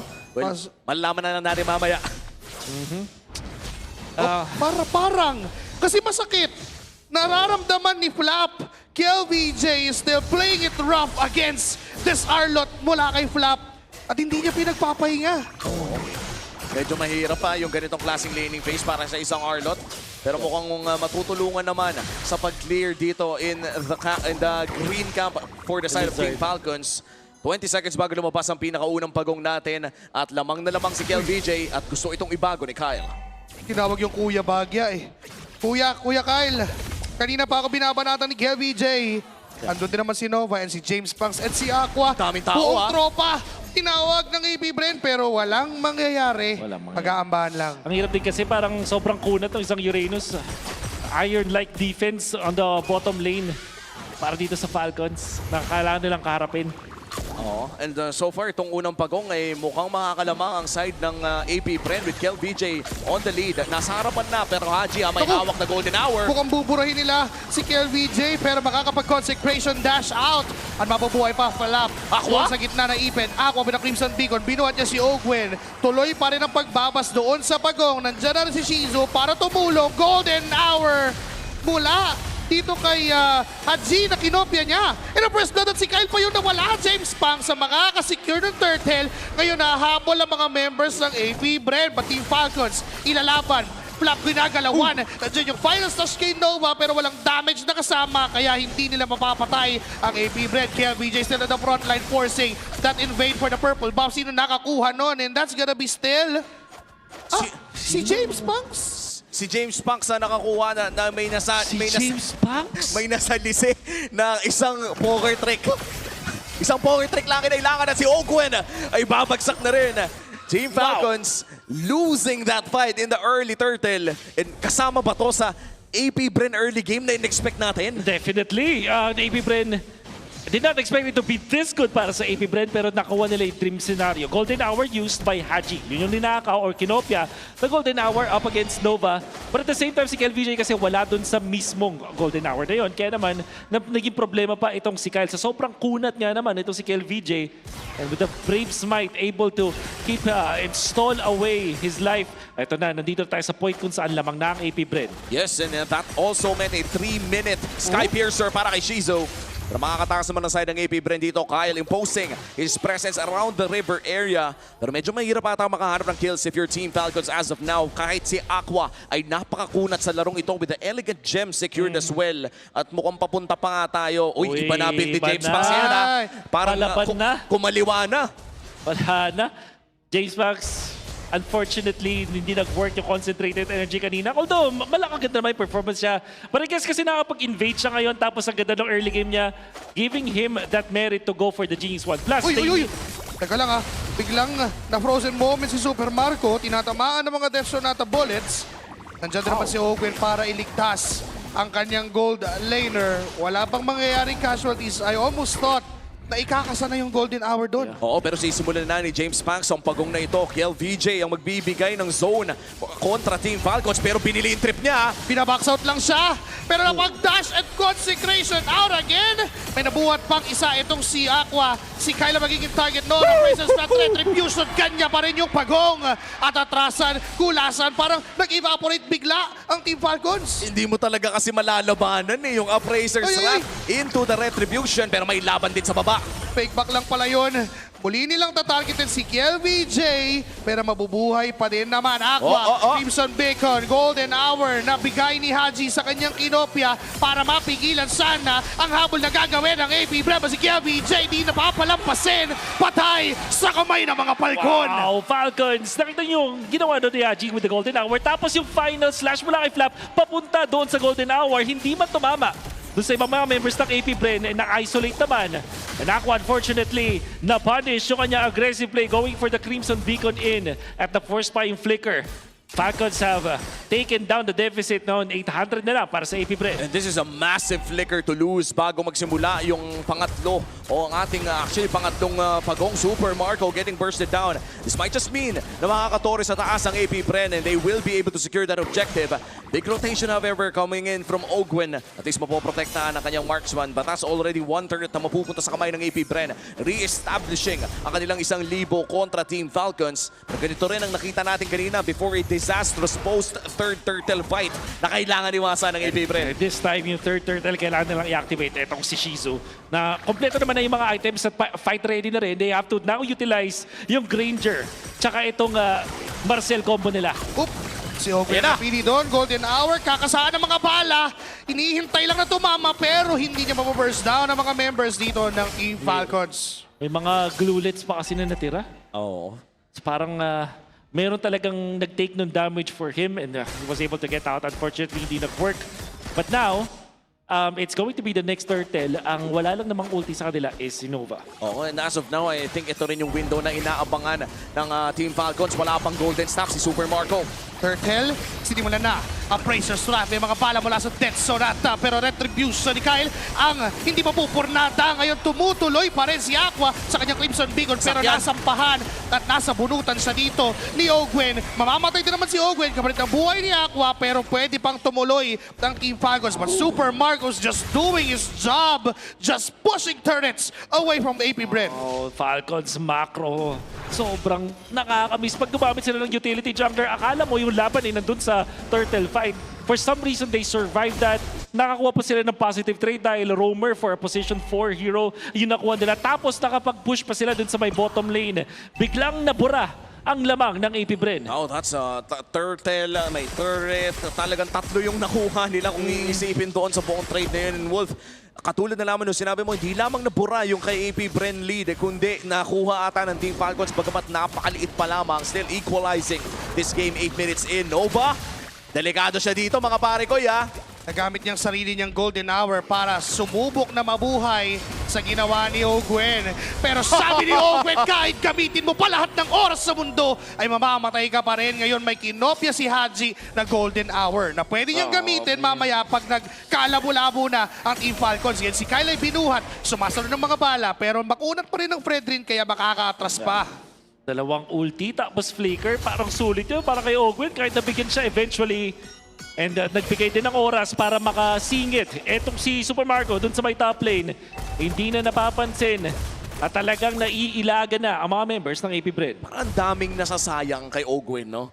Simula game 1 pa lamang, parang willingly sinasayang ng Team Falcons yung mga abilities na nanggagaling dito sa AP Bren, especially sa kamay ni Ogwen without glue na I would say mas makunat compared sa isang kalid. Yan ang win. Ogwen, parang naging sacrifice na rin siya all throughout. Inuubos lang niya mga resources coming in from AP Bren. May Lord na pwedeng gamitin. Ogwen nakakonceal. Hinahabol si James Pangs. Medyo nauntog pa. Patrick. Medyo mahirap nga lang. Kasi kita pero doon pala. Okay. Tumigil bigla ang oras nila kasi ginamit yung Golden Hour doon. Pero si Haji ay may tangan din siyang Golden Hour. Pwede niyang gamitin yan mamaya. Inaabangan lang yung perfect moment. Nova, 50% HP, napapatras sa mga members ng AP Bren. May final slash na gagamitin mula doon kay Flap. Pero si KLVJ yan, makunat pa rin. Hindi pa naman mamamatay pero may mga balang sinasalo si Flap. Galing sa Death Sonata mula kay Shizu and Rhapsody. golden hour kasi tumigil lahat ng mga members ng AP Bren. Ngayon tumutuloy na magabol ang Team Si Shizo, Falcons. Nakasabunot si Ogwen kay Oh, Shizo. no! Isang palo na lang, patay na naman. Kaso kapalit ng kanyang buhay ang Brazers Blood Bang. Kaso di enough yung damage. Nabuhat siya pabalik. May mga poker tricks, may mga baraha. Blazing duet mula kay Super Marco. Kaya naman mamamatay doon si James Banks. And 3-3 ang magiging 3-1 rather ang magiging palitan. But this time, Haji is low again. Nandyan si KLBJ. Nakita niya si Super Marco. Masakit na yung mga bala. Oh no, Final Kel! slash One more! gagamitin pa. Yes sir, para makuha ang buhay niya. And yung Lord, sinisimulan na ng Team Falcons. At para bang wala na ata magagawa pa masyado ang AP Bren dito. They're gonna try to secure it pero retribution para sa Team Falcons. Taking down that Lord. At sa kanila pa nga napunta ang big objective. Sobrang gigil ng AP Bren. Sobrang gustong manalo sa mga team fights. Lalo pa silang napapasama. I feel like yung flicker kami na from Shizu nung nasakyan na siya ng isang glue ay hindi yata yung tamang play. Dapat mas lumayo pa siya dun sa turret. Maghintay ng proper moment na makababa na si Ogwen. Especially kasi mahaba pa naman at makapal yung buhay ng Lord. Ready naman sila for any kind of play. Kung sila naman, invisible na naman si Patrick. 3 yung na-stun pero hindi na naman yon itutuloy ng Team Falcons. Bad decisions after bad decisions mula sa AP Bren. Dire-diretsong nagkakamali at nagkakaroon ng worst trades sa mga pangyayari. Nagbibigay sila ng flicker, ng ulti para sa mga roamers. Then eventually itong si Super Marco, napakasakit na at hindi na kaya tiisin ang damage. Holy Shields. Yung buong poker tricks na yun pero di man lang siya nasaktan. Ininda at dinedma ni Kyle lahat ng mga baraha mula kay James Banks. Wow. At napakahirap na ng laro na ito para sa AP Bren. Ang daming sinasalo. Hindi lamang ni Ogwen kundi ng Fredrin na rin na nagmumula dito kay Kyle. Available pa naman ng mga Holy Shields dito sa may bandang gitna. Oh, they're gonna make a play. May golden hour na walang tinamaan doon. Nagkaroon lang ng division pero pagtanggal doon, nandiyan si Super Marco para umaksyon. Nova is down. Haji na may kinopya ang Crimson Beacon para lang makadash at magbigay ng shield. Pero ngayon ay dediretso ang Team Falcons sa base ng AP Bren. Binabasag yung inhibitor turret pero nawalan sila ng minions kay atras din. Pero yung baba ay mayroon. Pwedeng doon pumunta ang Team Falcons pero di-disiplina muna at aatras. Kahit papano successful defense para sa AP Bren, buhay pa rin ang 3 inhibitor turrets. They will last a day for sure. Pero nakakita natin na yung advantage ng Falcons. Habang nagpo-push at up, hindi minadali ng Falcons. Kasi alam nila si Kyle, kumukuha pa ng mga jungle camps ng AP Bren. Kaya dun sa may bottom lane, nung nakipag 1v1 ka siya kay James Max, ngayon nakakalamang na siya. Sa utility jungler na nakuha na level 15 at 12 minutes, this is a pretty fast at 3 na rin yung items na meron dito. 3 item power spike para sa isang Fredrin na hindi man ganun ka-flashy, magiging problema na ngayon para sa AP Bren. Oh, si Ogwen Ogwen ay nag-aabang na naman at nag-aabang na magandang target. Pero nasasaktan na rin siya doon sa mga bullets na nanggagaling kay Shizu. Mabubuhat siya papalik, napagamit na ng kanyang spread. Pero si Nova, manggugulo lang at susubukan ng frame moment against kay Kyle, even kay Ogwen. Ini-invade pa rin ng jungle camp. Hindi pa rin pinagpapahinga. Sinasakal pa rin ng Team Falcons ang AP Bren. And surely and slowly, mukhang nakukuha ng Team Falcons ang control all over the map. If you're AP Bren, ito na ba ang concealed play na gusto nilang makita? Mukhang si Ogwen lamang ang makikita nila. Si Ogwen ang napagdiskitahan, pero hindi naman itutuloy. Na-realize din nila na, teka, magsasayang na naman tayo ng resources para lang patayin yung glue. And now the Lord is gonna be set up. Pwedeng i-blitz pa nga to ng Falcons. Pwedeng i-burst. Dahil masyado pa malayo mga members ng AP Bren. Hindi pa sila nakapwesto. At si Flap, zino-zone out na sila ngayon. Inaaurahan na ang AP Bren. Ayun, si Nova ay susubok na sumilip pero di niya kinaya yung damage. Libre ang Lord sa Team Falcons. May sumubunod pa. Nasakyan pa ito si KLBJ pero warning shot lang din pala kasi hindi naman na humabol. Kaso may golden hour. 2 yung nahuli doon pero hinarangan lang ni Ogwen lahat ng balang paparating. Literal na I can catch a bullet for you para sa Team Falcons. Unbelievable. Na-play kami not from Falcons. Again, nararamdaman mo yung desperation. I hate to use that word, pero parang yun yung nararamdaman ko din sa AP Bren. Somewhere in between of giggle and desperation na parang gustong-gusto nilang gumawa ng play. They ended up losing yung kanilang mga crucial na resources like a flicker at yung ultimate nito mula kay Nova para lang harangan ng isang glue At yung Falcons naman, nagka-capitalize. Lahat ng battle spell, lahat ng ultimate available on this push. Uy, Super Marco! Nahuli siya ni James Punks. Hindi lang to winter crown para mabuhay doon. Hindi pa rin nahanap ni James Punks yung assassination na gusto niyang gawin. Kaya naman yung Team Falcons, nakabasag na ng gitnang bahagi ng APBR and even yung taas ay bukas na. May baba na pwedeng diretsohin pero mukhang hindi na doon ang daan ng Team Falcons dahil may gitnang mga minions na pwedeng kunin. Ngayon doon sa baba, iniisa-isa yung mga target. Tinatan sa sistema. Kyle, low on HP, 50%. Pero napagamit na ng Deadly Magic din. Papasok si Ogwen doon sa gitna. Harangan yung mga bullets. At atras bigla ang Team Falcons. Disiplina muna ang call for Team Falcons and with 3 inhibitor turrets na nawala sa side ng AP Bren. Let's talk about the stakes for AP Bren. Ano bang mangyayari kung ma-2-0 sila dito ng Team Falcons? They will be in a very tight spot. They have to 2-0 Aurora and wish that Aurora loses later on. Well, una muna yon, yung laban ng Aurora mamaya. And if Aurora wins and they lose 0-2 against Falcons, it's over for them. Ogwen, maipin na naman siya. Lahat na naman ginawa. Pero sa isang sabunot lang, mabubuhay siya. Golden Hammer yung nagamit din. Aqua is very low on HP. Falcons. Diretso. At nakuha na nila si Aqua. May blazing to it mula kay Super Marco. Unti-unti bumawag sa mga buhay ng AP Bren. Tatlo na agad yung tutumba. Si KLBJ AP na uwi. Ngayon, itong si James Pangsay hinabol pa ni Kyle. Napaangat at napaatras. Pero yung Team Falcons, 5 miyembro, may minions na dala. Sa base nakatingin. Yun na lang ang gusto nila. And KLBJ, papapatumba pa. May minions sa gitna. At pwedeng gamitin yon para tuluyan ng tanggalan ng tsansa, tuluyan ng paliitin pa ang tsansa ng AP Bren na makapasok ng playoffs. And Falcons, inikot-ikot lang, nilaro pa sa base, pero ang gusto nilang sabihin, panalo pa rin kami. 2-0 for Team Falcons. At nakuha na ng Team Falcons sa kanilang tsansa for first seed in the playoffs. Nasa TL na ang bola sa susunod nilang laban. That will be tomorrow. And we shall see. Dahil ang kagandahan sa mangyayari dito, pwede pa tayo makita ng round 3 ng TLPH versus Team Falcons. A best of 3 of a best of 3 in the regular season. 2 of the best teams na pwede makita natin for the tiebreaker. Pero pinakitaan tayo ng prime macro level gameplay, utility gameplay mula dito sa side ng Team Falcons nung sila ay nanalo sa kanilang championship run. It's still not over for AP Bren though, but for today, it's Team Falcons who will celebrate. That's true. And for AP Bren, hindi pa rin naman tapos ang kanilang journey sa loob ng MPL Philippines Season 17 dahil hihintayin pa natin ang kanilang laban against Aurora Gaming bukas. At of course, yung laban din ng Aurora mamaya sa ating third and last match of our Super Fan Saturday. High stakes ang ating Sabado ngayon, Papi. Yeah. I really want to go back dun sa mga draft choices dito para sa AP Bren. Parang naging last resort etong Granger plus the Marcel. Unfortunately, it did not work.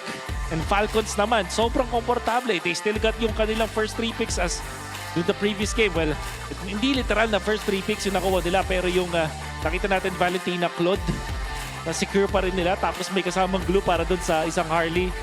A perfect way to approach this game at sobrang komportable nila all throughout. Wow.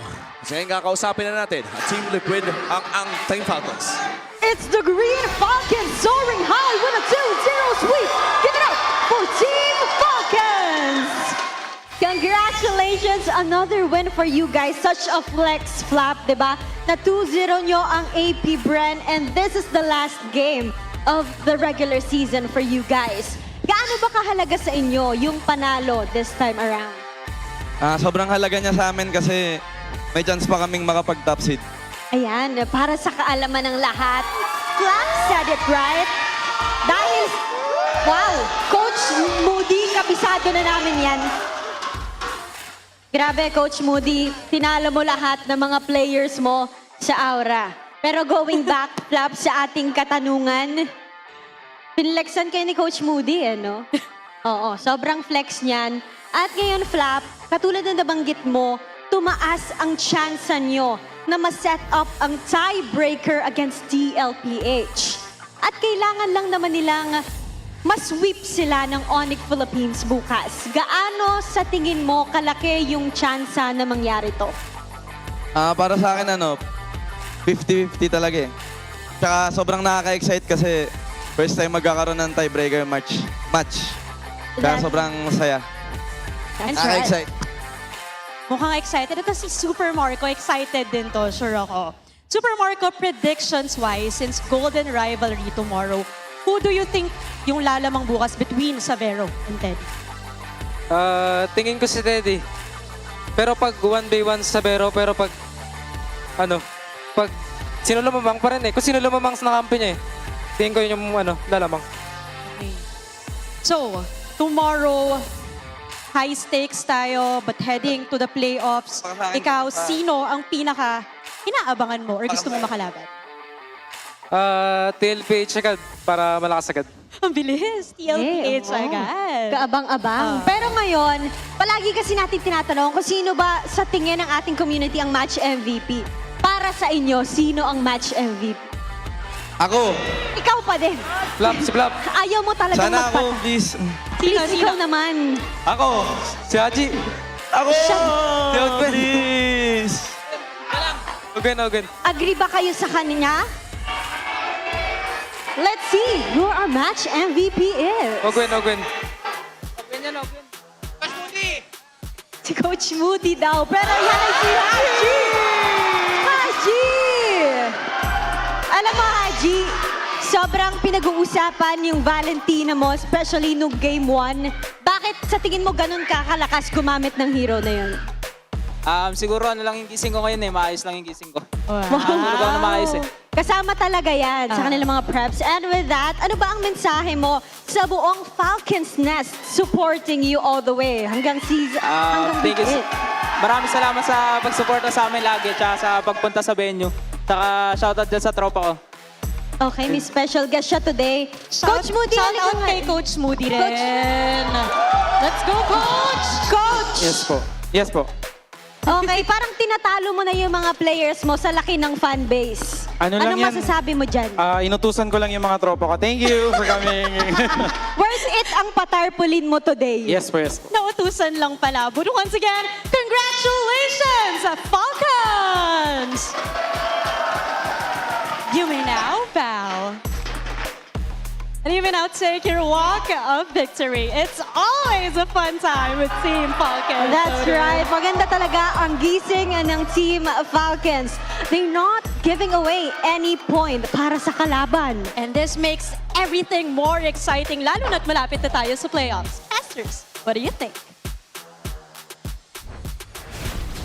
Maraming salamat sa ating mga hosts and of course sa Team Falcons Philippines. Nagbabalik po tayo dito sa casting desk para pag-usapan ang nangyaring match and of course yung mga pwedeng mangyari sa ating future dahil sa ngayon ay hindi pa rin kumpirmado kung sino ang ating first seed. Pero balik muna tayo sa MVP ng game.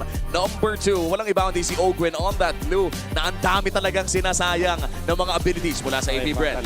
Masasabi ko, isa sa mga marquee performances, isang glue na roam. Parang ito yung isa sa mga, siguro ida-download mo para pag gusto mong aralin kung paano ka maglaro ng isang glue on the roam role dahil sa kanyang impact dito sa game ito. Also, madami rin naman nag-pop-off. I think napaganda rin ang ginagawa ni Haji, copying na Marcel every time. Kyle ever so dependable. Super Marco na parang hindi tumigil sa paggawa ng play dito na hindi natin nakikita. Parang laging meron ding kailangan mo tumingin sa mapa kung ikaw yung AP Brand kasi parang minamatang mo kung saan gumagalaw yung Claude. And even yung Arlot ni Flap, hindi walang kung saan manggagaling na sinabi niya nga gusto niya sana siya yung MVP. Sayang, Kuya Flap, di ka napili pero sana piliin ka din next time. Pero yun nga, diba? Yung ginagawa din kasi ng Team Falcons, may layers sila na pwedeng mangyari pero dahil namamatay na agad yung mga members ng AP Brand and nagugulot na nawawalan na ng resources, hindi na kailangan ng layer na yon. That's true. And gusto ko rin lang ibanggit no, na sa upcoming Alamat Awards natin, the performances of Team Falcon so far allows them to get even more slots doon sa mga regular season awards natin dahil kadalasan yung top 2 teams talaga ng ating liga yung sumisimot ng mga awards na yun. Unfortunately talaga itong Granger Marcel na nakita natin sa AP Brand. Parang dahil alam ng Falcons kung paano yun, hindi naging effective. Yung Granger Mercy, it's not very effective against Falcons. Yeah, and talagang napunta sa isang dire situation ng AP Brand dito. And for them to claw that out, we would have to see na kumbaga yung sobrang daming effort talaga. We looked at Nova going in na may flicker, gumawa pa ng play doon sa pinakadulo-dulo. But Team Falcons was very adamant sa mga plays na ginagawa nila, especially si Ogwen na humarang sa mismong play na nabanggit ko. To be fair, hindi naman na-intimidate yung AP Bren at times eh. Nilalaban naman nila. It's just that maraming panglaban yung Team Falcons. Even if there were times na nauuna yung AP Bren, maganda yung damage output, maganda yung layer ng DOT nila because of Aqua. But then again, for Team Falcons, I mean, they're more than ready para harapin lahat ng yun. Imagine Kyle just dying once. Ogwen, siya yung naging fall guy dito dahil siya naman talaga yung humaharap. But Falap, Super Marco, di sila namatay sa laboratory. Even Haji. Makes me wonder kung ano yung impact dito ng coaching staff ng Falcons. Kasi parang sila yung naganda eh. Tsaka kapisado na kasi ni Coach Moody. Matik na yan. Parang bukod doon, nakita kasi natin sa mga previous nung nag-draft, ang daming sinasabi ni Coach Moody. So feeling ko madaming mga parang reminders doon. So parang ang nangyari, handa sila dito sa gustong gawin ng AP Brand. Granted though, may mga error para sa akin yung AP Brand na ginawa dun sa drafting. In a way na dami nilang binigay sa Falcons masyado. At yung Claude na hindi ko tanggap na binibigay willingly sa team like Falcons na magaling mag-macro, definitely you have to deny that away from Falcons. Oo. And I think yung ganitong klaseng playstyle ng Falcons is a completely different playstyle. May ibang mode pa yung Team Falcons. Hindi ito yung normal na Team Falcons. This is, I would say, medyo throwback na. Throwback. Actually, ito yung dating playstyle nila eh. Kasi di ba may mode yung Falcons na kapag nakafarsa itong si Haji, kapag si Kyle ay naka-assassin, which we saw from game number 1. Diba? So ang daming tayo mo kailangang isipin if you're the opponent of Team Falcons, ano yung darating sa'yo? Would it be the macro-centric na Falcons o yung balagbagang Falcons? It really reminded me of their M5 run. Ito nga nakikita ko ngayon. Itong specific game number 2, kung paano nila ina-abuse yung mapa, kung paano nila ginugulo yung katapat nila with macro gameplay, it's just so good to look at. That's true. And ganitong klaseng macro gameplay relies on very streamlined communication o baka naman synergy built through the years. Tandaan natin, Season 10 pa, magkasama na ang mga ilang miyembro dito. Kaya naman babalikan natin ang mga winning calls ng Team Falcons kasama ang Infinix Mic Check. Slow ka. Mike, ubot na. Pag-abot, tiga. Pag umatba, magat ha. Hold to. Bayo. Keep lang pa. Sab ko. Ready kayo sa akin. Ready kayo sa akin. Ito, euro nga. Ligalit nyo ha. Wag mo, dapat ha. Wait nga lang. Wag mo madali yung swap mo, pre. Okay. Para may aura ka. Okay. Thank you. Aura farming. Saan tayo, boy? Patara tayo, boy. Mid, pwede sa mga. Mid mo na. Antay na. Sabay sila. Pre, maganda winter dito sa kanila. Conceal lang ako. Himbot, pero mo ba sa akin, Mike, ha? Walang purified si Yura dito, ha? Okay na, naharapan ko na. Okay na. Basag winter ako, nagulti ako, boy. Boy, tori ka lang. Ton ka susin, pre. Di ako lang dito. Nagulti na. Palo tayo. Tapos, out. Kaya, Marcel? Ready ba? Yeah. Kaya, disiplina. Nice, boys. Kurang nga ta. Sitat, bibigyan. Wala. Nadadge ko. Susin niya ka, boys. Tulong nga, Dad. Nag-ulti na Marcelo, tara. Ito, replican pa, Tara, boys. Tingin na lang, boys, Patay na. Boys, Tara, double na to, boy. Tara, boy. May wagon dito. Yura. Yura. Gusto yung mag-TP? Pwede. Game, minsan lang naman Ay, isa na lang to, Game, minsan lang naman. Minsan lang to. Endable na rin, Tara. Minsan lang naman. At least, di ba, na-call?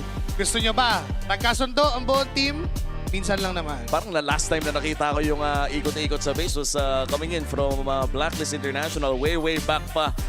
Napakatagal na nun. And that was, again, our second series of our Superfan Saturday para sa Week 8. Boys, buhay pang AP Bren at may chance pa para sa first seed ng Falcons. Wow.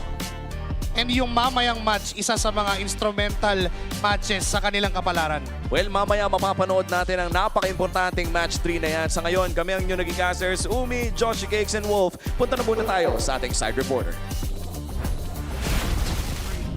It's Team Falcons taking flight in a dominant fashion, soaring past APBR with a commanding 2-0 sweep. This is your very own Odin reporting on the side, and we're gonna take you to a tour in the MLBB world. And our first destination is MPL MENA. The Season 9 Grand Finals is coming up soon between Team Falcons and GK Esports.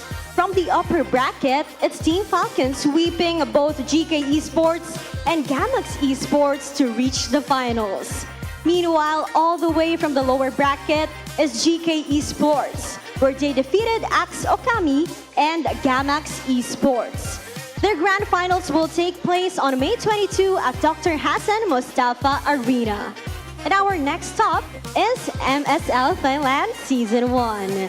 They just announced their playoffs venue, and that will be on BCC Hall, Central Ladprao.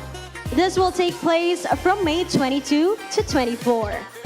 And going back to the Philippines, it's MDL Philippines Season 7 na nakumpleto na ang teams na maglalaban para sa playoffs. Naghihintay na sa semifinals ang Aurora Hunters na haharapin ang mananalo sa pagitan ng Rock and TNC Voltes.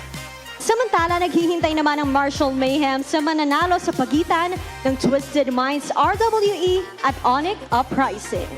Gaganapin ang playoffs ng MDL Philippines Season 7 sa Tagaytay Combat Sports Center from May 23 to 24. Mula pa rin sa Pilipinas, it's Athena Cup Season 2. Minerva Empress at Team Liquid Aqua ang nag-advance ng lower bracket after the play-ins. Naghihintay naman ang Navi PH at Team Liquid Aqua or Navi PH at Team Falcons Vega rather sa upper bracket. Athena Cup Season 2 will also take place in Tagaytay Combat Sports Center at mangyayari yan on May 21 to 22. And going back to where we started, it's MPL Philippines Season 17 Week 8. At natapos na kahapon ang tapatan ng gold laners na the pressure na si Savero at si Netsky na self-proclaimed best gold laner in the Philippines. Ang hihintayin naman nating laban ay sina Savero at Teddy na magtatapat bukas para sa Golden Rivalry. Official release na din ng ating anthem ng MPL Philippines, Palag na To by Janine Berdin. Oras na para pakinggan nyo yan habang naglalaro kayo ng rank games. At syempre bukas, mangyayari din ang tapatan para sa last spot ng playoffs between Aurora Gaming and APBR. And before anything else happens, mamaya ay aabangan natin ang matchup between Aurora Gaming and Smart Omega. That's all we have for our side report. And now, MPL Arena, we ask for a moment of silence. On behalf of the whole MPL Philippines community, we mourn the passing of Kelra's father earlier today. Our thoughts and prayers are with him and his family.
GG bro! Don't worry, the only with Smart Power All 99. Hindi bitin with 10 gig data to power your games plus only Facebook or only TikTok. Load now! Foul! You know your scalp can get up to 5 times more dandruff? Get triple anti-dandruff power. Supercharged with Clear. Hey, you! Did you know men have 1.4 times weaker scalp? Get a shampoo that's 100% made for men. Supercharged with Clear. Enemy alert. Your scalp gets 1.5 times greasier, causing dandruff. Get triple anti-dandruff power. Supercharged with Clear. Stop and pull over. Your scalp gets 1.5 times sweatier. For cooling power, supercharged with Clear. Different shades, different moods. But somehow, we just click. We all move through life differently. Chasing dreams, finding calm, and growing in our own ways. For some, their energy burns brightest when they play. For others, calm is where their focus finds its rhythm.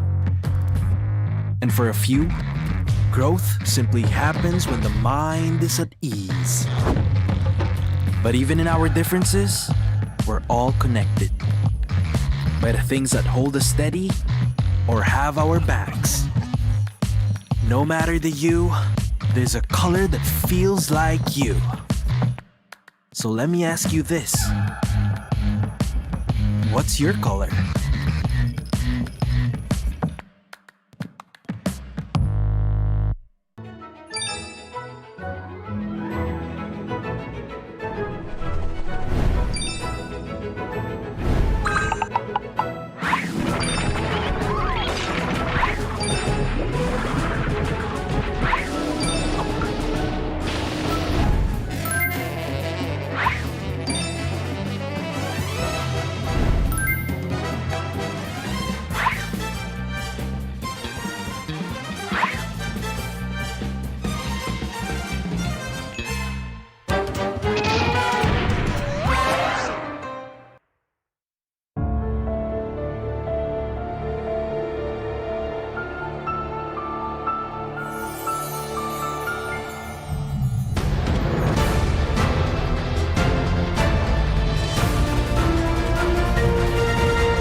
Kaya ako nag-i-stay pa rin dito kasi syempre unang-una as a player, isa pa lang yung achievement ko tapos wala pa talaga akong parang nakukuhang champion like MPL, trophy, gano'n. So, parang hanggat hindi ko talaga siya nakukuha, di pa rin ako titigil.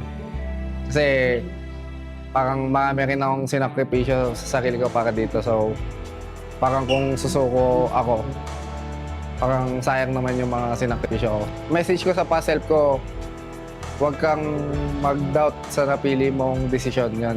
Kumbaga, although hindi mo nakukuha pa rin hanggang ngayon, huwag kang sumuko kasi lahat naman ng kung nasan ka ngayon is ibig sabihin, dinala ka para doon. So, huwag kang sumuko, huwag mong bitawan. Hindi ka naman mapupunta sa sitwasyon na to kung hindi yun yung will ni Lord para sa'yo. Siguro po, kung ba't nag-i-stay pa rin ako, yung sa passion ko po, sa paglalaro. Kasi po, parang marami po akong gustong patunayan, ganun. And yung dream ko po na makuha yung, yung makapag-world champion po. Kaya siguro po yun yung reason kung ba't nag-i-stay ko po ako. Siguro po si Aqua nung dati, nag-aaral lang po ako nung dati. Tapos, nakita ko lang po yung ML sa ate ko. Tapos, ayun po, parang tinry ko po siya laruin. Then, naging kasama ko po yung kuya ko. Tapos, ayun po, nag-try lang po kami na, maging libangan. Tapos, grind lang po. Hello MPL superfans, this is your host Denise at makakasama natin ngayon one of Aurora Gaming's fan from day one. Tama ba ako doon? Yes. From day one. A guest here, can you tell us about yourself? What is your name? My name is Brandon Dwayne Balatbat and this is my second time in the MPL stage. Yes. But I've been watching in live from my home. So, when did you start na maging fan? Since the very start of the release of the Team Aurora in the Philippines. Can you share us how was your experience today? You saw them firsthand. It was fun, but it was sad to see that they lost to TNC. But I hope they will be better next time and keep practicing to be better. And we have already established you're a fan of Aurora, pero sinong player doon? I love all the players in Aurora, but there's one person that stands out, and that is Light. Really, Light? Bakit si Light? Light inspires me to become a great roamer because my main role is roam, and my main hero is also Grok, and I really admire Light. And do you know that he's with us today? Joining us is Light. All right, Light, let me give you the microphone. Brandon here is a fan. He is also a roamer. Ano nga masasabi mo kay Brandon? Unang-una, gusto ko thank you syempre. I'm just doing my best and playing. Tas na-inspire ko siya and yun, inaanga niya ako. So I really appreciate it. Thank you so much, Light. And Brandon, what do you want to say to Kuya Light here? Kuya Light, it's really nice to meet you for the first time. Since you joined Aurora, I really admire your ability to play Grok and the fact that you carried the team to win the world champion. I really admire you playing Grok. Okay, what a heartwarming moment here for Brandon and for Light. But for the meantime, balik muna namin sa inyo. Hey ML Superfans, it's fun to watch the games live, but you know what's better? Watching the games right here at Victoria Sports Tower. And I'm here with some ML Superfans. And before anything else, guys, introduce nyo muna yung sarili nyo sa ating audience. And saan kayo nanggaling? Hi, I'm Jules. I'm Alea. I am Alexander. And From Muntinlupa. Muntinlupa. So, ML Superfans na family, right? Kayo po yung tatay nitong dalawa. And meron po kami narinig kasi mostly sa ML, yung mga anak, sila yung naglalaro tapos ipapatry nila sa magulang. But this time, it's different. Narinig ko po na kayo po yung unang naglalaro ng ML tapos parang inudyukan nyo yung mga anak nyo na maglaro. Yes, so fan na po talaga ako ng ML, ng MPL since season 1. Season 1, grabe. Yeah, so mga 8er pa and... And ngayon, kamusta naman po yung experience nyo watching the games live here at the MPL Arena? Ang saya, ang sarap. Mas nailalabas ko yung pag-cheer ko, gano'n. Sa bahay kasi medyo nasisita ng asawa pag maingay. Bawal maingay. Pero matanong ko lang po, sino po bang anong team yung sinusuportahan nyo at sinong player? Ang paborito talaga namin ngayon is Falcon and si Flap Keys. Si Flap. And kung meron po kayong message kay Flap, ano po yung sasabihin nyo sa kanya? Kunin natin yung championship ngayong taon. For sure, natalo na natin yung TL. Talunin lang natin sila ulit. And yun nga, grabe yung momentum ngayon ng Team Falcons. And I'm sure magtutuloy-tuloy lang yun, right? Flap, kanina ang message nila sa iyo sana daw mag-champion kayo. So, ikaw naman, Flap, may message ka ba sa mga super fans mo na talagang pinuntahan ka from Muntinlupa? Thank you po sa pagpunta. At yung message ko po is, isa kayo sa mga dahilan kung bakit nagpapatuloy po ako at sana patuloy niyo po kaming suportahan. Mahal na mahal ko kayo. And it's super fun na makakakita tayo ng mga ML Superfans and of course, their beloved player. And we'll see, guys, if matutuloy ba ang championship nga ba. This season is for Team Falcons. So, we'll see that right off.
ang Week 8 ng MPL Philippines Season 17. And this is Basa ng Masa. We've got a few questions for our viewers.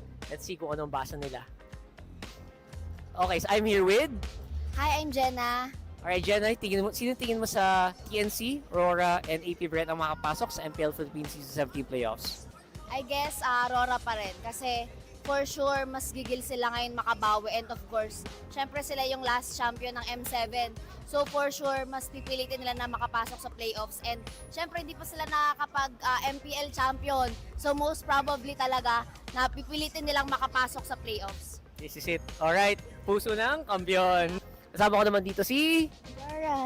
Jorine. Alright, sino tingin mong papasok ng MPL Philippines Season 17 playoffs sa tatlong natitirang team? For me then, Aurora, kasi sila din po yung unang na-root ko po talaga. Then, sa ranking medyo, na po talaga, mahigpit din yung laban. Pero alam ko po, kaya pa po nila bumawi. Ano yung nakita mo sa Aurora kaya tingin mo sila yung makakaangat sa APBR na TNC? Ang ganda po ng play din po nila, especially nung M7 na game po nila. Kaya sobrang nakita ko po yung potential na kaya pa po nila bumawi po. Then, Nakita mo yung puso nila dun sa M7? Opo. Kaya rooting for Aurora. Valid. Alright, thank you. At dito tayo kasama ni Kuya. CJ po. Okay, CJ, sino tingin mo yung papasok sa playoffs sa tatlong natitirang team ngayong Week 8? Sa tingin ko po makakapasok Aurora. Bakit? Kasi sa out of 3 choices, sila po yung may pinaka-chance para sa akin na makapasok. Ano yung nakita mo sa Aurora na parang kayang-kaya nito yung TNC tsaka APBR? Feeling ko gigil sila makahabol ngayong sa standing ngayong Week 8 na po ngayon. Feeling ko sila yung deserving na makapasok kung sakali sa playoff spot. Okay, we have Sofia! Hello po! Alright, sino tingin mo yung last team na papasok ng MPL Philippines Season 17 playoffs? Rooting pa rin po ako sa Aurora. Bakit Aurora? Kasi lalo na ngayon na medyo mahigpit yung laban, ang feeling ko dun sila lalabas talaga. Magpapakita na angas. So tingin mo mauulit yung M7? Pwede. Pwede. Aurora na yan eh. tingnan natin. Patricia! Hello! Alright, so simpleng tanong, sino ang tingin mong team na magka-clutch ng panghuling slot for the MPL Philippines Season 17 playoffs? Siyempre, naman ako, for lagi kong sinusuportahan na team yung TNC Phoenix Army. Alright, and tingin mo bakit TNC ang possible na kumuha ng last slot na to? Kasi may unfinished business pa kami last season eh. That's why. Kaya kailangan bumawi ng mga Phoenix Army boys. At alam ko naman kaya namin makapasok pa ngayong playoffs, ngayong season. Tunay na tiwala lang. Kailan kabitan ito, Mac, no? Malupit. Dito tayo kasama ni... Rodel! Alright, Rodel. Sino tingin mo sa tatlong teams matitira ang papasok sa playoffs at bakit? Me personally, I think it's gonna be Aurora Gaming Philippines kasi mataas yung tendency na makapasok sila. And I've been noticing na lately, nagsistruggle sila. And plus, may celebrity Aurora Hunters which is si Demon Kite. Yung celebrity yan, si Daniel Padilla ata yun. Oo, si Daniel Padilla. Yung yari. May celebrity tayo. Okay, so interestingly, puro Aurora ang nasabi dito.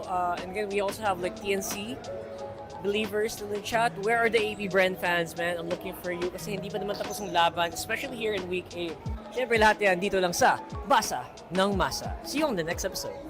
Siguro, best memories ko lang na my learnings is yung naging sub ako ulit kasi nasa backstage lang ako. Tapos parang hinambol ako ni Lord na wag maging complacent, ganon. Kasi di ba nga last season wala naman akong kapalitan. So ayun, parang na-reset yung utak ko para bumawi ulit. Isa sa favorite moment ko yung yung first win namin kasi nangyari yun pa lang week 2 pa lang. Tapos malakas pa yung kalaban namin yung Onyx. Kaso, malungkot yung nangyari sa pagkatapos. Nagka-lose streak kami. Pero kahit na ganun, favorite moment ko pa rin yun, syempre. Bili na kayo ng ticket for playoffs, guys, para mapanood nyo kami. May makikita kayong pogi. Shoutout kay Mama, magpagaling ka na. Kahit di ka makapunta, okay lang. Basta gumaling ka na. I love you. Pati kay Maggie, I love you. Shoutout din pala kila Tita Camille. Mag-iingat kayo dyan. Kahit di niya kami papanoorin, masasaktan din ako. Message ko sa Twisted, sana last game na namin, paisenyo kami. Tapos good luck sa kanila sa playoffs, lalo sa idol ko si Tracy. Ano daw ang favorite moment mo heading into Week 8? Ang favorite moment ko ay lahat tayo nakarating ng ligtas sa venue at nag-enjoy. Meron ba? Hindi, nananalo kami. Ayun, sobrang enjoy. Ano pang favorite mo ngayong season 17? Favorite ko is siguro,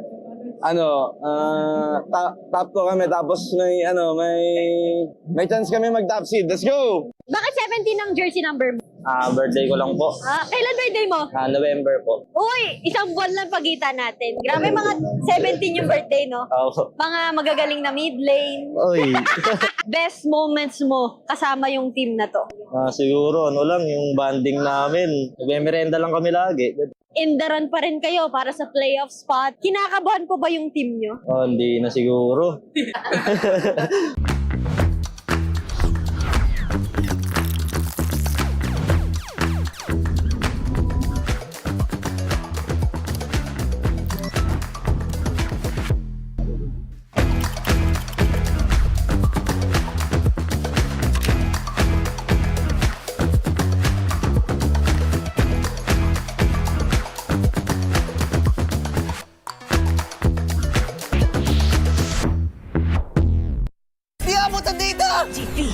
GG bro!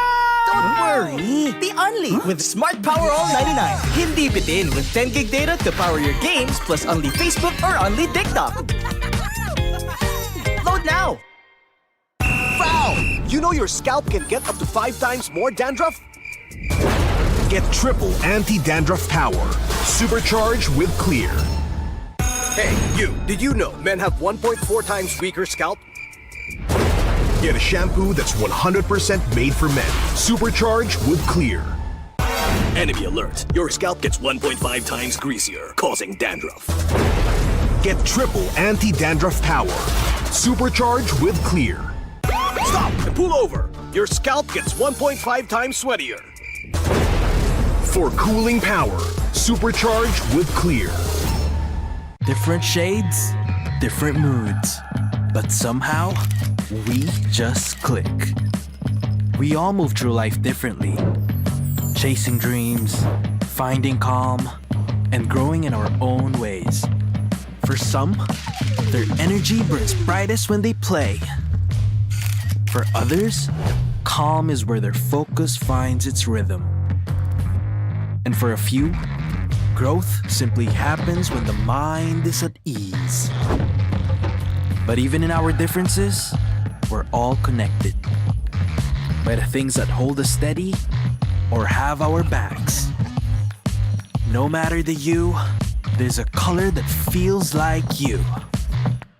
So let me ask you this. What's your color?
Kaya ako nag-stay pa rin dito kasi syempre unang-una as a player, isa pa lang yung achievement ko. Tapos wala pa talaga akong parang nakukuhang champion like MPL, trophy, gano'n. So, parang hanggat hindi ko talaga siya nakukuha, hindi pa rin ako titigil. Kasi parang marami rin akong sinakripisyo sa sarili ko para dito. So, parang kung susuko ako, parang sayang naman yung mga sinakripisyo ko. Message ko sa past self ko, huwag kang mag-doubt sa napili mong desisyon yan. Kumbaga, although hindi mo nakukuha pa rin hanggang ngayon, huwag kang sumuko kasi lahat naman ng kung nasan ka ngayon is ibig sabihin, dinala ka para doon. So, huwag kang sumuko, huwag mong bitawan. Hindi ka naman mapupunta sa sitwasyon na to kung hindi yun yung will ni Lord para sa'yo. Siguro po, kung ba't nag-i-stay pa rin ako yung sa passion ko po, sa paglalaro. Kasi po, parang marami po akong gustong patunayan, ganun. And yung dream ko po na makuha yung, yung makapag-world champ, ayun po. Kaya siguro po yun yung reason kung ba't nag-i-stay ko po ako. Siguro po siya ako nung dati, nag-aaral lang po ako nung dati. Tapos nakita ko lang po yung ML sa ate ko. Tapos ayun po, parang tinry ko po siya laruin. Then naging kasama ko po yung kuya ko. Tapos ayun po, nag-try lang po kami na maging libangan. Tapos grind lang po. Ayun. Hello MPL superfans, this is your host Denise at makakasama natin ngayon one of Aurora Gaming's fan from day one. Tama ba ako doon? Yes. From day one. A guest here, can you tell us about yourself? What is your name? My name is Brandon Dwayne Balatbat and this is my second time in the MPL stage. Yes. But I've been watching in live from my home. So, when did you start na maging fan? Since the very start of the release of the Team Aurora in the Philippines. Can you share us how was your experience today? You saw them firsthand. It was fun, but it was sad to see that they lost to TNC. But I hope they will be better next time and keep practicing to be better. And we have already established you're a fan of Aurora, pero sinong player doon? I love all the players in Aurora, but there's one person that stands out and that is Light. Really, Light? Bakit si Light? Light inspires me to become a great roamer because my main role is roam and my main hero is also Grok, and I really admire Light. And do you know that he's with us today? Joining us is Light. All right, Light, let me give you the microphone. Brandon here is a fan. He is also a roamer. Ano nga masasabi mo kay Brandon? Unang-una, gusto ko thank you syempre. I'm just doing my best and playing. Tas na-inspire ko siya and yun, inaanga niya ako. So I really appreciate it. Thank you so much, Light. And Brandon, what do you want to say to Kuya Light here? Kuya Light, it's really nice to meet you for the first time. Since you joined Aurora, I really admire your ability to play Grok and the fact that you carried the team to win the world champion. I really admire you playing Grok. Okay, what a heartwarming moment here for Brandon and for Light. But for the meantime, balik muna namin sa inyo. Hey ML superfans, it's fun to watch the games live, but you know what's better? Watching the games right here at Victoria Sports Tower. And I'm here with some ML superfans. And before anything else, guys, introduce nyo muna yung sarili nyo sa ating audience. And saan kayo nanggaling? Hi, I'm Jules. I'm Alea. I am Alexander. And From Muntinlupa. Muntinlupa. So, ML superfans na family, right? Kayo po yung tatay nitong dalawa. And meron po kami narinig kasi mostly sa ML, yung mga anak, sila yung naglalaro tapos ipapatry nila sa magulang. But this time, it's different. Narinig ko po na kayo po yung unang naglalaro ng ML tapos parang inudyukan niyo yung mga anak niyo na maglaro. Yeah, so fan na po talaga ako ng ML, ng MPL since season 1. Season 1, grabe. Yeah, so mga 8er pa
Nagpapatuloy ang Super Fan Saturday ng week number 8. Live pa rin sa Victoria Sports Tower matapos makuha ng Team Falcons ang pagkapanalo kontra APBR, denying them that 1 point na nagbibigay daan sa Aurora Gaming Philippines na makapasok ng playoffs kung manalo sila sa laban kontra Smart Omega. Ito ang pinakahuling serye ng ating Super Fan Saturday of this regular season. At panigurado, nakahanda ang buong Pilipinas sa magiging resulta nito. Kami ang inyong makakasama, Womi, with Joshi Cakes and Wolf. And over sa ating English panel, kasama natin sila Rockhart. That's right, it's me, Rockhart, alongside Hans Galleria and Renmar Santa Cruz. We're gonna be joining you for this broadcast. Ibang klase yung mga nakitang plays natin mula sa Team Falcons, pero ang pinaka-interesting bit doon ay nabigyan nila ng tsansa ang Aurora Gaming na ma-secure ang playoffs tonight. You know what, sobrang halaga ng laban na to for Aurora dahil upon winning this series, might get them the last lot for the playoffs. Actually, because of the 0-2 loss ng APBR kanina, hindi na might. They will secure yung kanilang playoff spot kung sakaling manalo sila dito, be it a 2-0 or a 2-1. That's right, and it's so it feels like fate because I feel like the win of Omega really started when they were facing off against RORA way back then. So that's, you know, it's interesting to think about. Nandito tayo ng putong ito. At ngayon, kailangan namang i-break ng Aurora yung nasimulan din nitong Smart Omega for them to have a ticket at makumpleto na ang ating Savage 6. Because again, if you're looking at Aurora, this is a squad that's ready to compete. Yeah, and this is why this is our headline, the turning point. The last time they faced off, we said it earlier, Omega started to go on that run. They've only lost 2 matches since they surprised Aurora and surprised the world with that victory, and they are now comfortable in the number 4 spot in the standings. While for Aurora, again, they can secure playoff slot here. They don't have to go through the incredibly high heart rate final match of the season against APBR tomorrow if they win it.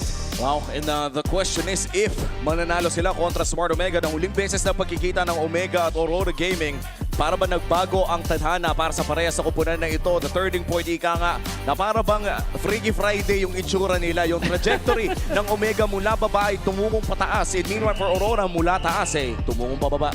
Parang literal na nagka-flip turn of events dahil sa nangyari na yon. For Smart Omega, it started their win streak. For Aurora naman, unti-unting napunta ng lose streak until this point na ang nahihirapan pa rin silang kunin yung playoff spot na ninanais nila. If 4 weeks ago, ito yung turning point para sa Aurora, paano nga ba sila gagawa ng isang malapit na U-turn papunta sa tamang direksyon?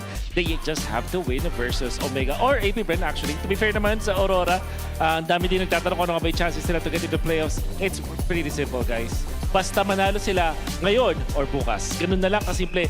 Any win for Aurora from here on out secures them the playoffs. If you're looking for like a literal highest percentage chance of getting into the playoffs, Aurora has that in spades. Yeah, this is either a blessing or a parting shot. I feel like from start, it feels like pwede nilang makuha yung panalo ngayon. It makes it easier for them tomorrow, or else it adds on to the pressure of them having to face APBR, the same team that is also looking for the last playoff spot.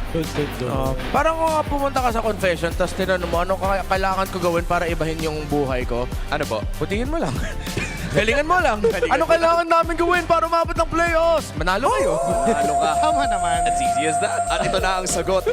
Kailangan nating bisitahin ang ating Infinix Keys to Victory. Wolf and Renmar, ano ba ang kailangan gawin ng parehas sa koponan? Let's start with Omega. Para mapigilan nila ang playoffs security ng Aurora ngayong gabi at least, they have to build strong 4-man drafts. And ibig sabihin nito, yung mga tipong 4 lang sila pero ang lakas nilang tumiffight. Ang daming beses natin ito nakita na ginagawa ng mga teams up against Aurora. That's why they win the first turtle fights and they win yung mga gandang mga isolation plays na macro plays because of this. And then, if they force Light into peel or supporting roamers, ang ibig sabihin nito is kailangan na maging damage type ni Edward, whereas si Light naman parang taga-sustain lang. Doon nagugulo para sa akin yung formation ng Aurora. This is something that they can do. Mga high-loss gatot, yun siguro yung pepets nila kay Light. Yeah, and that's why for Aurora, they have to respect and deny the Omega split type strategy.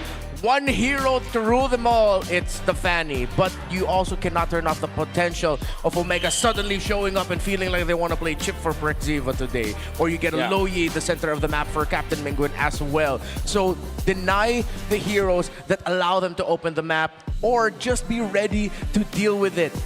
You even have to think about the Claude of Nesky for that.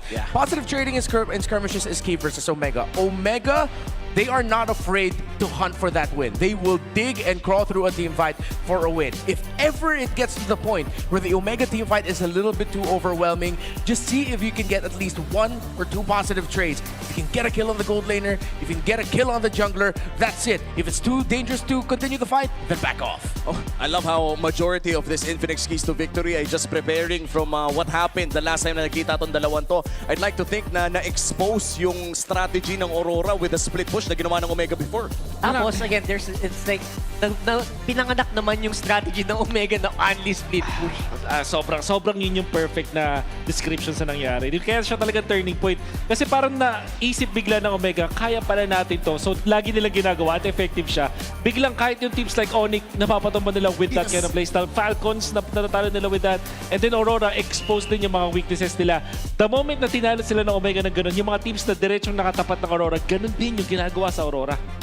It's something na talagang masasabi natin na brilliant mula sa side ng Smart Omega. And now against Aurora, I think the question remains, kaya ba nilang ulitin o kailangan ba may bagong ipakita ang Smart Omega? And mind you, playoff secured na ang Omega dito. And for Aurora, mismong yung team pa na nag-expose sa kanilang kailangan nilang talunin para makapasok ng playoffs. I feel like for any sort of team na meron tayo ngayon, this is a squad, Aurora, na maganda yung pinakita against Onyx. I think they're gonna be banking up on that kind of playstyle na kahit hindi nila nakuha yung serye, pakiramdam natin unti-unting bumalik yung Aurora. Meanwhile, for Smart Omega, it's a team na pataas lang yung trajectory. So it kind of is a struggle for Aurora to either chase that or even match that in this series.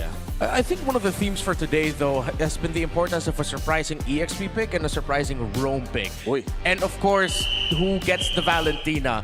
I think that trend will continue, especially for this one. And it's with the series against Onyx yesterday where we saw that unfortunate matchup of it was Prexiva and Hylos against the Joe of Light, excuse me, not Light, of Brusco, that really made it feel like Omega could not play their tempo. So we know Light can play the Joe.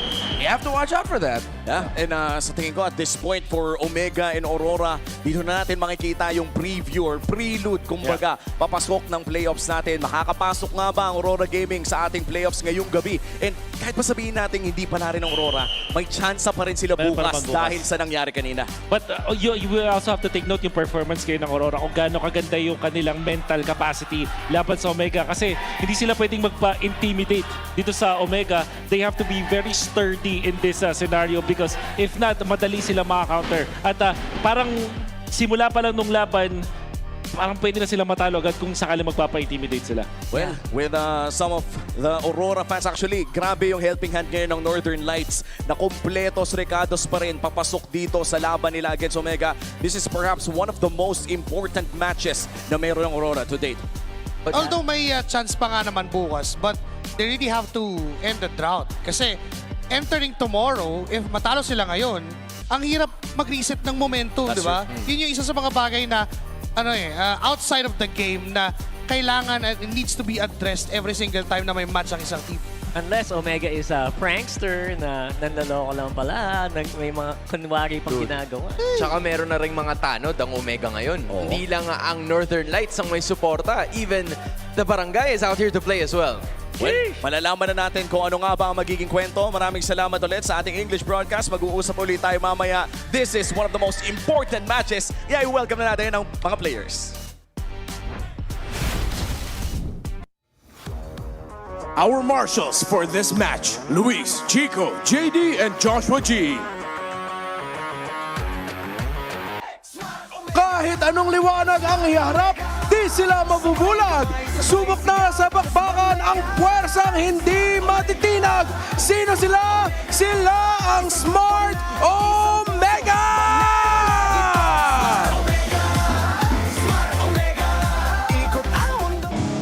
Back sa against the wall. Let the fight back begin. Find the lights within. Awaken the champions to seize the win. Give way for Aurora Gaming Philippines.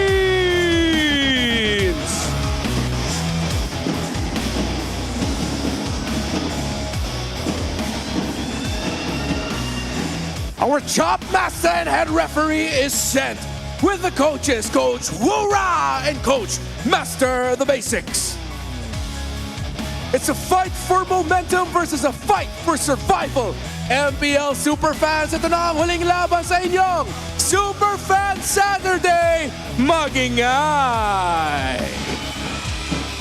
Currently number 4 sa ating liga with 6 points. Safe na papasok sa playoffs pero pwedeng i-deny ang playoffs entrance ng Aurora Gaming. I-welcome na natin ang Smart Omega. Para sa kanila, ang gusto lang nila dito, momentum. Gusto nilang patunayan, this isn't a fluke, na yung playoff spot na nakuha nila earlier ay para talaga sa kanila at para i-deny ang Aurora sa mismong playoff slot na gusto nilang makuha. Currently number 6 sa ating liga, tied with APBR with 3 points na 6 and 7 ang kanilang mga plays. I-welcome na natin ang ating reigning defending champions, Aurora Gaming.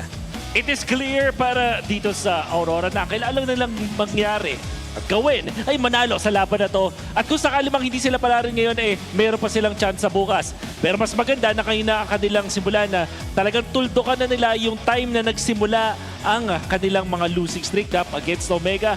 Aurora is now facing a tough challenge, a team, the World Championship caliber. Pero sa harap ng Omega ay para bang hindi nila ma-figure out pa yung kailangan nilang gawin. That's true. And for Smart Omega na para bang nakita na ang kanilang paraan kung paano sila manalo for Aurora Gaming. Last week sa laban nila against Onyx Philippines, maraming nagsasabi na para bang nagising na ang Aurora sa laban ng koponan ng Onyx. Pero tila ba hindi pa rin ito sapat dahil nga hindi sila nanalo sa series ngayon. And this time around, they have another chance to prove themselves. Another chance para ipakita sa buong mundo na kaya pa rin nilang pumasok sa playoffs. And I feel like at this point, gigil na Aurora ang kakalabanin ng Smart Omega. Yes, and what's most beautiful than ending things where it all began. Yun ang gusto ng Aurora Natapusin natin yung mga bagay kung saan man nagsimula. Yung lose streak natin, tapusin natin dito. Well, malalaman na natin ang storya mamaya lamang. Sa ngayon ay malalaman na natin yung mga moments bago magsimula ang laro sa Smart 5G Ping Test. Balitaan mo na mukhang maraming galit sa'yo na message mo sa kanila. Huwag kayo magalit sa akin kasi yung mga nakikita nyo hindi ito to. Pero ikaw yata ang best rage baiter ngayon no? Sim. Share mo naman, anong best moment ngayong season 17 bukod sa engengan? Yung nanalo kami nung Falcons. Kasi ayun yung namin napasok kami ng playoffs kasi sobrang ganda ng namin ng laro namin. Para kami yung pinakamalakas sa buong mundo. Anong favorite memory mo ngayon? O isa lang. M7. Aurora, let's go. Ano yung favorite moment mo with the team? Dikit namin sa Falcon. Bakit? Bakit ito? Wala. Kahit po talo kami, maganda po yung laban. Message mo ngayon sa kalaban nyo? Sa Omega, message ko lang, good luck po, pabawi po kami. Anong message mo ngayon sa mga kalaban nyo since feeling mo ikaw ang pinakamalakas sa buong mundo? Lipitan nyo kasi sobrang gigil din namin na di kayo mapasok sa playoff. Wow. Strong words. Whoa. Number 1 gold laner in the Philippines. Netsky. Siya mismo nagsabi, nagigil din silang tanggalan ng pwesto sa playoffs ang Aurora. Yun ata ang pinakamaangas na parting shot na narinig ko. You know what? Akala ko magiging sobrang peaceful lang nung buong 5G Ping Test. But Netsky's gonna be Netsky. Sinabi lang naman niya na, well, di kayo magkaka-playoffs pop sa amin. Hindi kayo makukuha yan sa amin. Yan po ang ating Smart 5G Ping Test, ensuring the tournament integrity of this final Superfan Saturday bout between Omega and Aurora Gaming Philippines. Sa ngayon, Omega ang pipili ng kanilang side. It's going to be blue side on Expanding Rivers. And again, medyo mataas ang win rate ng mga taong naglalaro sa blue side expanding. That's right. Siyempre, ang Aurora mahilig dito sa Expanding Rivers. They know how to utilize this. They have been using this strategy ng gano'ng katagal na. Ang interesting lang na pares pala na last match itong dalawang teams na ito ay Onyx. So, they also both face the same fate sa Onyx. Oo nga. Parehas 1-2. Although yung sa Aurora, I think it's a reverse. Yeah, it's a reverse. And yung sa Omega, sila yung planong mag-reverse sweep sana, pero denied. So, again, ang bottom line is they won once against Onyx. So, against each other, I mean, last time it was 2-1 for Omega. Ngayon ba ang oras na para for Aurora na makabawi dito? Kasi, again, playoff spot ang nilalaban nila. Well, I think what's good para dito sa Aurora Gaming is nang huling beses naglaban ng Omega Esports at Aurora Gaming ay expanding rivers din ang kanilang game 1. Bagamat Aurora ang naglaro on the blue side, nanalo sila doon sa expanding rivers matchup na yon. And I'd like to go back sa laging binabanggit ni Wolf, yung doming double. How prominent would the doming double be here in game number 1? I think even more so now kasi parang nakikita natin yung nag-stabilize yung meta. Bumalik tayo doon sa Harith as well as the Claude, na alam naman natin madaling i-execute yung doming double. And then, if you win your mid lane matchup, which is yun din yung nakikita natin with the prevalence of glue, of the Khalid, it means na mas madali siyang hanapan ng way para makakuha ng doming double. Tapos sinasabay na nila ngayon sa Turtle So there's gonna be the Baksha Freya as the bans from Omega. Well, dito na natin malalaman kung paano nga ba magpapatuloy ang ating draft. So far, tinanggal na nga ang Baksha Freya. As you said, Coach Wura taking that out. Master the basics. On the other hand, taking away the Fanny sa kamay ni Ryzen. Hindi na mauulit ang mga nangyari dati. And with that, the Volvius as well. Ano pa mga ina-expect na? Wow! Another jungle ban mula kay Wura. Yeah, that's going to be the Guinevere na parang nakikita natin sagot na sa ngayon sa Harley. And ito rin yung ginamit ng mga teams na Falcons most particularly up against Omega na siguro na-trauma din sila. So, Zushin, isa sa mga posible natanggalin. If not, magiging Harley tapos Zushin +1. Yeah. Which is Jushin Claude usually para sa Aurora kasi may Harith na ngayon So, yun pa. pwede nang i-consider dito. So far, ang mga last matches dito ng Aurora, they put a lot of emphasis on the Harith sa mga paborito nila and then the Claude as well. We'll see. At ito na, last ban, taking away the Harley. Parang lahat ng mga pang split push, tinanggal na. The Fanny and the Harley, ang hari ng trade ay nirespeto ni Master the Basics. So will you go Valentina if you're Omega or Marcel? Yan ang tanong. Kasi yung Claude and Harry at least pwede pa nila gamitin.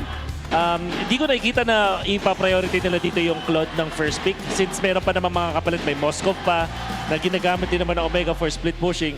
So I think ang best option dito is either Marcel or Valentina. Meron ding Jushin, pero parang yung mga teams ngayon meron ng sagot sa Jushin. Hindi na siya katulad ng parang auto-win talaga sa first play. O bagay, alam na kung paano gamitin. There's a Claude. Wow! The priority! Wow! The priority for this Claude. Sinabi ko ba naman na hindi ito may priority pero yun ang inuna. But that will open up Valentina para sa Aurora. Suyu. And Suyu. Do we like the Suyu? Pag Suyu siguro, hindi na sila magbabalin, I guess. Suyu Harit na sila, I guess. Pero parang mas okay nga yung Balin Harit na combo. Knowing na nag-ban sila ng Phobius, so parang again, wala nang immediate counter dun sa dalawang heroes na yun. And to be fair, in terms of split pressure, there could have been other options such as the Moskov as well. Pero katulad naman na nabanggit nyo, that's going to be the Zushin plus the Suyu. And I just have to say as well, dito sa Victoria Sports Tower ngayon ay umuulan ng tambol. Hindi na magkarinigan ng mga tao sa suporta ng mga fans ng Aurora at Omega. May mga pito pa po. The energy is unreal in Victoria Sports Tower. Marcel locked in para sa Omega. Madami pa mga mages dito. May Kimi, meron pang mga Gord. So baka Khalid ang kanilang i-prioritize dito para hindi na nalibigay yung Khalid-Zushin combo para sa Aurora. And also, are you looking for your rope for jungler na para dito kay Ryzen? Kasi parang Leomord yung natira kaso parang hindi yun yung best option. Sila mismo yung nagban ng Queen So parang sila yung naubusan. So either Khalid or jungler. This is... Ping Test Special! The Ping Test Special! Ito yung talagang tumalo ng ng Falcons. Tumalo ng Anotara. Yung Falcons Trio. Oo, ng Falcons Trio, mate. Interesting. Napaganda. Very interesting as well, pulling off against Aurora. And I was honestly expecting somewhat of a Luyi mula dito sa Omega considering that they did have a Claude. Pero they go for a micro-intensive mid-lane pick sa kamay ni Mingwin. Moskov at Harit ang nakikita ko dito para sa Aurora. Mas maganda natakunin yung kanilang marksman dito. Madali kasi maubusan Tapos ang gagawin nila afterwards is limit yung mga Ryzen heroes. But this time though, may option din ng the glue priority ngayon. Oh, so far, no, naging napaka-effective ng mga glue games natin, especially with Ogwen last series kung saan nag-MVP pa in game number 2. Pero sa ngayon, syempre, bibigay muna natin ang entablado sa ating mga bisita. Pumunta tayo sa Talent Academy kasama ang ating host.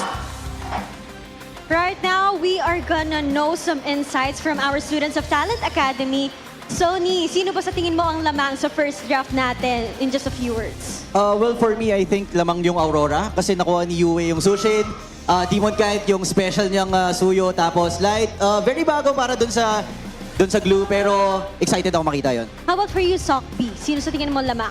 Sa akin, I'll go for Aurora din with that Sushin. Pero good pick yung Selena for Vision. Pero iba talaga yung dala kapag may Sushin eh. How do you think Smart Omega can even out the drafting or makakapalag sila in the second phase? Well, for me kasi I think very special din yung Selena pick nila. It's just for me, I think siguro since hunger na for win, yung Aurora, I think yung experimental time di siguro presence ngayon. Yun. What's your take on that? Sa akin naman, ganun din. Siguro maging consistent lang sila. Knowing na pagdating kay Aurora, medyo, kumbaga, more on sila sa mga risky plays. Yun lang, maging consistent lang sila hanggang dulo. With that Claude, actually, pagdating na lane game. Thank you so much, students of Talent Academy. And now, back to you, casters. Maraming salamat sa ating mga students of the Talent Academy and of course kay Odin. Nagbabalik tayo dito sa ating casting desk.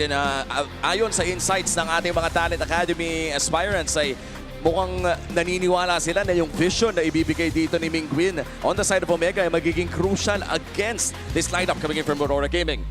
Yung isa pa dito ang crucial siguro apart from the vision, yung leashing na makuha natin sa Selena. So it will allow a greedy hero para dito kay Ryzen para mas makakakuha ng mabilis na sa dulo, parang tipong Lancelot. Hayabusa actually, pero tingin ko yung Hayabusa mag-struggle dito sa isang glue. So, I mean, not in the early game, but eventually dun sa late game. So tingin ko, magiging greedy si Ryzen dun sa hero niya, pero okay lang kasi may Selena naman. Pag utility, mahirap naman no? Kasi blue Zushin Yes. Displacement, yung panggugulo mismo. Mahirap kung mag-utility. Now for Aurora, without the Harit, the Freya, may carry pa naman. Do we like the carry? Parang nakita na natin nag-struggle yung carry sa Marcel lineups eh. Parang nako-counter doon. But at least Moskov meron kang access to backlines, meron kang split push na pwede pang counter. Arlot, ang kanilang napili. And so far, parang sumisikat na rin talaga yung mga glue Arlot combos natin. No? Ito na yung makabagong threat rin ng Arlot na nauso din dati. This time, glue na talaga ang pinapares. Na-discover din ng mga teams sa kapahanga. As long as tumatama yung first kill ng isang glue ay anti-dash pa rin naman ang Arlot. In fact, AOE pa nga yung mga stuns na nanggagaling sa glue na ito. And now for the side of Omega, ito yung sinabi ni Wolf, baka maging greedy ang hero dito ni Ryzen. Also, Wolf, naging deny pick na rin yung Arlot kay James. So that's Yuzong and Fred. Bigla. Sinimplehan lang? Oo. There's the hit. Alright. And the reply is Clint mula dito sa Aurora Gaming. Ito na ang ating draft para sa Game 1, ang pinakahuling serye ng ating regular season 17. Super fans, scan the QR code and predict the match winner correctly for a chance to win 1,000 MLBB Diamonds. 3 po ang mananalo per match. At papasok na po tayo sa pinaka-importanting serye para sa Aurora ngayong gabi. And this is something na pwede nang mag-secure ng playoffs para sa Aurora Gaming. At kung sakaling Smart Omega ang manalo sa seryeng ito, ay may chance pa ang Aurora na makasecure ng playoffs bukas sa laban nila against APBR. But if you're Aurora, gusto mo nang makuha yan ngayong gabi. It's a matter of today or delay. Yan ang pwede mangyari. Ngayon na ba o bukas pa? O hindi na talaga? Aray ko. Aray ko. Ang sakit mo naman magsalita, Joshi. I mean, just Huwag mo naman kaming ini-stress, Joshi. Pero kasi nandun yung I mean, nandun pa rin yung point na kahit hanggang sa kadulutuluhan, hindi pa tayo pwedeng maging sure. Totoo. At mahirap naman maging hindi kampante hanggang sa pinakadulo. And now we are entering game number 1. Perksiva in one of his most iconic heroes of the season. Umusbong si Perksiva matapos ang kanyang paglabas ng Team Liquid Philippines bilang roamer ng Smart Omega na ngayon ay kinikilala na bilang one of the best Marcel players sa loob ng MPL.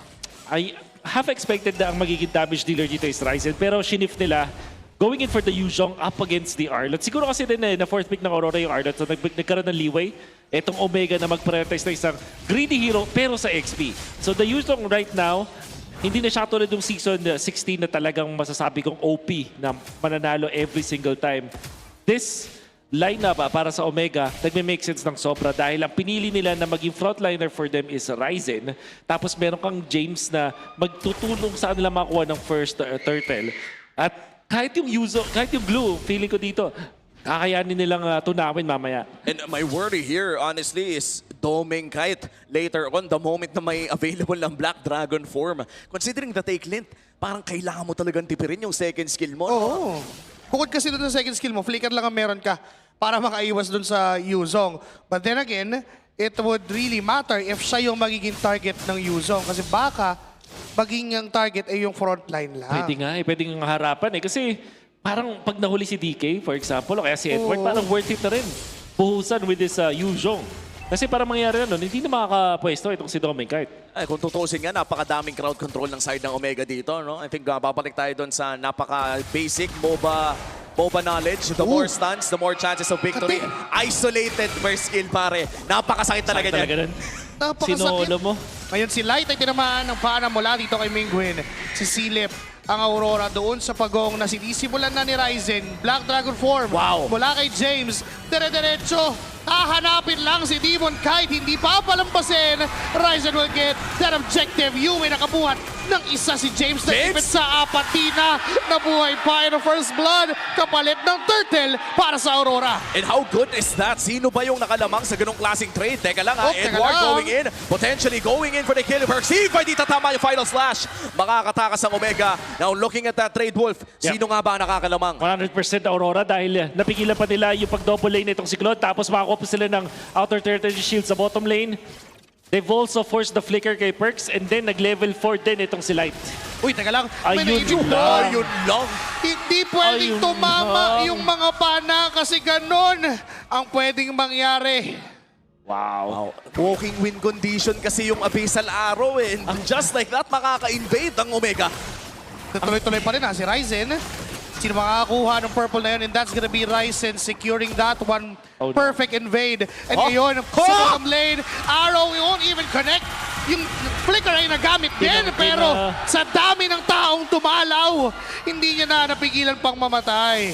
Mini juggle of the turret aggro to allow for that one. Tapos ang ganda pa nung ginawa ng Omega doon, blazing to it agad para ma-force mag-back etong si Clint. Hindi niya nakaya talagang iwasan. Sobrang dami nag-dive sa kanya. And Aurora, they're gonna be struggling against Omega right now. Yung Selena na to, coming out from Omega, is always bad out sa second phase kapag meron ng Marcel. And Omega decided today, what if i-priority natin yung Selena pick It and seems Marcel? like na gumagana ito para sa Omega. Yun yung nakakasira ng tempo on the side of Aurora. Pero goods pa rin naman, nakaka-farm pa rin naman ang side ng Aurora. Pero dahil doon sa play na yun, ay equalize na po ang ating laro. Omega nga ay may hawak na maliit na kalamangan sa pagpasok natin ng pangalawang pagong ng larong ito. Netski, however, pawian lang. Kung kanina ay tinatlo si Dome, ngayon ay tatatluhin din. Make it 4 kasi si Light ay nag-aabang din. Pero sabi ni Perksiva, handa ko iligtas ang aking kakampi. Flicker ay nagamit din ni Light. Masyado siyang malalim. Pwede siyang i-punish ng mga members ng Smart Omega. Arrow will connect. Mingwen gets that. At hindi pa tapos. Rising dun sa dulo. Naton niya si Demon Kite. Pero makaka-atras din naman ang Aurora. somebody stop this man! Dalawang araw na yung tumatamang napaka-crucial para sa Omega. Ngayon na may turtle pot. Hindi na makalapit ang Aurora. Libre na naman ang pagong for Omega. Mingwin with the plays with the arrow. Pero, how about Netski? Hindi ko naintindihan din bakit yung Aurora tatlo sila doon pero nag-back sila at mag-isa lang si Light para mag-dive.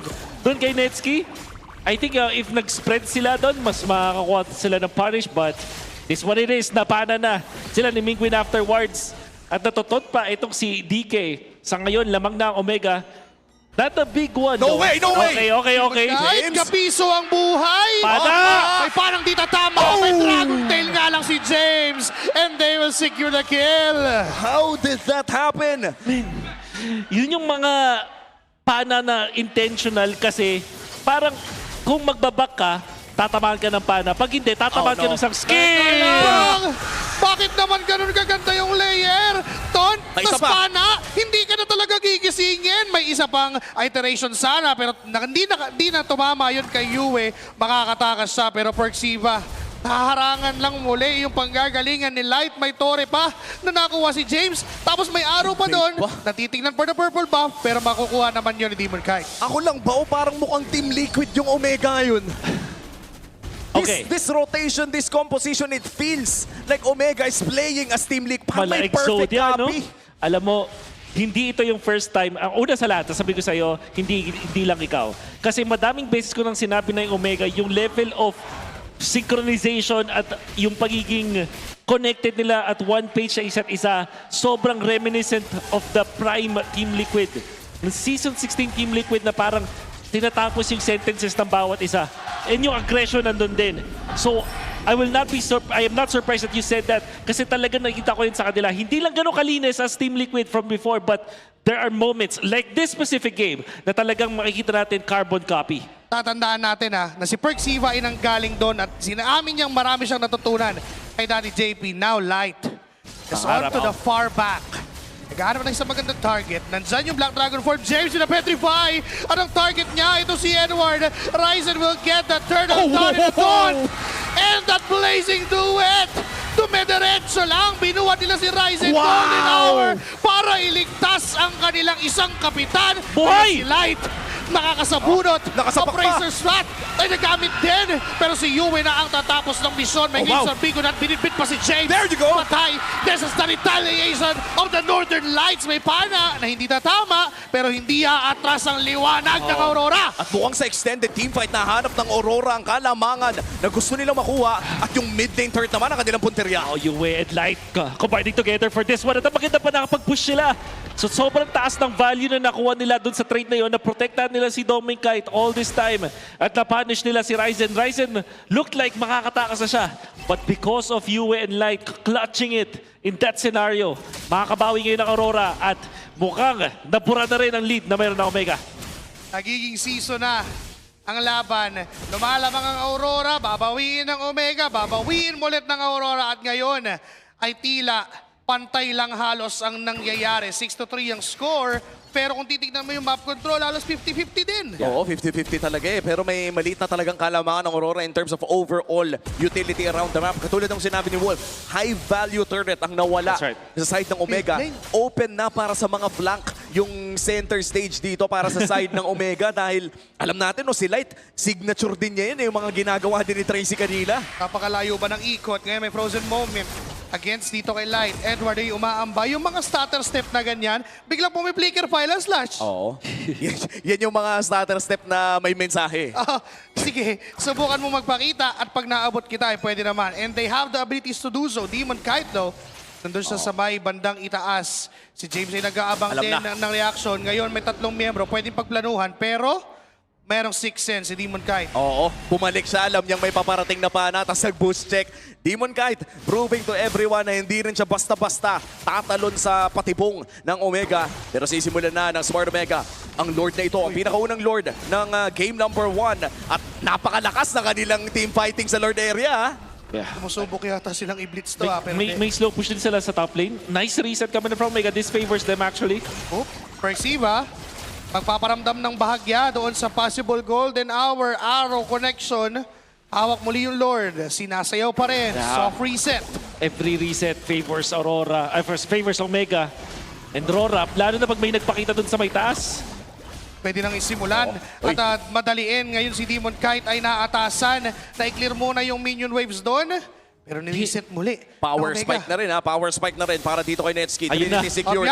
At nakita na nila yung jungler doon sa taas. Ano ang play para sa Omega? It's about time. Natapusin na tong Lord na to. Perxiva. Nag-aabang na isang golden hour. Ryzen, Appraiser, Strat plus Retribution. Atrasa ng Omega. Nakuha na yung gusto. Hahayaan na muna ang Aurora. Pinicturean pa doon sa may ambush.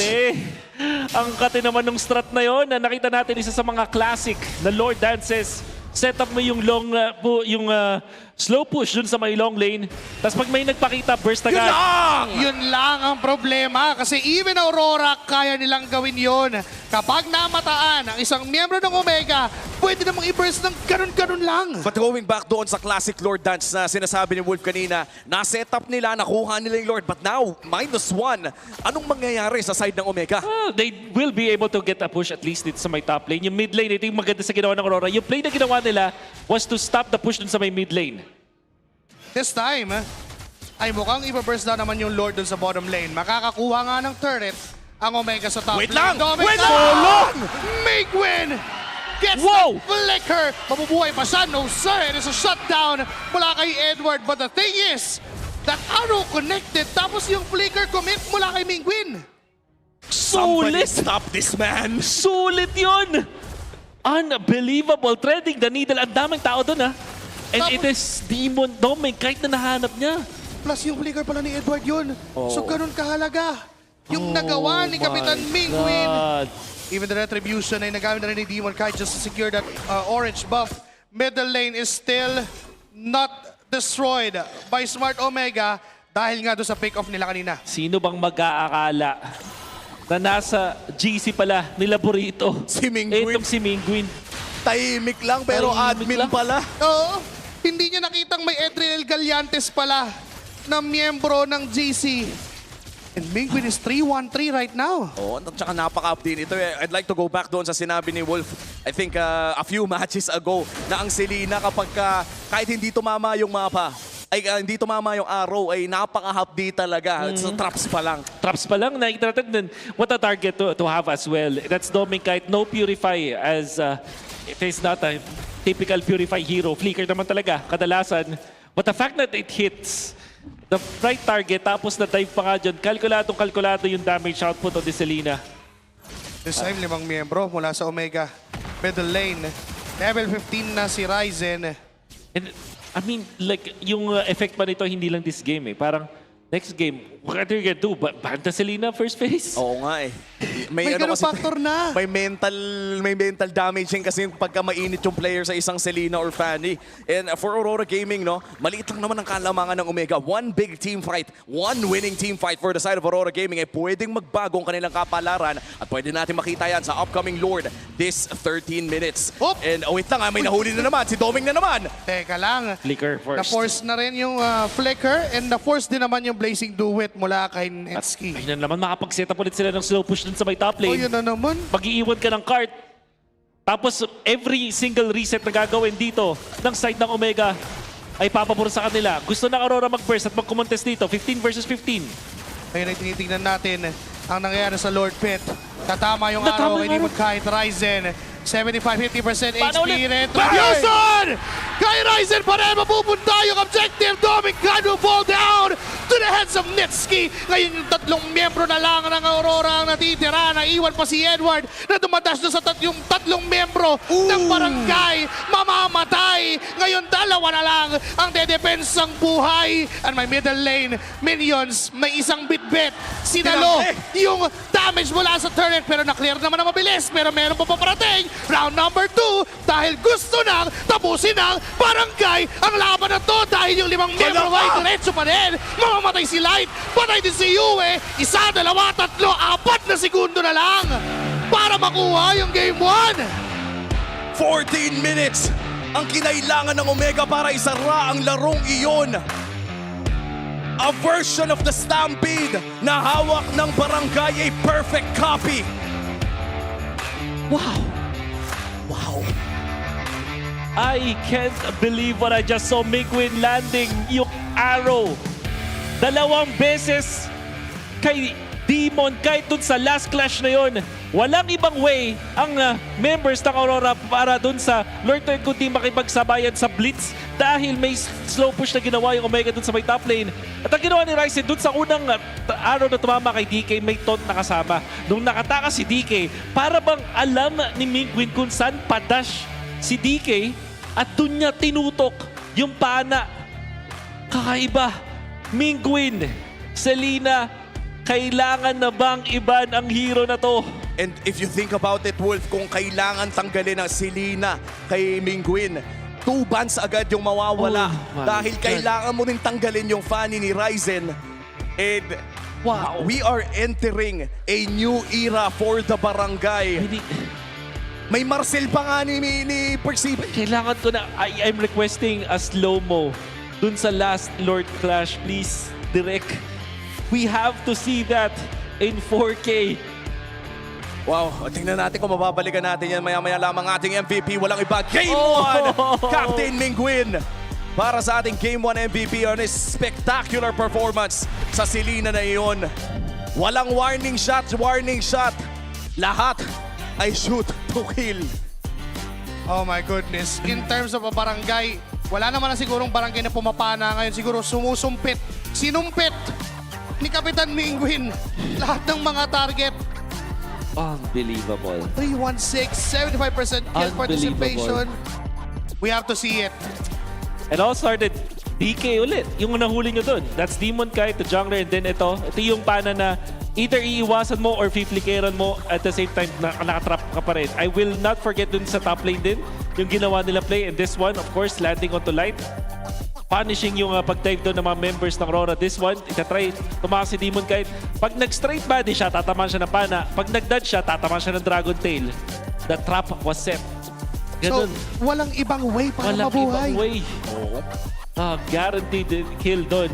And then there's another one. Tapos ito na naman, pana dun sa may likod. After, parang may kakombo eh. Minsan ginagamit rin niya yung mga teammates niya for that. At syempre, maninail nila dito yung ito. Syempre, basta tinamaan ka ng pana, meron kang flicker. That's 2 items na yung isang Selena. If you're a squishy target, you're gonna go down. Ito na.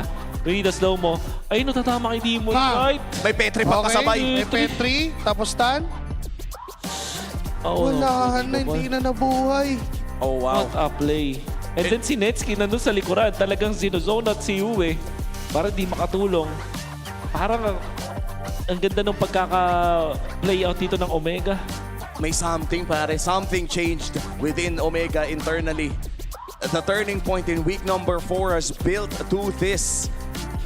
Ang bagong barangay, lagi nating sinasabi yung mga ganitong klaseng salita, but this time around, ito yung totoong-totoo na a 14-minute game against Aurora Gaming. And wow.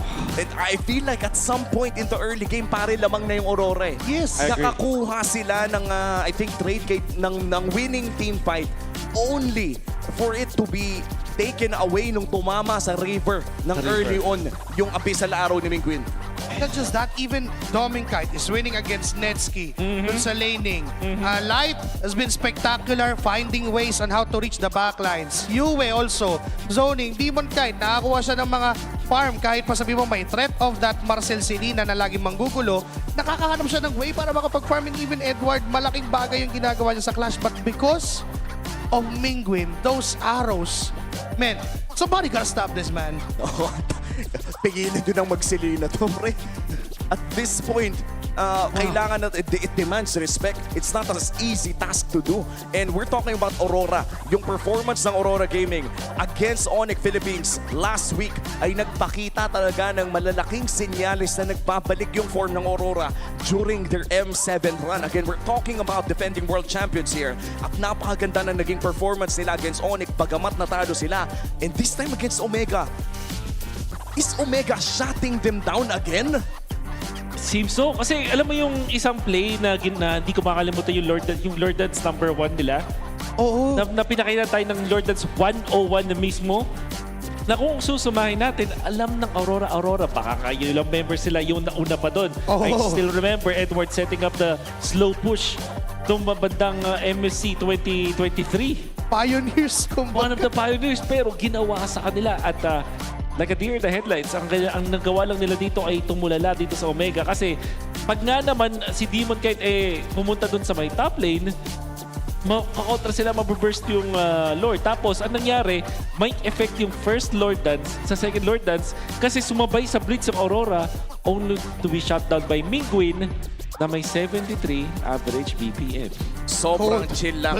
If you compare it to Aurora Gaming na mukhang na-stress talaga sa laro na yon. I mean, kahit sino ay mas-stress sa ganong klaseng laro dahil if on paper, kaya na nila manalo ng early games. Sadyang tumama yung mga skill shots. Yun yung mga bagay na alam nating win condition lang ay tumama. at tumama siya.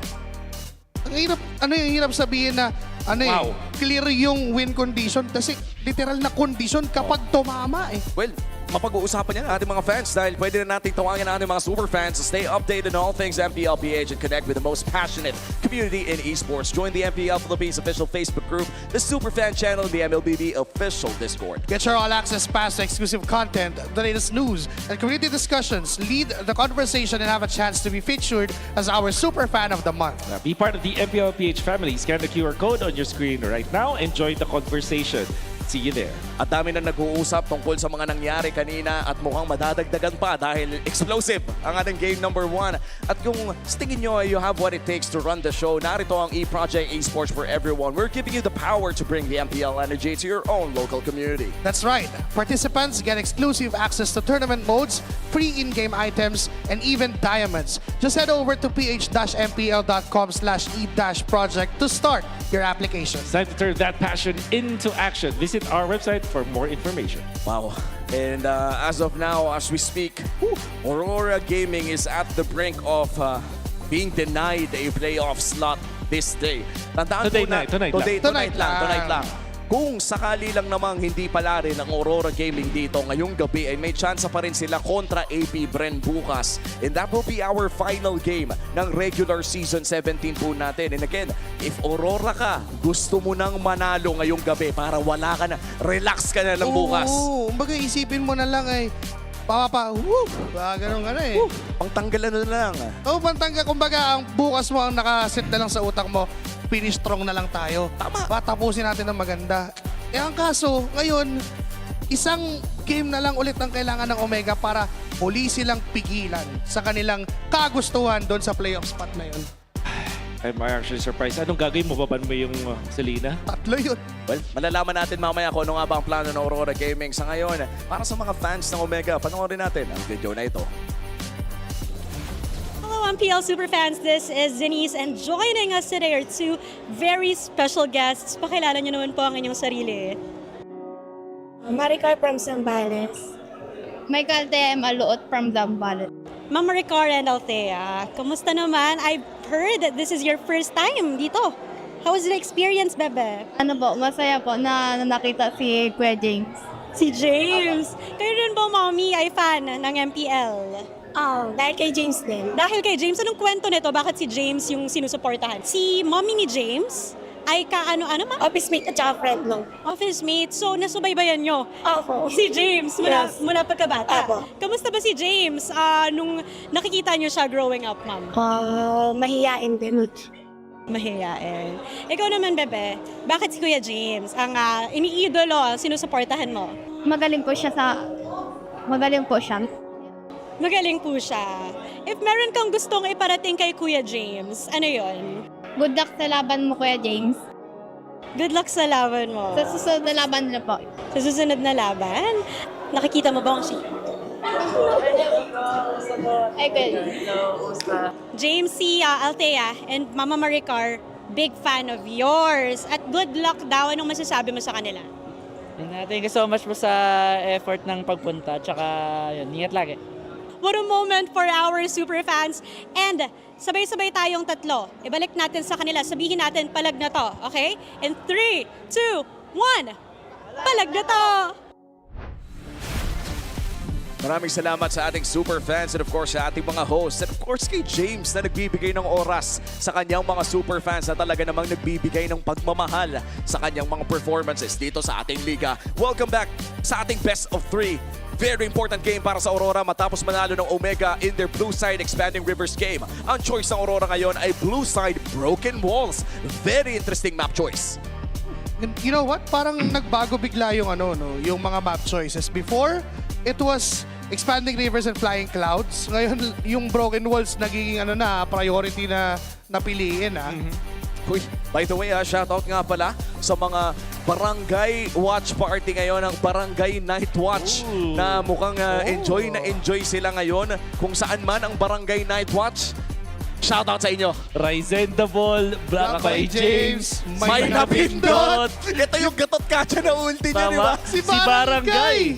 At kailangan natin isipan si Cap Penguin. Oo nga, si Cap Penguin. Well, dadating din ang oras. Huwag natin pilitin. Oo nga. Oo, sa ngayon, no, Tanod number 1. Officially canonized. as the patron of Barangay Omega. The patron. Pero, you know what? Meron akong naalala kay Mingwin before na sinasabi namin. You cannot spell Mingwin without win. Wala. Parang kulang kasi na isang letra eh. Pero malapit na. Workable. I-workshop natin yan, pare. Katunog naman. Dadating ang araw. Mga ganun. Pero sa ngayon, grabe yung hype ha. And of course, hindi lang naman sa hype, kundi sa history na rin. Dahil in terms of performance, dito kay Doming Kite, number 4 siya currently on major stats for all gold laners. And for a team na nagsastruggle ngayon, currently number 6 sa ating liga, ay malaking bagay ng maging number 4 sa lahat, pero number 1 sa average DPM. Well, to be fair, yung mga heroes niya talaga, alam mong yung nagpo-provide ng damage, lalo-lalo na si Yue ay kumukuha din ng mga Jushin, kumukuha ng mga Valentina. So, mostly of the damage dealt of Aurora would really rely onto Doming Kite's hero, Harith, Granger, Claude, Kari. And yun yung kulang kanina eh. Although yes, may damage, naramdaman natin ang sakit ng Clint.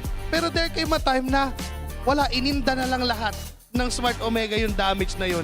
Well, hindi rin kasi makasampal masyado yung Clint because of the intense crowd control na meron dito ang side ng Omega. And, That's why I have reservations about dun sa Clint. So, di natin masyado na-discuss kasi parang last week na siya. It makes sense versus the Claude, but Yuzhong, tapos meron kang, Yuzhong Fredrin. And then, constantly may Marcel kasi. Ayan na. Selena. Oh, respected na agad. Pag hindi Selena, ewan ko na. I have a feeling na willing ang side ng Omega na first rotation pick ang Selena at this point. Kapag nag-init kasi yung 3-point shooter mo, pare, just pass him the ball. Oo nga bigay mo na Pero, nag-iinit na yung kamay Pero I have a feeling na it wouldn't be a Selena pick if not a Marcel for Perxiva.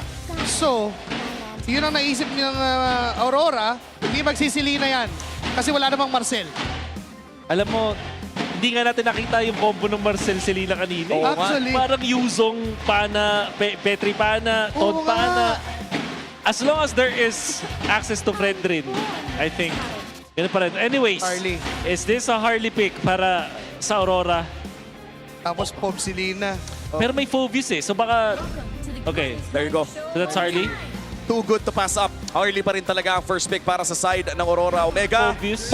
Phoebus Claude. Phoebus Claude, alright. Textbook response. Ano ngayon ang panapos ng Aurora para sa first phase? Valentina is there.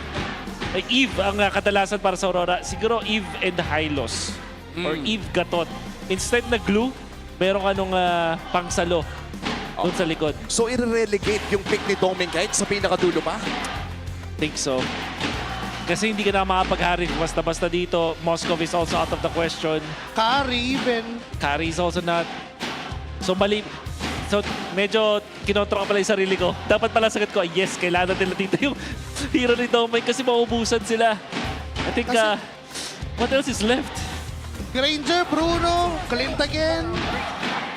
Oh. Is this Selena?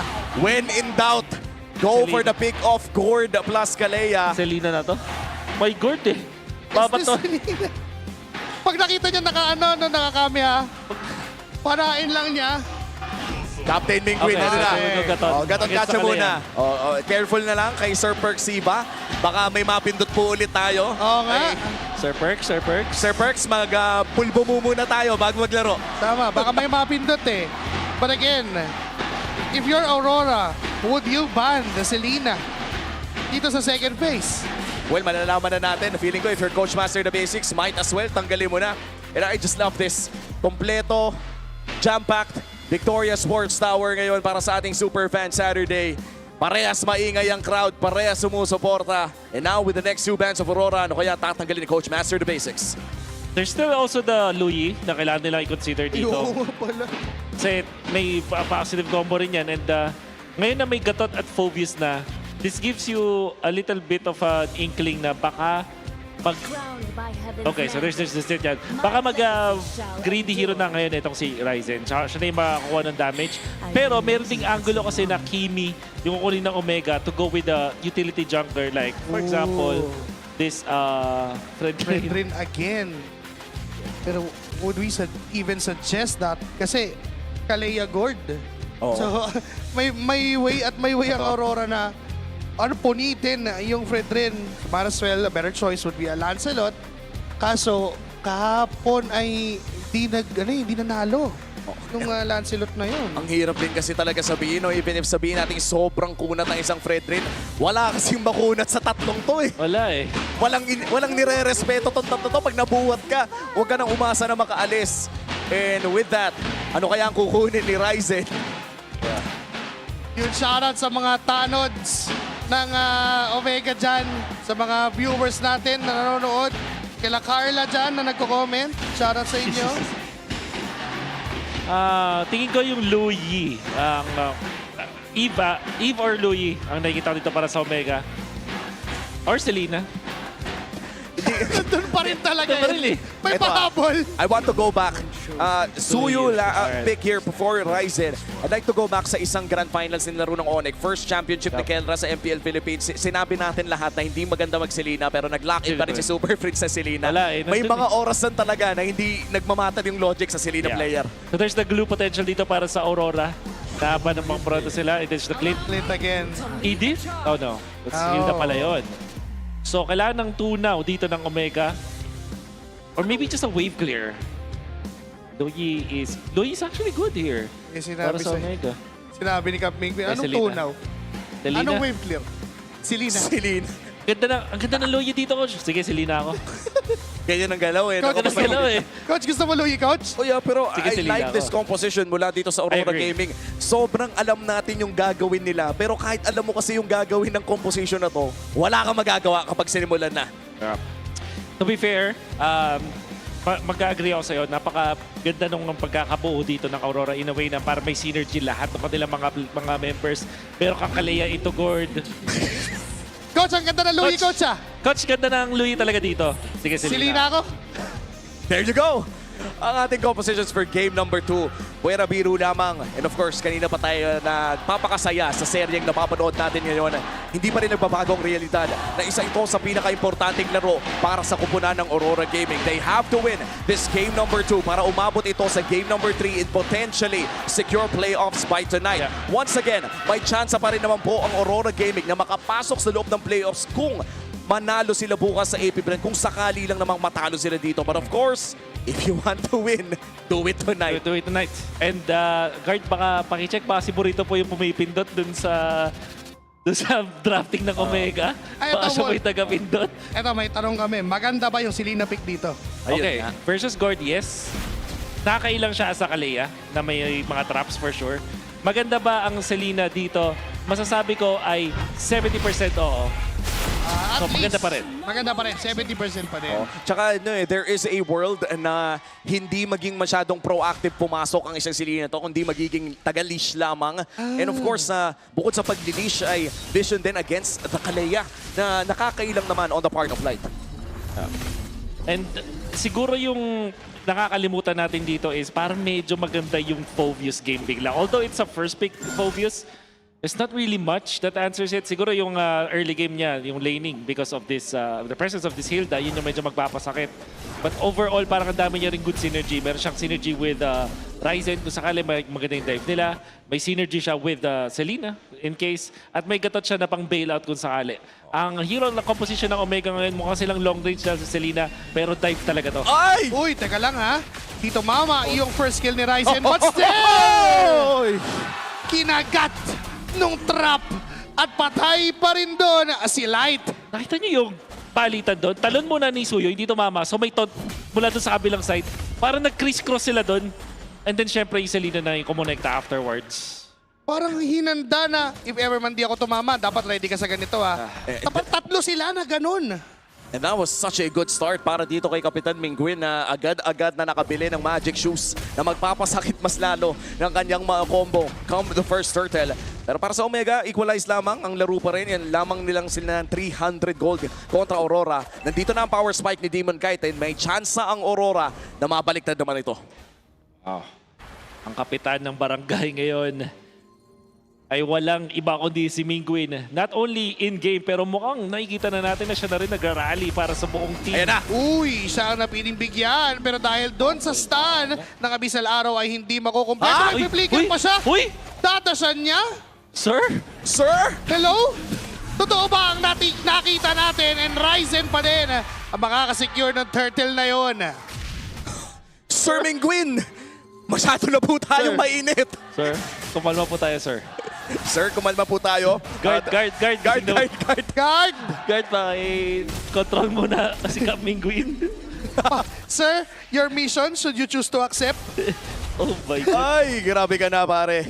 Very interesting item pickup para dito kay Domeng Kite. Agad-agad na Sky Piercer. Walang sapatos, walang Fury Hammer. Sky Piercer. Straight by. Ang maganda kasi yung next na turtle papunta rin sa kanya. So at least makakapitalize ng Aurora. At mayroon kasi tayong Kalea. Yung -1 pickups ng Aurora, scary pa rin. So, if you're Mingwin, you gotta be careful kasi pag nagkamali ka sa load, ito na. Natalo na. Yun yung binabanggit natin. Walang sasantuhin. Yung buhat plus yung damage ng Gord. Isama mo pa yung mga baraha ng Harley. Ngayon si Edward at si James. Walang mangyayari dito eh. Yun na ata yung signal, no? I feel like if you're Omega, nakita mo na nangyari ng isang beses. Pakiramdam ko ang signal dito. Huwag muna tayo lumaban hanggat may ulti tong mga to. Yes. And that's also true for Perks. Kapag wala naman siyang ulti, hindi mo na worth it na pumalag. Omega are gonna be happy just farming it out as well. Parang yung lineup dito ng dalawang teams natin parehas malakas pagdating ng late game.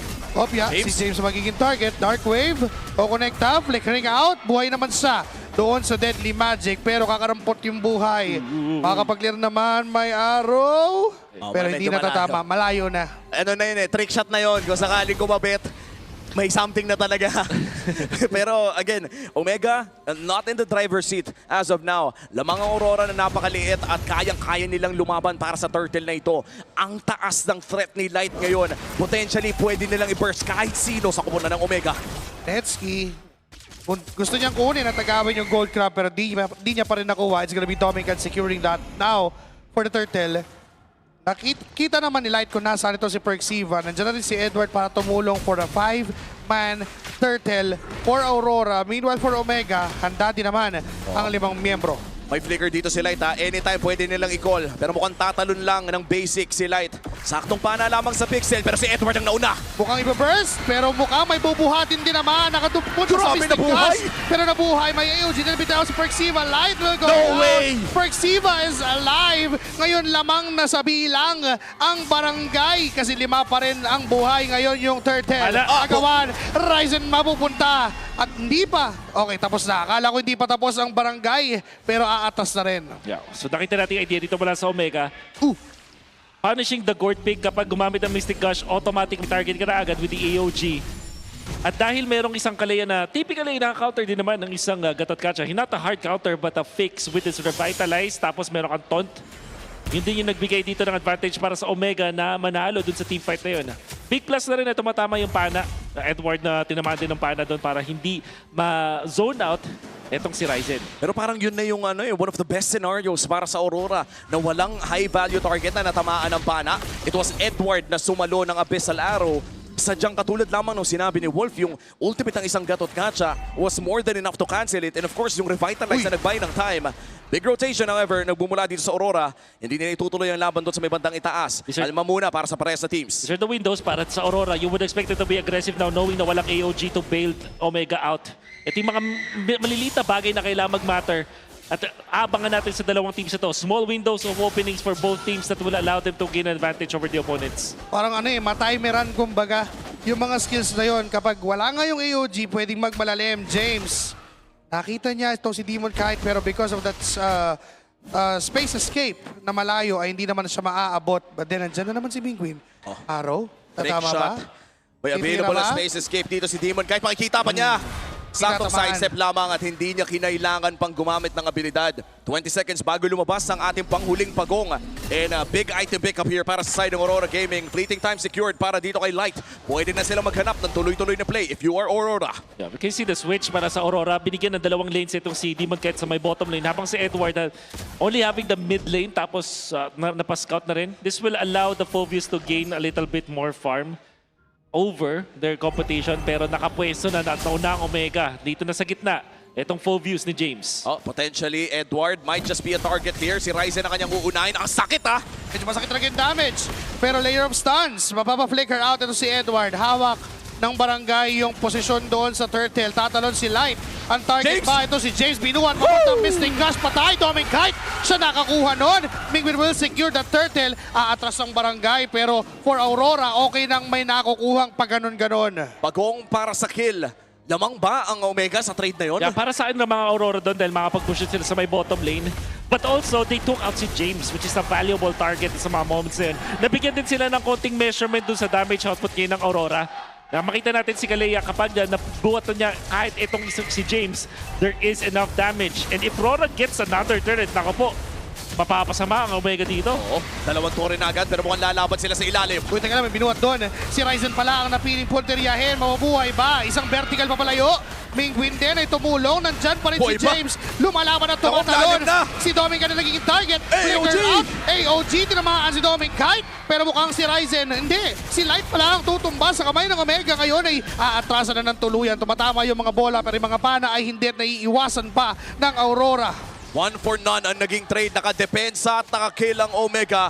Maliit pa rin naman ang kalamangan for Aurora Gaming. Ano ba ang natitirang win condition nila? Well, actually, madami ba ang win conditions dito ang Aurora? They don't have to panic. So far, nakakapalag din sila sa mga neutral objectives. As long as hindi na force out ng randomly yung mga flicker nila, they're gonna be okay with this. And also, wag sana tatamaan ng mga pana dito ni Mingwin. Later on, it will be a big threat. And Ryzen slowly getting into the ranks na rin. 5.1k. Sasakit na, maya-maya lang. At magkakaroon yata ng napakagandang Lord fight between two teams. Tsaka paunti-unti na rin nadadagdagan ang bawas dito ni Doming Kite. Especially with one stack on his Sky Piercer already. Pwede na nating abangan na ang Aurora ay makaka-burst talaga ng target. At kung sino man piliin nila ay mataas ang kanilang damage sa upcoming Lord fight. Sa ngayon ay mag-clear muna ng waves ang parehas sa koponan. Ang long lane ang kailangan tignan. Omega trying to set up another slow push. Nagpakita na si Netsky. Imposibleng walang kasama yan. Yun ang nararamdaman ni Doming Kite. Kasi yung mga ganong BMI in, alam mong may nag-aabang sa likod eh. Kaso ngayon, may nabuhat na isa. And it's gonna be Perk C1 na mapaburst bigla. Ngayon si James ay flicker pa. Netsky, may na-blazing duel pero walang damage. Nasaktan pa. At siya mismo yung nasaktan. Doon sa damage ng Aurora. At katulad ng pinag-usapan natin kanina, sumasakit na nga si Doming Kite. Nakakuha pa ng 2 additional stacks sa kanyang Sky Piercer. What a great play coming out from Light. At syempre dun sa pwesto rin ni Edward, holding on to that rock or sa bush, giving them itong Lord na libreng-libre na lang. At nung nakita nila si Perks, yun na yung best target na gamitan nila ng Kalaya Ultimate. Nakita nyo naman na hindi kinaya ng DPS ng Aurora dito yung si Perks. Aray ko Edward. Aray ko Napakasakit ng ultimate na yun. Nandiyan naman si Ryzen. Mapapablikan si Edward. Hindi naman siya mamamatay pero yung damage, ang sakit. Nanunot na kay Netsky. O may conceal play mula dito sa Aurora pero mukhang wala na silang maaabutan pa. Trying to look at the zero bush. Pero nagpa-farm na rin kasi si Ryzen. At sa ngayon mukhang gusto nilang makakuha ng Torre doon sa may bandang itaas with a Lord marching down bottom lane as well. Great cut mula sa Aurora. Libreng Torre ang kanilang makukuha at rekta pa ang kanilang pagpupush with this power Lord play. Yeah, great map movements mula sa Aurora. Nilagay nila si Edward doon sa may bandang gitna pag-check ng mga bush at nakahanap sila ng isang magandang kill kay Perks that gave them actually a mid lane push on Lord. Tatamaan ng Maunat pana. Maunat naman na. Okay lang na Maunat indahin at saluhin yung mga araw na yon. Pero again, for the 10 minutes na nagdaan, 11 minutes, yung combo ng Aurora, yung buhat, tsaka yung Mystic Gush, yun ang problema ng Omega. Hanap buhat kill para dito sa Aurora. Kahit sinong mahuli nila ay kaya talaga nilang i-burst. And mind you, James is one of the more, I would say, tanky na miyembro ng side ng Omega. At ngayon nang popoke na rin lang dito sila Yue, asserting their dominance around the map. Oh, here comes the combo! Pinuhat! Tapos mamamatay na lang sa kamay ng Aurora. -1 agad. Kulang ng isa ang barangay. Pero mukhang yung gitna muna ang pupuntiryahin ng Aurora. Ibang klase talaga yung mga guard lineup ngayon. Oo, the decision making coming out from Light sobrang tindi. Knowing na umuwi si Perks kasi low na low doon. Ayan na. Pa si Nesky ni Magic. AOG wala kay Perksiva para makatakas doon. Makakadepensa, mabubuhay, makakasurvive ang Omega. Pero that doesn't remove the fact na for Aurora, it just takes them 2 skills para pumatay. Yep. Window of opportunity na naman para sa Aurora na maging libre sa laban na to dahil walang AOG, walang tagaligtas. Para dito sa Omega, kung sino man ang haharap, mabibigyan at mabibigyan dito ng mga members ng Aurora. May instant delete button talaga ang side ng Aurora Gaming dito sa game number 2. And 2 times na nating nakita itong ginamit kay James. Isang beses ginamit kay Perksiva. Medyo hindi magagawa kay Netsky because of the Purify. And speaking of Netsky, for Omega, no, parang gano'n pa ba katagal ang kanilang hihintayin as of now? Looking at the items, may Trinity naman na. Pero parang yung Winter's Crown ay papunta pa lamang tayo dyan. Yep. Yun yung hinintay talaga nila dito. Granted, Omega, okay sa kanila na tumagal itong laban na to. But can they prolong it even further? Yan na naman hanap. Pero wala pa naman yung buhat. Hindi pa naman ginagawa ng Aurora. Ryzen and Perksiva. This is the same way na ginawa ni Light at ni Demon kahit doon sa laban nila last time. Ganito yung pwesto nun. Pero hindi naman nila itutuloy. Malayo sa Lord. Malayo sa Lord at lamang na lamang sa wave ang side ng Aurora Gaming. This could be a Blitz Lured call mula sa Aurora at walang magagawa ang Omega doon. Ang layo pa ng jungle. Alam ata ng Aurora na malayo si Ryzen. Pero, tinigil nila. Hanap, buhat! Eto na yung kill pero mabubuhay din kasi makaka-flicker out siya ngayon si Perksiva. Siya yung nagligtas because of that AOG na hindi namatay si James. Pero it's enough information for Aurora. Wala na mga skills yan. Tara, burst natin yung Lord. Teka lang magko-contest dito. Wow! What a stun mula kay Yue. Connecting into 3. Netsky pumasok pero namatay din naman sa kamay ng Aurora. Kapalit lang ng buhay ni Light. But what a wonderful stun. Yue! May sariling version ng mga pana. Itong si Yue with this score, the landing onto 3. But most importantly, napakaganda ulit ang buhat doon. Coming out from Light. Going on to James. Making it so na magpapanik ulti ulit si Perks. Walang makakaligtas. They also shut down Netsky. And now, napakalaki na ng lamang ng Aurora up against Omega. They could potentially get another inhibitor, turn it, or even better. Pwede nilang tapusin ang larong ito. James, nasa harapan pa rin kasama si Perksiva. Nag-aantay pa ng chancing dito ang kupunan ng Aurora. Ayun ay buo naman na ang 5 ng barangay para dumepensa. Basag na yung baba and even yung gitna. Isusunod ng Aurora. Naku ka, Perks! Perksiva, talon! Abonado pa yung buhay niya kasi kahit mismong nasa well na, ay hindi pa nabuhay ang roamer ng Omega. Ngayon yung 5 miyembro ng Aurora magpapailaw sa buong barangay. Bubulagin ang liwanag pero nilalaban pa ni James. Sinusubukan pa niya. Unstoppable na si Domeng. Sumubok din si Ryzen. Minions na nasa loob ng base. Makakatabla ang Aurora and we will have a game 3. Prime time Saturday. Aabot ng game number 3 ang Omega kontra Aurora at may tsansa pa. May tsansa pa ang Aurora makapasok ng playoffs ngayong gabi. Hindi na kailangan iba ng Selena. They have an exact way to deal with it. Yung mga force, the team fights coming out from Team Aurora na relentlessly ginagawa nila makes it so na nullified yung isang Selena na kinakailangan pa maghintay ng cooldown na kanyang mga pana. And every time na makakanap sila ng buhat dito kay Perks, meron silang opening para teamfight ng constantly up against Omega. Hindi na nakahinga Omega sa tempo na pinaglalaro ng Aurora dito. And I'm gonna give credit where credit is due. Napakaganda ng pwestuhan ni Light at ni Edward sa lahat ng mga minuto ng araw ng laban na to. But that Yue stun mystic projectile that ended it, that sealed it for the team. Yung mga anggulo kasi dito ni Yue, hindi natin ini-expect Alam natin na dadating yung Mystic Gush. But the timing coming in from the Mystic Projectile. And ito, nakita mo ba yung angulo nun, pre? Hindi ka maaabot nun. They held on too long with that simple solution. Hanap, buhat, kill. Paulit-ulit lang na kahit sino na makita ng Aurora, okay na yan kasi kung damage yung usapan, wala nang question, kayang mamburst ng Aurora. Halea Gord. Kaparating na kahit yung isang gatot, hindi na bubuhay. Typically, kaya magbuhay nun. Nandun si Light. Uy!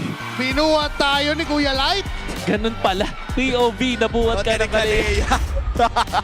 Game 1 MVP, walang iba kundi si Light. 0-4 and 8 ang kanyang KDA. Pero di naman yung KDA tinitignan natin dito.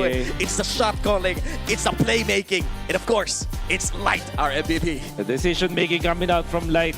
Maagang pag-pick up dun sa kanyang fleeting time. Typically, kapag matapat mo mga Selena, mga Suyo, parang gusto mo mag-isip ng isang defensive item first before you go for the fleeting time. But knowing full well na ang kailangang gawin dito ng Aurora ay constantly gumawa ng mga teamfights, constantly buhatin si James or si Perks at magpwersa ng mga teamfight against Omega, nag-make sense itong fleeting time na maaga nilang kinuha. At syempre, ito yung isa sa mga pinakamagandang play, tingin ko. Ito talaga nagbasag ng tempo ng Omega. Nung pumwesto si Edward dito sa Rock Ursa, na meron silang nakuha -1. Si Netsky nabibigyan na rin. Tapos itong decision din na i-go agad si James kung nakita nila na may flicker angle. Doon na sila nagkaroon ng magandang but Yue, of course. Grabe. Napaka-satisfying na makakuha ka ng triple stun with the Gord. Ang linamnam nun, parang pang My Day yung mga ganong klase. Pang My Day talaga. Pang My Day yung mga ganong klaseng laro. Anong nun? Background music ng pag ganun? Ano yun? Tigilan natin to. Pero kasi, andun imagine, hindi na nga madali magpatama sa isa. Diba kapag mga ganon yung skill. Pero 3 pa yung tatamaan mo.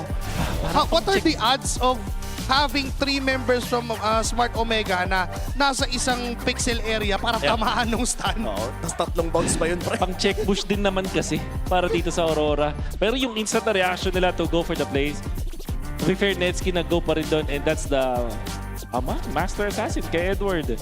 Kaya pala ang sakit. Baka try nga yan. Pero dinidikitan niya kanina si Netsky. Nagugulat tayo, parang teka lang parang masakit Yeah. Tapos na-realize natin hindi pa nagpa-power wilderness. Yeah. Teka lang talaga. Masakit. Kaya pala. 30k damage dealt with 96,000 damage taken. Dito nila na-contra na ang Omega. Although, masasabi kong maganda yung lineup dito ng Omega kapag nakakakuha sila ng advantage. Pero yung Aurora mas holistic, mas safe, mas balanced. Meron kang enough na synergies between your heroes. And every time na makakuha ka ng talon sa kalaban, doon na nga makikita natin advantage for them. Dito sa laban na to, hindi na nakamakro ang Omega kasi yung tempo naman ng Aurora na sobrang aggressive nilang ginalawan. Ito nga Omega, napakabilis. Parang may hangin sa likod nila. Like a tailwind. Oo. Na talagang pinapabilis yung galaw ng side ng Aurora.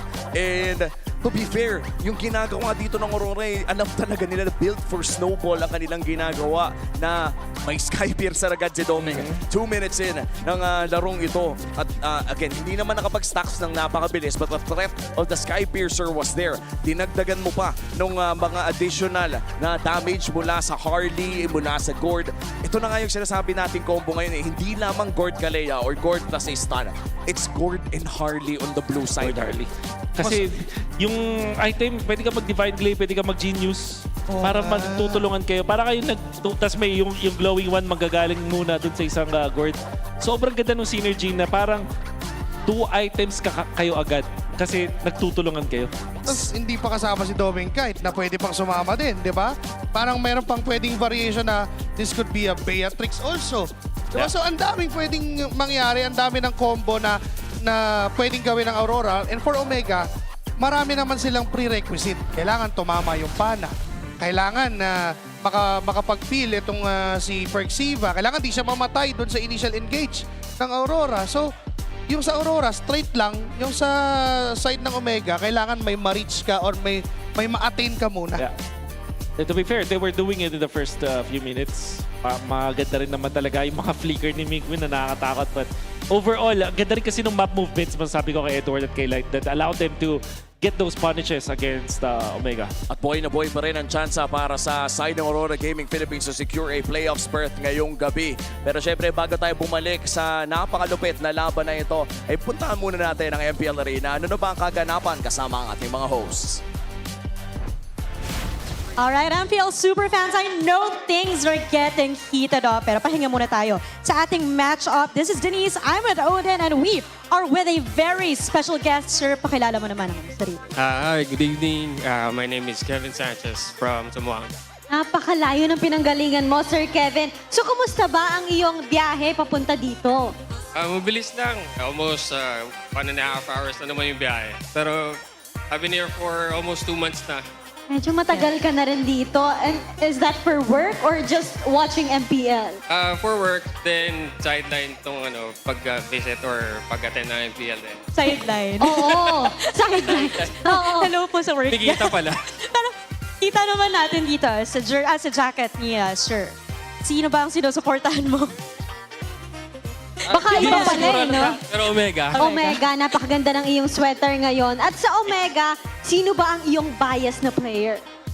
Gusto ko yun si Penguin. Wow. Bilib talaga ako sa kanya. Kapitan Mingwin in his rookie season. At pinik niya yung Selena. Ano bang tingin mo doon?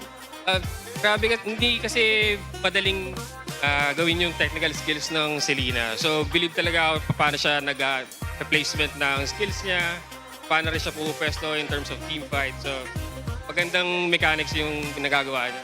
Diba?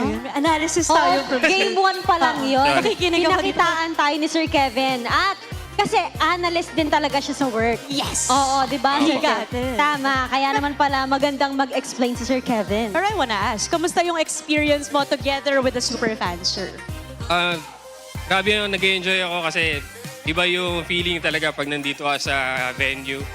Talaga ramdam mo yung fans na sumusuporta. Maingay talaga sila. Maingay daw kayo. Oh, okay. Okay, Sir Kevin, ano ba ang mensahe mo sa buong barangay ng Smart Omega?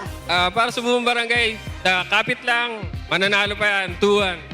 Exactly, yan ang energy talaga basta mga kabarangay. But for the meantime, balik muna natin sa ating casters. Maraming salamat sa ating mga hosts at pati na rin kay Kuya na nanggaling pa sa Zamboanga para magtrabaho at manood ng MPL Philippines na sumusuporta sa Smart Omega. Sabi nga niya, kaya pa yan, 2-1. Grabe, no? Iba talaga yung tiwala ng bagong barangay ngayon sa lineup na to. And how can you not support this team na pinapakita tayo ng panibago every week? Meron silang mga pakulo. Tapos bumabalik-balik din tayo dun sa mga split push na nakikita naman natin nagiging effective. At talagang nabibigyan ng good representation yung kanilang fan base. Oo. And hindi lamang yung good representation, hindi good vibes, good energy. Parang very salt of the earth ang itsura ngayon ng mismong community ng Omega. Nararamdaman natin talaga yung kumbaga parang konektado sila sa kanilang barangay ngayon. And we saw from that game number 2, from game number 1, ang iniisip natin, ibaban yung Selena. Pero from game number 2, Aurora proved us na hindi namin kailangan iban. We just have to stop the combo nung Marcel Selena, even if hindi naman yun yung pinaka nag-matter nung game number 1. Yeah. And right now, for this game number 3, I can expect the same thing na gagawin ng Aurora. Okay lang na ibigay yung Selena, pero not the Marcel and the Fanny.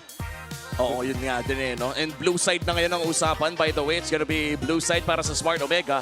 So there could be changes. I mean, actually, ako to pinapangunahan ko na. Teka lang anong side ang pinili ng Omega? Blue side! Ayan. Tapos ang randomized map po natin ay Dangerous Grass. So, because we are in the third game, ayan na, nagiging random na yung ating next map.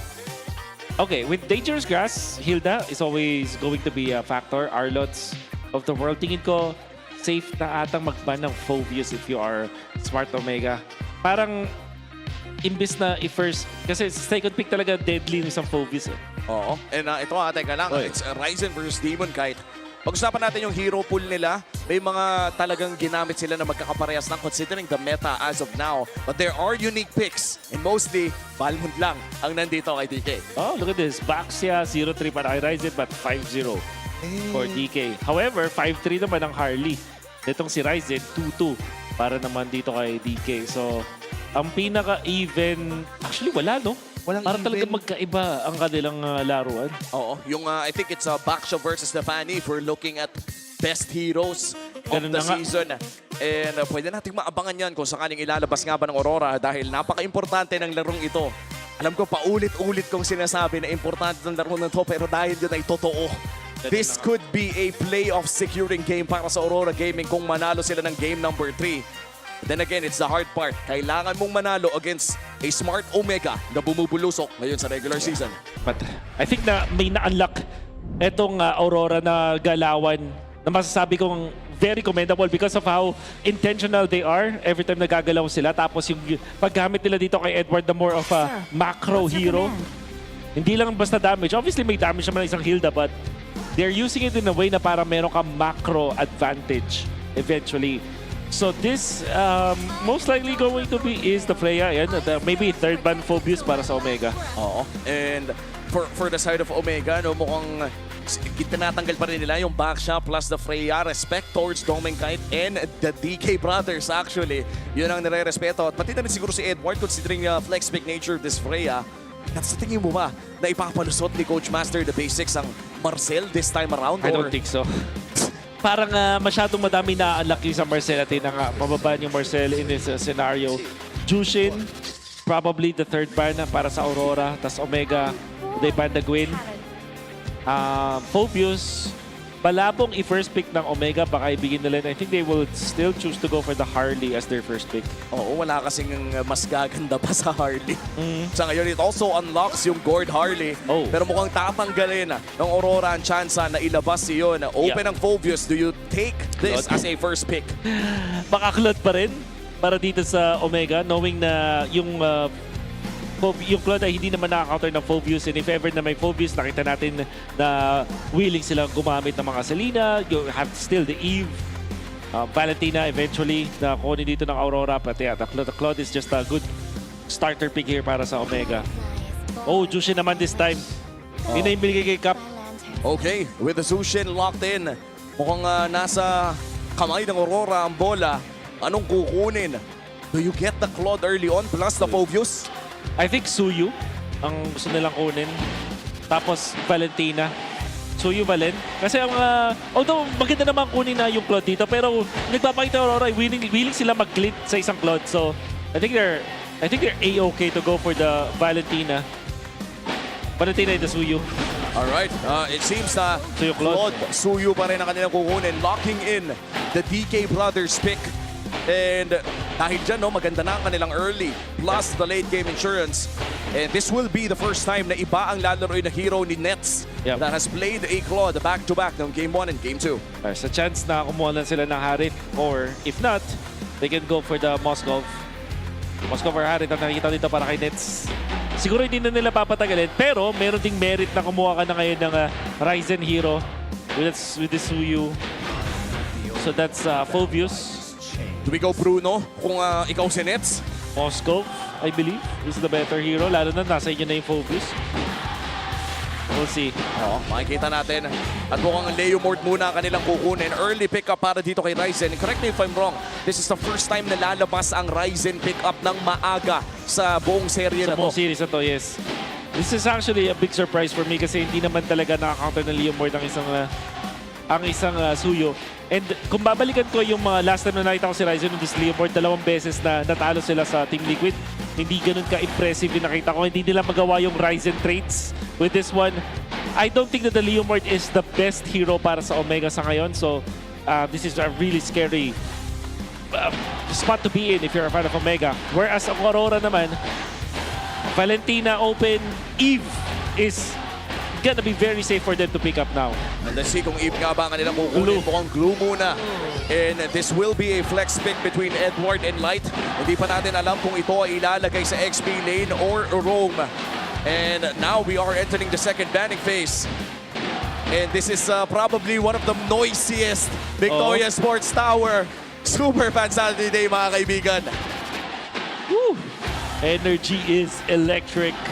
Aurora, you can now limit yung mga heroes dito ni Netsky. Moskov could be the ban, as well as Bruno. Mga Hylos kaya, mga tanks. Arif, obviously, isa sa mga hero na ginagamit. I like this ban, the Gord. Pigilan na yung init. Oo. Stop it! Stop the momentum mula dito kay Light. At the same time, may Valentina pa. Oo, tsaka pwede pa nga silang magtanggal ng Kalea. Actually, hindi na nila kailangan magtanggal ng Kalea. I'd like to believe that the value coming in from that Kalea pick ay nanggagaling din sa lakas ng isang Gord pick. And we are waiting on kung ano nga ba ang mga tatanggalin pa dito sa side ng Omega. Pero naghahanap pa rin naman ang roamer and mid laner ang side ng Aurora. May Hylos, may Gatot still. Bruno. Good bad. So they're willing to give the Moscow. So ibig sabihin may nakahanda sila like Louie for example or Kimi. May Kalea, may Katja. Yeah. Okay. Daming action, daming na-open pa rin dito sa Aurora. Pwede silang mag-swerve into different directions. Pwede silang mag-Kimi bigla out of nowhere. They will ban the Zeti at this time. May Valentina para sa Aurora. If they want the safer route. But I feel like safest dito is ikunin nila yung Eve kung ikaw yung Aurora. Oo. And Eve is looking beautiful right now para sa side ng Aurora Gaming. Pwede mo rin kulong yung Phobius, pwede mo rin kulong yung Kabayo. At napakadami pang options. I feel like taking a mid laner for this Red 4 could potentially preserve itong flex factor ng isang Blue as well. Actually, parang ma-dictate mo rin yung tempo and makaliko ka pa accordingly doon sa magiging last 2 picks ng Smart Omega. Again, yung Eve nga, pinakamataas na chance na yun ang kunin ng Aurora because of the counter mechanic against that Jushin as well. So, poke battles and even yung containment. That's Kimi. Isa ito sa mga yung liko. direksyon. Wow, Pwede nilang puntahan. Tapos i-adjust nila itong glue kung pwede mag-EXP or roam. Depending on what the pick will be para sa Omega. Ayan yung Kalea. Kalea clicked. Kalea. And an Iritel. If this is an Iritel, any blade armor hero would do para dito sa Aurora. Oh yeah. Kung babalikan natin yung huling performance ni Yue on that Kimi. Isang magandang performance na pinakita niya against Onyx Philippines sa kanilang Game 1 victory last week. Kaya medyo mainit pa itong Kimi sa kamay ni Yue. And go like Gatot-Kacha, kasali. Hylos, Grab. Parang Gatot yung best. Para may bailout. Yes, para meron silang pangligtas. At kung sakaling Phobius yung problema, they can still go for Alice kung greedy sila. Whoa! You said it, you needed a blade armor. Hero, sabi mo kailangan natin ng blade armor. Ito pare. Blade armor wearer. Ito, buong pagkatao niya, blade armor. Pinakita niya, hindi sapat ang blade armor lang. Dapat yung hero na may sarili ng blade armor. Wow. With the new buffs na na-apply dito kay Beleric, si Beleric na ba ang magbibigay ng playoff slot sa Aurora Gaming? Alam mo, itong Beleric winichoose sa previous series. Para kay Chakto, di ko ma-imagine kay Light. But, this is a sustained hero that will be good up against the Iritel. Siguro maganda nga siyang pang-reset. Leomord hates playing against this hero. And maybe by extension, ito na rin si Phobius. So, I'm shell-shocked ngayon. Pero masasabi ko, good pick ang Beleric. Damay talaga ang madaming heroes dito ng side ng Smart Omega. The debut pick of Beleric sa isa sa mga pinaka-importanting laro ng Aurora. Masesecure na ba nila ang playoffs ngayong gabi? Dito natin malalaman sa Game 3 between Omega and Aurora, the final game of our final Super Fan Saturday of Season 17. This became the turning point 4 weeks ago. Dito rin ba matatapos o magtutuloy-tuloy pa rin ang Omega? Oo, slight poke up ang mula dito kay Yue. Medyo nahihirapan dito si Mingguin and Perxiva. And nature of the matchup, pare, Kalea against a Beleric. Ano bang pwede natin ma-expect dito? Well, there's not much kasi di ba tayo sobrang familiar dito. Tingin ko very passive to. At lamang pa rin naman ang Kalea plus Jushin din sa may gitna. Sila very strong and potent combination. Masasabi ko lang din para sa Omega, I hope that there is something that changed since last week sa paggamit nila ng Leomord kasi I am really unimpressed dun sa kanilang Leomord usage. This time, wala pa namang ganun masyadong engagements and commitments. Puro ambalang and puro subok lang And nabanggit mo na rin, Wolf, kanina, yung Joshin Kalea, yung sustain power dahil doon sa passive ng Kalea eh. Oo, Perksiva, able to take yung XP crab na yun. Kaya naman mukhang mauuna siya mag-level 4 kumpara dito kay Light na may hawak din pala na revitalize sa kamay niya. And I feel like this is one of the targets na actively iiwasan ni Perksiva. Hindi mo gustong ibato itong Beleric na to sa sarili mong team. Yeah. Parang bibigyan mo pa ng free initiation yung kalaban. But of course, mga teams naman natin eh, sobrang on point na rin. They can really select their targets properly. And I could say the same para kay Netsuki. Kailangan maging on point yung pag-target lock niya, yung pagpindot yung hero lock. Kung sino, wag na wag itong si Light. Oo, tsaka hindi, ang hirap pa namang pigilan nung ang hirap pa namang pigilan nung attack ng isang Irritel. Kailangan mo pumindot ng recall para lang mapigil yun. And Light, haharapan lang talaga niya. Tinawag na si MPL para feed. First blood. Bigla lang tinunaw yung puno. Kaya naman lamang sa bilang ang Omega James. Sa harap ni Edward, tinamaan pa si Demon kahit ng Dark Wave. Hindi na pinaalis. Inilawan pa ni Mingwin. Libre yung pagong. Rumaraga sa ang barangay. May retribution pa si Ryzen. Pwede pa silang mag-invade dito sa Purple. At mukhang papasukin na nga rin ni Kapitan Mingwin dito. James looking for that Purple. Retribution secured. Naka-invade na nga. Naka-kill pa. At may turtle pa. At bukod dyan, nakapag-double lane na rin itong si Netsuki. Granted na habol naman siya ni Domicat, but that will give so much of a power spike para sa Omega. Meron din silang sariling version o layer ng skills. Pero not enough yun para patayin si Perksiva. Be a little bit of an invasion na gusto gawin dito ni Demon Kite. Di siya mag-aasim na kumuha ng isang purple dito. Lalo na may mga nakaabang na rin. But there could be a wraparound. Dili ko rin si Netsuki. Nako! Si Netsuki nagiging target, pero sa isang ultimate out ay makakatakas pa. Binalikan pa para balikan yung caravan. Tapos noon, pwede na umalis. Omega still holding on to that 800 gold lead against Aurora Gaming. Pero nakita na natin kung ano nga ba yung impact na pwedeng ilabas ng Omega early on sa loob ng laban na ito. What's the counterplay if you're Aurora? Well, you have to wait for Light pag nakuha ng isang first item. Kasi masasabi ko naman dito, kahit natunaw siya kanina, hindi magiging ganun later on. Good scaling din kasi ang isang Beleric when it comes to yung sustainability. Pero sa early stages talaga pwede mabigyan. Wala yung sinabi natin, this is still Kalea plus Jushin. Kahit na-hype tayo dito on this Beleric at kahit merong Irritel na na-counter ng Beleric, yung Kalea Jushin, napakalakas ng mid-prio. Oo, iba din kasi talaga yung healing ng Kalea, yung mga flicker play na pwede nating makita mamaya. Pero sa ngayon, Omega pa rin naman ang may hawak ng gold lead. Proactive rotations mula dito kay Perksiva and James using the dangerous grass advantage. And mukhang hihilain nilang purple buff na to. Uy, nakita nila yung isa. Uy, teka lang, binuhat! Doon si Edward! Mga-flicker out! Nakapag-spread. Gumamit din ng Rat of Triad. Pati yung Revitalize ay nagastos din ni Light. Kaya naman yung initiation na yon ay baka maging rason para ang Omega ay mag-start na ng pagkuha ng posisyon doon sa pag-go ngayon. Meron si Dominicite na BMI. Nakita lang siya ni James. May enhanced basic attack. Dark Wave in. Pwede tumalon. Infernal Pursuit. Perksiva hindi tinuloy. May ipit si James. Mamamatay sa kamay ng Aurora Gaming. Kaya si Ryzen susubok sana pero si Mingwin na paggamit ng Crimson Beacon at flicker niya para makatakas doon sa sitwasyon na yun. Netsuki nag-aabang ng isang pwedeng ultimate play. Perksiva tumalawin na knock-up. Edward nanggugulo ulit. Demon Kite will secure the turtle. Lalaban nga lang ang barangay. Ryzen sa gitna. Si Netsuki nangahabol pa. Si Doming Kite target niya na double kill for Mingwin. Kanina unti na lang yung buhay niyan. Pero paano pa nakabalik? Ngayon si Perksiva low on HP kapiso pero si Demon Kite pa yung namatay. Si Yue na lang ang natitirang dedepensa sa middle lane ng Aurora. And I can't believe it. Sa tingin ko nakaligtas si Perksiva doon sa tick ng blazing, glowing. One time nag-level up siya. Dahil nag-level up siya, tapos nag-heal pa siya, bumalik yung mga leech na meron dito. Well, hindi kasi siya Sakura eh. Pero si Netsuki na nakakuha pa rin ng damage habang inapas si Edward. Maganda yung ginawa dito ng Omega to avoid etong si Ryzen.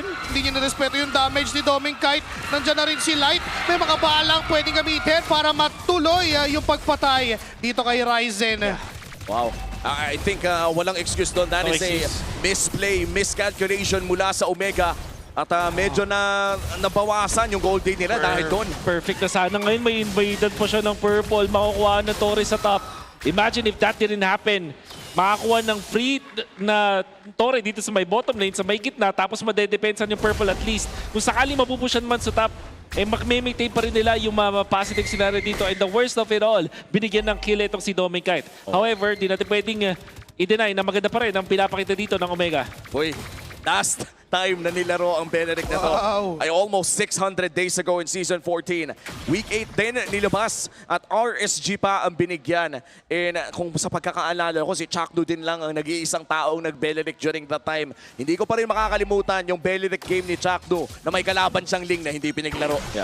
Ngayon ay papakita sila Edward walking up as a unit. 4 na miyembro.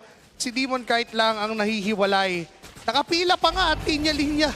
Oo. At napaka-importante ng formation sa upcoming turtle fight natin. Dahil that could be the game changer na kailangan ng pares na koponan kung sinong mas maganda ang box, kung sino ang mas matibay pumwesto sa loob ng mga team fights. Teka lang, naipit na si Light. Medyo nabubuhat doon. Hindi ginagamit si Ans basic attack. Rattle Fire nagamit. Mingwin ay patay. Perxiva ay low. Light, makamatay na naman. Ryzen is low on HP as well. James, napipilitan at naipit ng tumalon. Demon Kite with a double kill. At rumaragas ang liwanag. Muntigan pa si Perxiva after nilang kumuha ng kills in a 3-1. May tore pang bitbit ang liwanag. Equalized ang game na ito. Aurora, 7 minutes in, ay nakakuha ng high-value mid-lane turret. Naka-invade muli sa purple at nagtutuloy-tuloy na ang kanilang momentum. 8 minutes in. At makuha pa nila yung mapa dun sa may bottom lane. Makuha sila ng purple buff. Omega prides themselves into being the rage baiters of the league, pero parang sila yung na-rage bait ni Light doon. At dahil ginaw nila yung Beleric, hindi sulit. Naku, si Netsky delikado dun sa mga bano ni Domingkite. May traction pulse sa binitawan dito si Yue. Pero di niya mahuhuli. Ito si Netsky, Perxiva. Nag-heal lang din sa kanyang passive. Mingwin na pa Crimson Beacon din doon. Demon Kite, naiiwan. Napipilitang mag-react ang Omega sa ginagawa ng Aurora. This is the reason why I did not like yung Leomord gameplay ng Omega. Not because of Ryzen only, pero as a team, hindi sila makakuha ng macro gameplay nila. Naka-out-macro sila dito ng Aurora. At kung tutusin, last time na nagkita ang dalawang ito, dinaan ng Omega sa split push ang side ng Aurora Gaming. And this time around, namamatay sa split push ang Omega mula kay Demon Kite. Again for Aurora, winning this game means winning the series, and winning the series is securing their playoff spot. Ganon kagigil. Ganon yung at stake for Aurora and for Omega. Gusto na lang nilang i-deny. Traction Pulse to check that bush mula kay Yue. Papipigilan naman ang gustong mangyaring push doon sa Torre, pero yung posisyon, teka lang, si Demon Kite, hinahabol si Ryzen, hindi niya nasusubukan pa, pero again, yung posisyon doon sa Lord ay hawak na ng Northern Lights. And this is very important para sa side ng Aurora Gaming. Securing this Lord means buying more time para dito kay Domingkite. And looking at our items right now, Wolf, masisilip natin yan maya-maya lamang sa ating Infinix in-game equipment. Sino na nga ba ang may kalamangan ngayon in terms of power spike? It's undoubtedly Aurora. Especially kasi even game naman to. Tapos maganda yung scaling din ni Yue. Then nakita natin si James na nagsastruggle na sa ngayon. Back-to-back team fights na siya yung nabibigyan din. And then Light. We said na hindi ganun kalakas ang scaling. Ang early game ng isang Beleric. In terms of sustaining himself. Pero yung scaling na kunat ng isang Beleric kailangan ng respetuhin. Oo, teka lang Pixel Brush, hold na Aurora. Edward trying to check. Hindi pa naman nila makikita sa Perxiva. Balbas yung Chireko'y nasa likod! Si Nets! Si Ryzen ay pinura! Wala na agad yung jungler ng Omega. And this means free Lord for Aurora Gaming! Oh, Aurora punishing ulit yung map control ng Omega. Umabante at nakita doon si Ryzen, hindi nagdalawang isip ang Aurora na i-dive ang isang Leomord na walang pang-peel sa kanya noon, perks. Hindi na niya kasi alam yung gagawin niya dito. Sino ba poprotektahan niya? It's going to be Ryzen, it's going to be Netsky. Most of the time, it should be Netsky. But in this scenario, pag may mga Lord dances, kailangan din protektahan ng isang Leomord. Massive Lord para dito sa Aurora. And with this push, pwede sila makakuha ng mga inhibitor turrets. Bagamat may mga nakikita tayong Holy Shields on the side of Omega, ay pwede pa rin sila makabasag dito dahil sa kalakasan na meron sila sa pag-poke at sa pagpasok. And for Aurora Gaming, this could mean playoffs. Mukhang dadaan-daanin muna nila ang pag-push dito sa baba. 4-man, down bottom, target yung second tier turret. Lord, down top lane. nagmamarch at tuloy-tuloy pa rin. Wala pa rin pumipigil.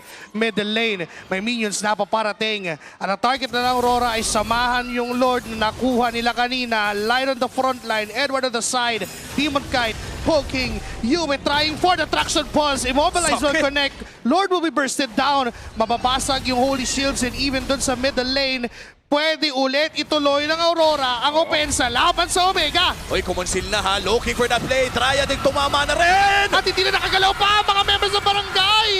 Unti-unti silang namamatay ngayon. 3 laban sa 1. Double kill for Ryzen. Makakabawi ba? Dahil yung 3 miyembro ng Aurora ay umatras na at hindi na pipilitin pa ng Omega na habulin ang liwanag. No inhibitor turret sa mabagsak sa side ng Omega. Pero secured pa rin ang massive gold lead for the side of Aurora. And that's RORA diving under the turret of Omega, trying to push. Pero sila pa rin na may positive na trade doon. Imagine, ang ginawa ni Light, nag-ulti agad. Wala nang intro-intro, talagang inunahan na ang Omega. And James melted in front of the members of Aurora very, very quickly. Nakuhaan pa ng orange buff itong si Ryzen na ngayon lamang na ng 3,000 itong si Demon Kite. At meron na ring Sky Piercer stacks na hawak dito si DK. Kaya naman napakahirap para sa Omega na actually manatiling buhay sa loob ng mga team fights na ito. And alam naman natin na ang isang Leomord and pati na rin ang isang Kalea ay talagang gusto nila sana yung mga nakakasustain sila ng mas matagal sa loob ng ating laro. But as of now, 35 seconds bago lumabas yung Lord. Kontrolado ng Aurora, hindi lamang ang river kundi 60% ng mapa at mukhang mai-invadean pa muli dito ang Omega. Wala pang endless battle at kaka-build lang ng endless battle at this point neto ni Ryzen. Maaari tayo maka-expect ng damage, ng onting bawi. Pero again, we're looking at doon sa counter-engage ng Aurora. Yung Wrath of Dryad na kanina pang nagiging problema, hindi sila makaalis, hindi sila makagalaw. There's a 2,000 gold gap between Ryzen at pati na rin ni DK sa larong ito at magmamaterializan hindi lamang sa Sky Piercer stacks kundi sa isang buong item. At mukhang may nahanap muli sila.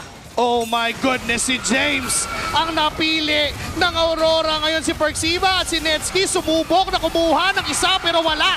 Hindi sila nakakuha ng trade against the death of James. Kaya yung 2 miyembro ng barangay ay mawawala at yung Lord ay mabibigay na sa Aurora. Oh, believable burst mula dito sa Aurora. Back-to-back Phobius games mula sa Omega. Pero talagang napapano sila. Mukhang Aurora is prepared against this Phobius. The way na hinahandle nila, bibigyan agad at bibigyan. Huwag nang hayaang mga hinga pa. Etong si James. At hindi na naagawa ng play para dito sa mga members ng Omega. At dahil din scattered ang mga members ng Omega in that team fight, sobrang na-unbox sila ng Aurora who have maintained their own box and eventually overwhelmed yung mga members ng Omega, one member after the other. Simula ng Week 4 na pagkatalo ng Aurora kontra Omega ay parami na ng parami ang nagda-doubt sa reigning defending world champions. And now, 14 minutes in, may malaking chance ang side ng Aurora Gaming na patunayan muli na kaya pa rin nilang makapasok ng playoffs, na kaya pa rin nilang lumaban sa top teams ng MPL Philippines, na kaya pa rin nilang ipakita ang kanilang liwanag at magpupush na ang Lord sa may bandang itaas. Ito na ba ang huling kabanata ng istorya para sa regular season? Seselyuhan na ba ang 6 na teams na makakapasok ng playoffs? Dahil right now for Aurora, yon ang kagustuhan nila. Sa baba ang punteriya, pumasok na si Light. Haharangan lang ang mga members, tinamaan siya ng Dark Wave, magbuhat siya ni Mingwin, bibigyan siya ni Perxiva, mapaburst down siya ng Omega. Ngayon papasok si Edward at si Netsky, ang napuntahan niya, mabubuhay ba siya? Pero hindi na. Wala yung 2-3 miyembro ng Omega at si Ryzen pa ang sinunod. 3 pa ang natitira para sa Aurora. Isa na lang sa Omega ang dedepensa. Patay si Demon Kite. May immortality pa yan. Pero nahanap na nga ang liwanag at ang panalo at ang kahuli-huli ang koponan sa playoffs ng Season 17. Walang iba kundi Aurora Gaming Philippines! Playoffs secured para sa Aurora at napatunayan muli ng reigning defending world champions na kaya nilang lumaban sa pinakamalakas na rehiyon ng MLBB. And the way that they played it, binalik yung dati nilang tempo, yung hindi tumitigil sa paggawa ng plays, yung magandang positioning, yung magandang pag-punish ng mga objectives, yung mga pwestuhan. Hindi ka basta-basta pwedeng gumalaw kapag kalaban mo ang Aurora at yun ang pinatunayan nila ngayong araw up against the hot streaking Omega. And for Smart Omega, pasok pa rin sa playoffs ang kanilang koponan. At hindi ito ang huling beses na makakita kayo ng mga plays mula sa bagong barangay. Pinabilib ang madla, pinabilib ang lahat ng mga natutulog na fans sa Omega. But this time, the light has awakened. The Northern Lights take off the veil. Aurora comes in big sa laban na ito. At sila nga ang kahuli-huliang team na makakapasok sa playoffs right now at the 6th seed, completing the picture of our regular season dito sa MPL Philippines Season 17. And this formally eliminates as well APBR out of playoffs contention. Opisyal na rin na TNC at APBR ang mawawala sa ating regular season at hindi magpapatuloy sa ating playoffs. Sa ngayon, ang Aurora Gaming ay punong-puno ng buhay. Ang kanilang Northern Lights ay nagliliwanag, nagniningning muli matapos ang ilang linggo ng pagkatalo. Sila ang pinakahuli, ang kahuli-hulihang slot sa loob ng ating playoffs. Ang ating World Champions ay maglalaro pa sa San Juan. Imagine being doubted for weeks, but Aurora still provides. Kaya naman makakausap na natin ang Aurora sa main stage. Everybody, the reigning world champions is now playoff secured! Congratulations, Aurora Gaming! Getting the last ticket to the playoffs. Grabe, pinakaban nyo lahat ng mga fans. Yue, I wanna ask you now, how does that win feel for you? Anong naramdaman mo na nakuha nyo na yung huling slot to the playoffs with that win today? Siyempre po masaya kasi iniim talaga namin na makapasok sa playoffs. Alam mo, Yue, ano ba yung pinagdaanan ng Aurora Gaming all throughout the weeks that made you motivated to get the last ticket? Siguro yung siyempre yung mga talo namin, napag-aralan namin yung mga maling ginagawa namin, tapos na-fix namin dapat yung dapat i-fix na pagdating sa in-game and yung mga dapat pa namin i-improve. I love that. Yue, alam mo, dinala nyo kami sa Game 3, pero gusto namin balikan yung nangyari sa Game 2 dito sa play na to. Ikwento mo naman sa amin what was happening during the comms dito sa mapapanood natin ngayon.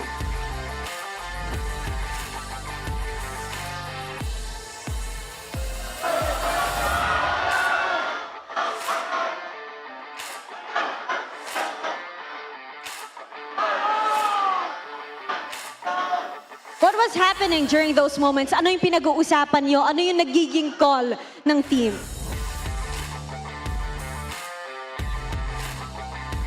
Ginamit mo yung gourd. Ano lang po, na-stun lang. Na-stun lang. Oo, basta nag-connect na lang kayong lahat para manalo yung game 2. Sobrang basic. I know. Nang nangyari doon. Pero napanalo nila yung game 2 at naka-comeback sila. And speaking of basic, Coach Master the Basics. Hello?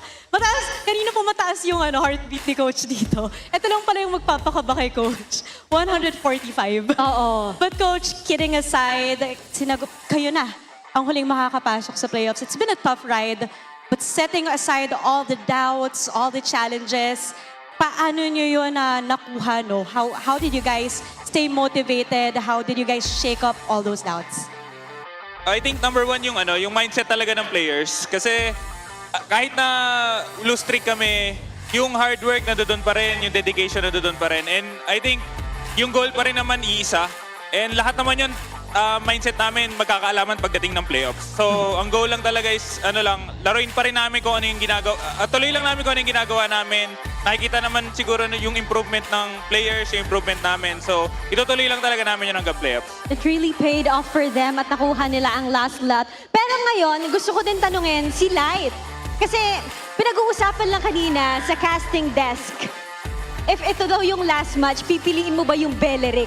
What made you decide choosing Beleric? Yung partner ko po kasi gusto mag-Beleric daw. Joke lang. Hindi, Practice din po kasi namin yun simula nung nag-patch. Tapos napansin po namin na parang puro fighters po kasi. Tapos ayun, so parang tinry namin siya din. Eventually gumana.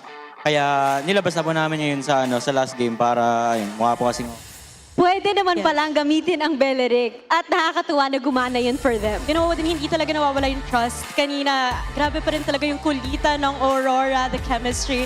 Now, heading to the playoffs, Edward, I wanna ask you,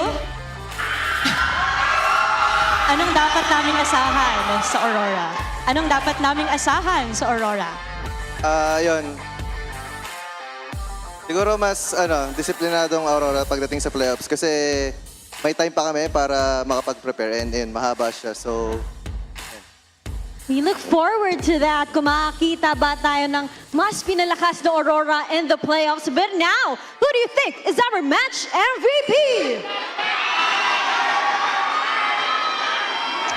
Our match MVP is...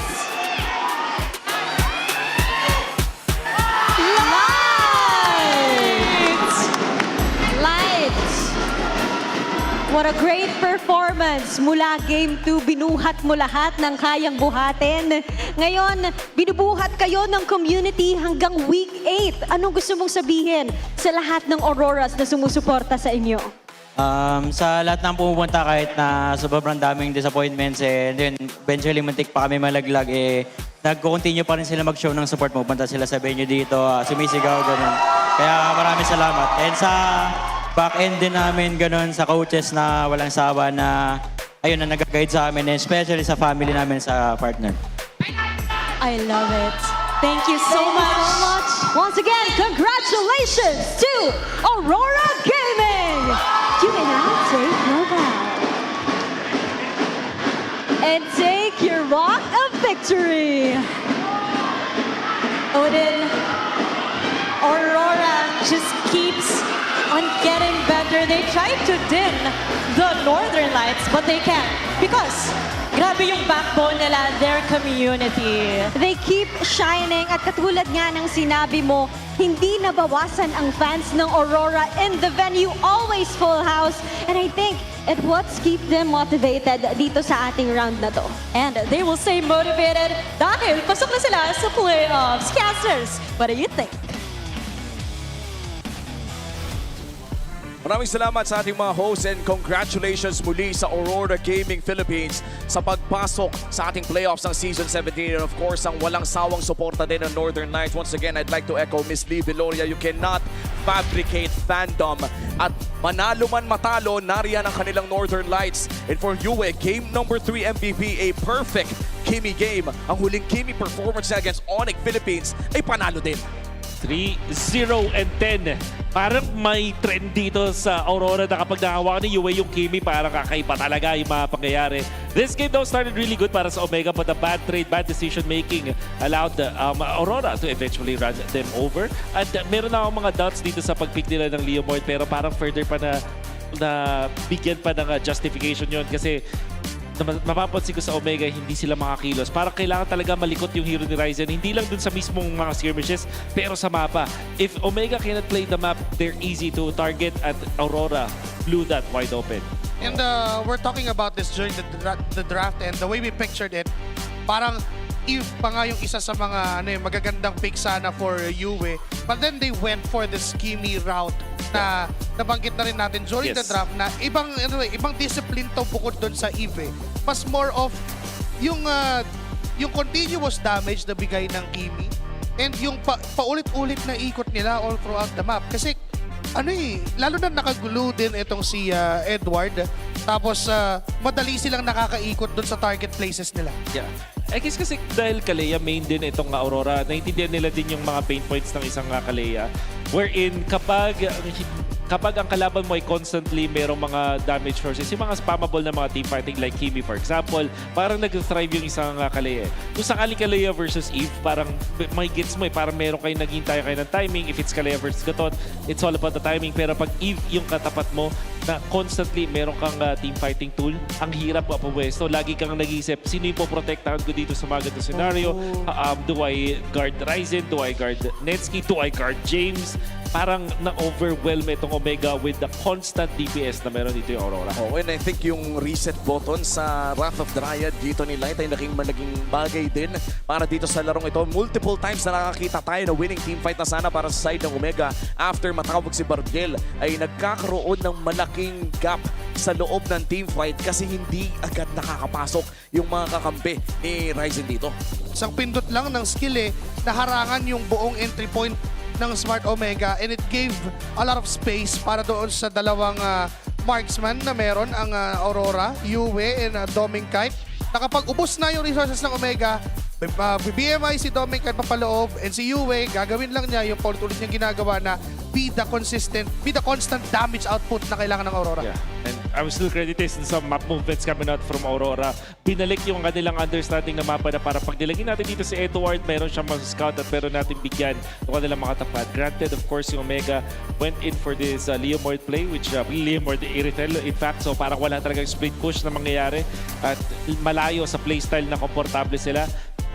Totally na-punish ngayon ng Aurora. Oo. And looking at the average BPM of James, parang consistent na games na 3 digits ang mga BPM dyan dahil siya din ang paulit-ulit na binibigyan ng Aurora dito. And that is very evident sa mga last choice, especially in game number 2 kung saan nakakaleya dito si Light. But this time around in game number 3, 15 minutes was all it took para umabot tayo sa buong picture ng ating playoffs. Mga pare koy, we finally have our Savage 6 para sa ating playoffs. And hindi na gumagalaw yung mga play-ins natin. So parang kilala na rin nila ang kanilang mga kalaban. Parang ganun na nga. So it seems like, I think it's safe to assume na Aurora versus Onyx. Pero may chance siguro pag nag-2-0 ulit ang Aurora bukas, I feel like. I think that's what's gonna matter. Parang hindi na rin. Parang wala na. Bukas na natin pag-usapan yan. Sa ngayon, balikan muna natin ang mga winning calls mula sa Aurora Gaming Philippines dito sa ating Infinix Mic Check. Malayo pa si Ryzen ha, mumukhaan ko na. Ready? Go. Dito talaga lang word ha. Alam sa amin ha. Huwag ka pre. Sushin pre. Dalawa na.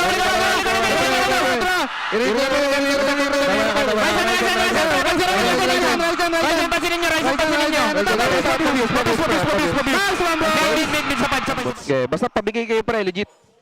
Ito, harapan nyo nga boy. Yeah, dito ako sa Alalay lang ha, baka buhatin ako. Okay, basta wag over. Alam nyo naman yan. Okay. Next wave kayo nyo, magsasacrifice. Tara magsasacrifice ako pre, pasok din kayo aming. Okay. Lalo pag naultihan ko, dalawa sa harap. Ready, ulti ko, dalawa. Ulti ko. Ito! Mingwin, mamamatay. Minus ko na sila. Minus ko. Okay lang, ward. Tatlo na matay, ward. Okay. 13. Ingat sa balik. Nasa ano pre, nasa likod sa 3. Abante tayo. Abante. Ito, saan ko? Saan pre? Bungot na. Ready boy, may purify na ako. Tara, nandito pala si Perks eh. Ito, pabis pa. Pabigay na. Ay, nabuhat ako.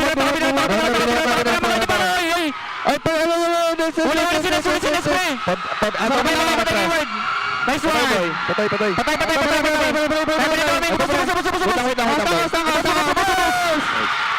Nakapasok yung groups pre. Palo. Nice boy. Nice talaga dahil yan ang nagbigay sa kanila ng playoff spot para sa Season 17. And once again, dahil nga nakuha na nila ang final slot para dito sa ating playoffs ay APBR is officially out of playoffs contention, which means that APBR and TNC will sit out sa ating playoffs. Although makikita pa naman natin maglaro for the last time ang APBR tomorrow sa ating Series 2. And yung Series 1 naman natin ang magpipicture kung sino nga ba ang number 1 sa regular season. So what's gonna happen is yung makakatapat ng number 1 ay yung winner ng 3 versus 4. It's 3 versus 6. Correct. And 4 versus 5. At malalaman natin bukas kung sino nga ba ang magta-top 1 sa ating Infinix standings. Pero sa ngayon, ito po ang selyado na ang 6 na playoffs teams natin. So kanina din pala ina-announce sa Twisted ay guaranteed na number 5 na because of their win. That means na talagang ito na yon. Ito na yung final 6 na talaga 1 and 2 na lang yung pag-iisipan natin. But Onyx versus Aurora. Sure ball na yan. Sure ball na. Sure ball. First day sa San Juan. Book your tickets now. Kung hindi pa po kayo nakakabili ng tickets para sa playoffs natin, day 1 pa lang ay meron na po tayong suntukan ng dalawang former world champions. And of course, bibisitahin din po natin ang ating Infinix Fancy Laban. It's a fine day to be an Aurora dahil pati Aurora ay number 1 na rin sa Fancy Laban. Tapos number 2 yung Sonics. Sonics. Yan. So, magtatapat ang M6 and M7 champs. Yes. Laglagan agad. Laglagan agad. Yung matindi. May 27 sa unang-unang serye ng playoffs, Onyx versus Aurora. Yes, and of course, we have Omega versus Twisted Minds as well. Dalawa sa mga umuusbong na team. Currently, 4 and 5 ng ating liga. Yung bracket natin sa ngayon ay talagang, ang sarap ng tignan. Yeah. Iba na. Madugo tignan kung tutuusin. Kasi unang araw pa lang, high stakes na agad. May in na agad yung mga expected nating laban. And I can say, kung wala ka pang ticket, bumili ka na, gamitin mo yung code namin. Yes. MPL, PH, S17, PO, X, Umi, Joshi Cakes, or Wolf. Kahit sino na. And so far, that is our Super Fan Saturday, boys. Super satisfied sa lahat ng mga games natin. Ang sarap manood ng MPL today. Beautiful level BD. Enjoy na enjoy. Well, kami ang inyong nakasama ngayong gabi. Maraming salamat po sa inyong suporta. Umi, Joshi Cakes, and Wolf. Pupunta na po tayo sa main stage kasama ang ating host. What a roller coaster of a super fan Saturday, and what an ending to Aurora. Pasok na sa playoffs after beating OMG 2-1. Wow. Talaga namang matindi ang mga kaganapan na dito sa MPL Arena. Pero super fans, kumapit lang kayo dahil bukas, we are in for another treat. Dahil second round na ng ating golden rivalry, and that is between Team Liquid Philippines and Onyx Philippines. Ako din, the stakes are getting high. Ang tanong lang lahat, mauulit kaya ng TLPH yung ginawa nila nung unang leg or re-rest back, sinasabero ang Onyx at makukontinue nila ang win streak to 5 matches. Kaabang-abang ang mga mangyayari bukas, and to cap off our regular season, ilalabas na rin bukas ang pinakabagong anthem ng MPL Philippines, Palag na To by Janine Verdin. Abangan natin ang lahat ng yan bukas. This is your host, Denise. And this is your very own Odin. Magkita-kita tayo muli bukas dito lamang sa tahanan ng pinakamalalakas. Ito ang MPL Philippines Season 17. Palag na To!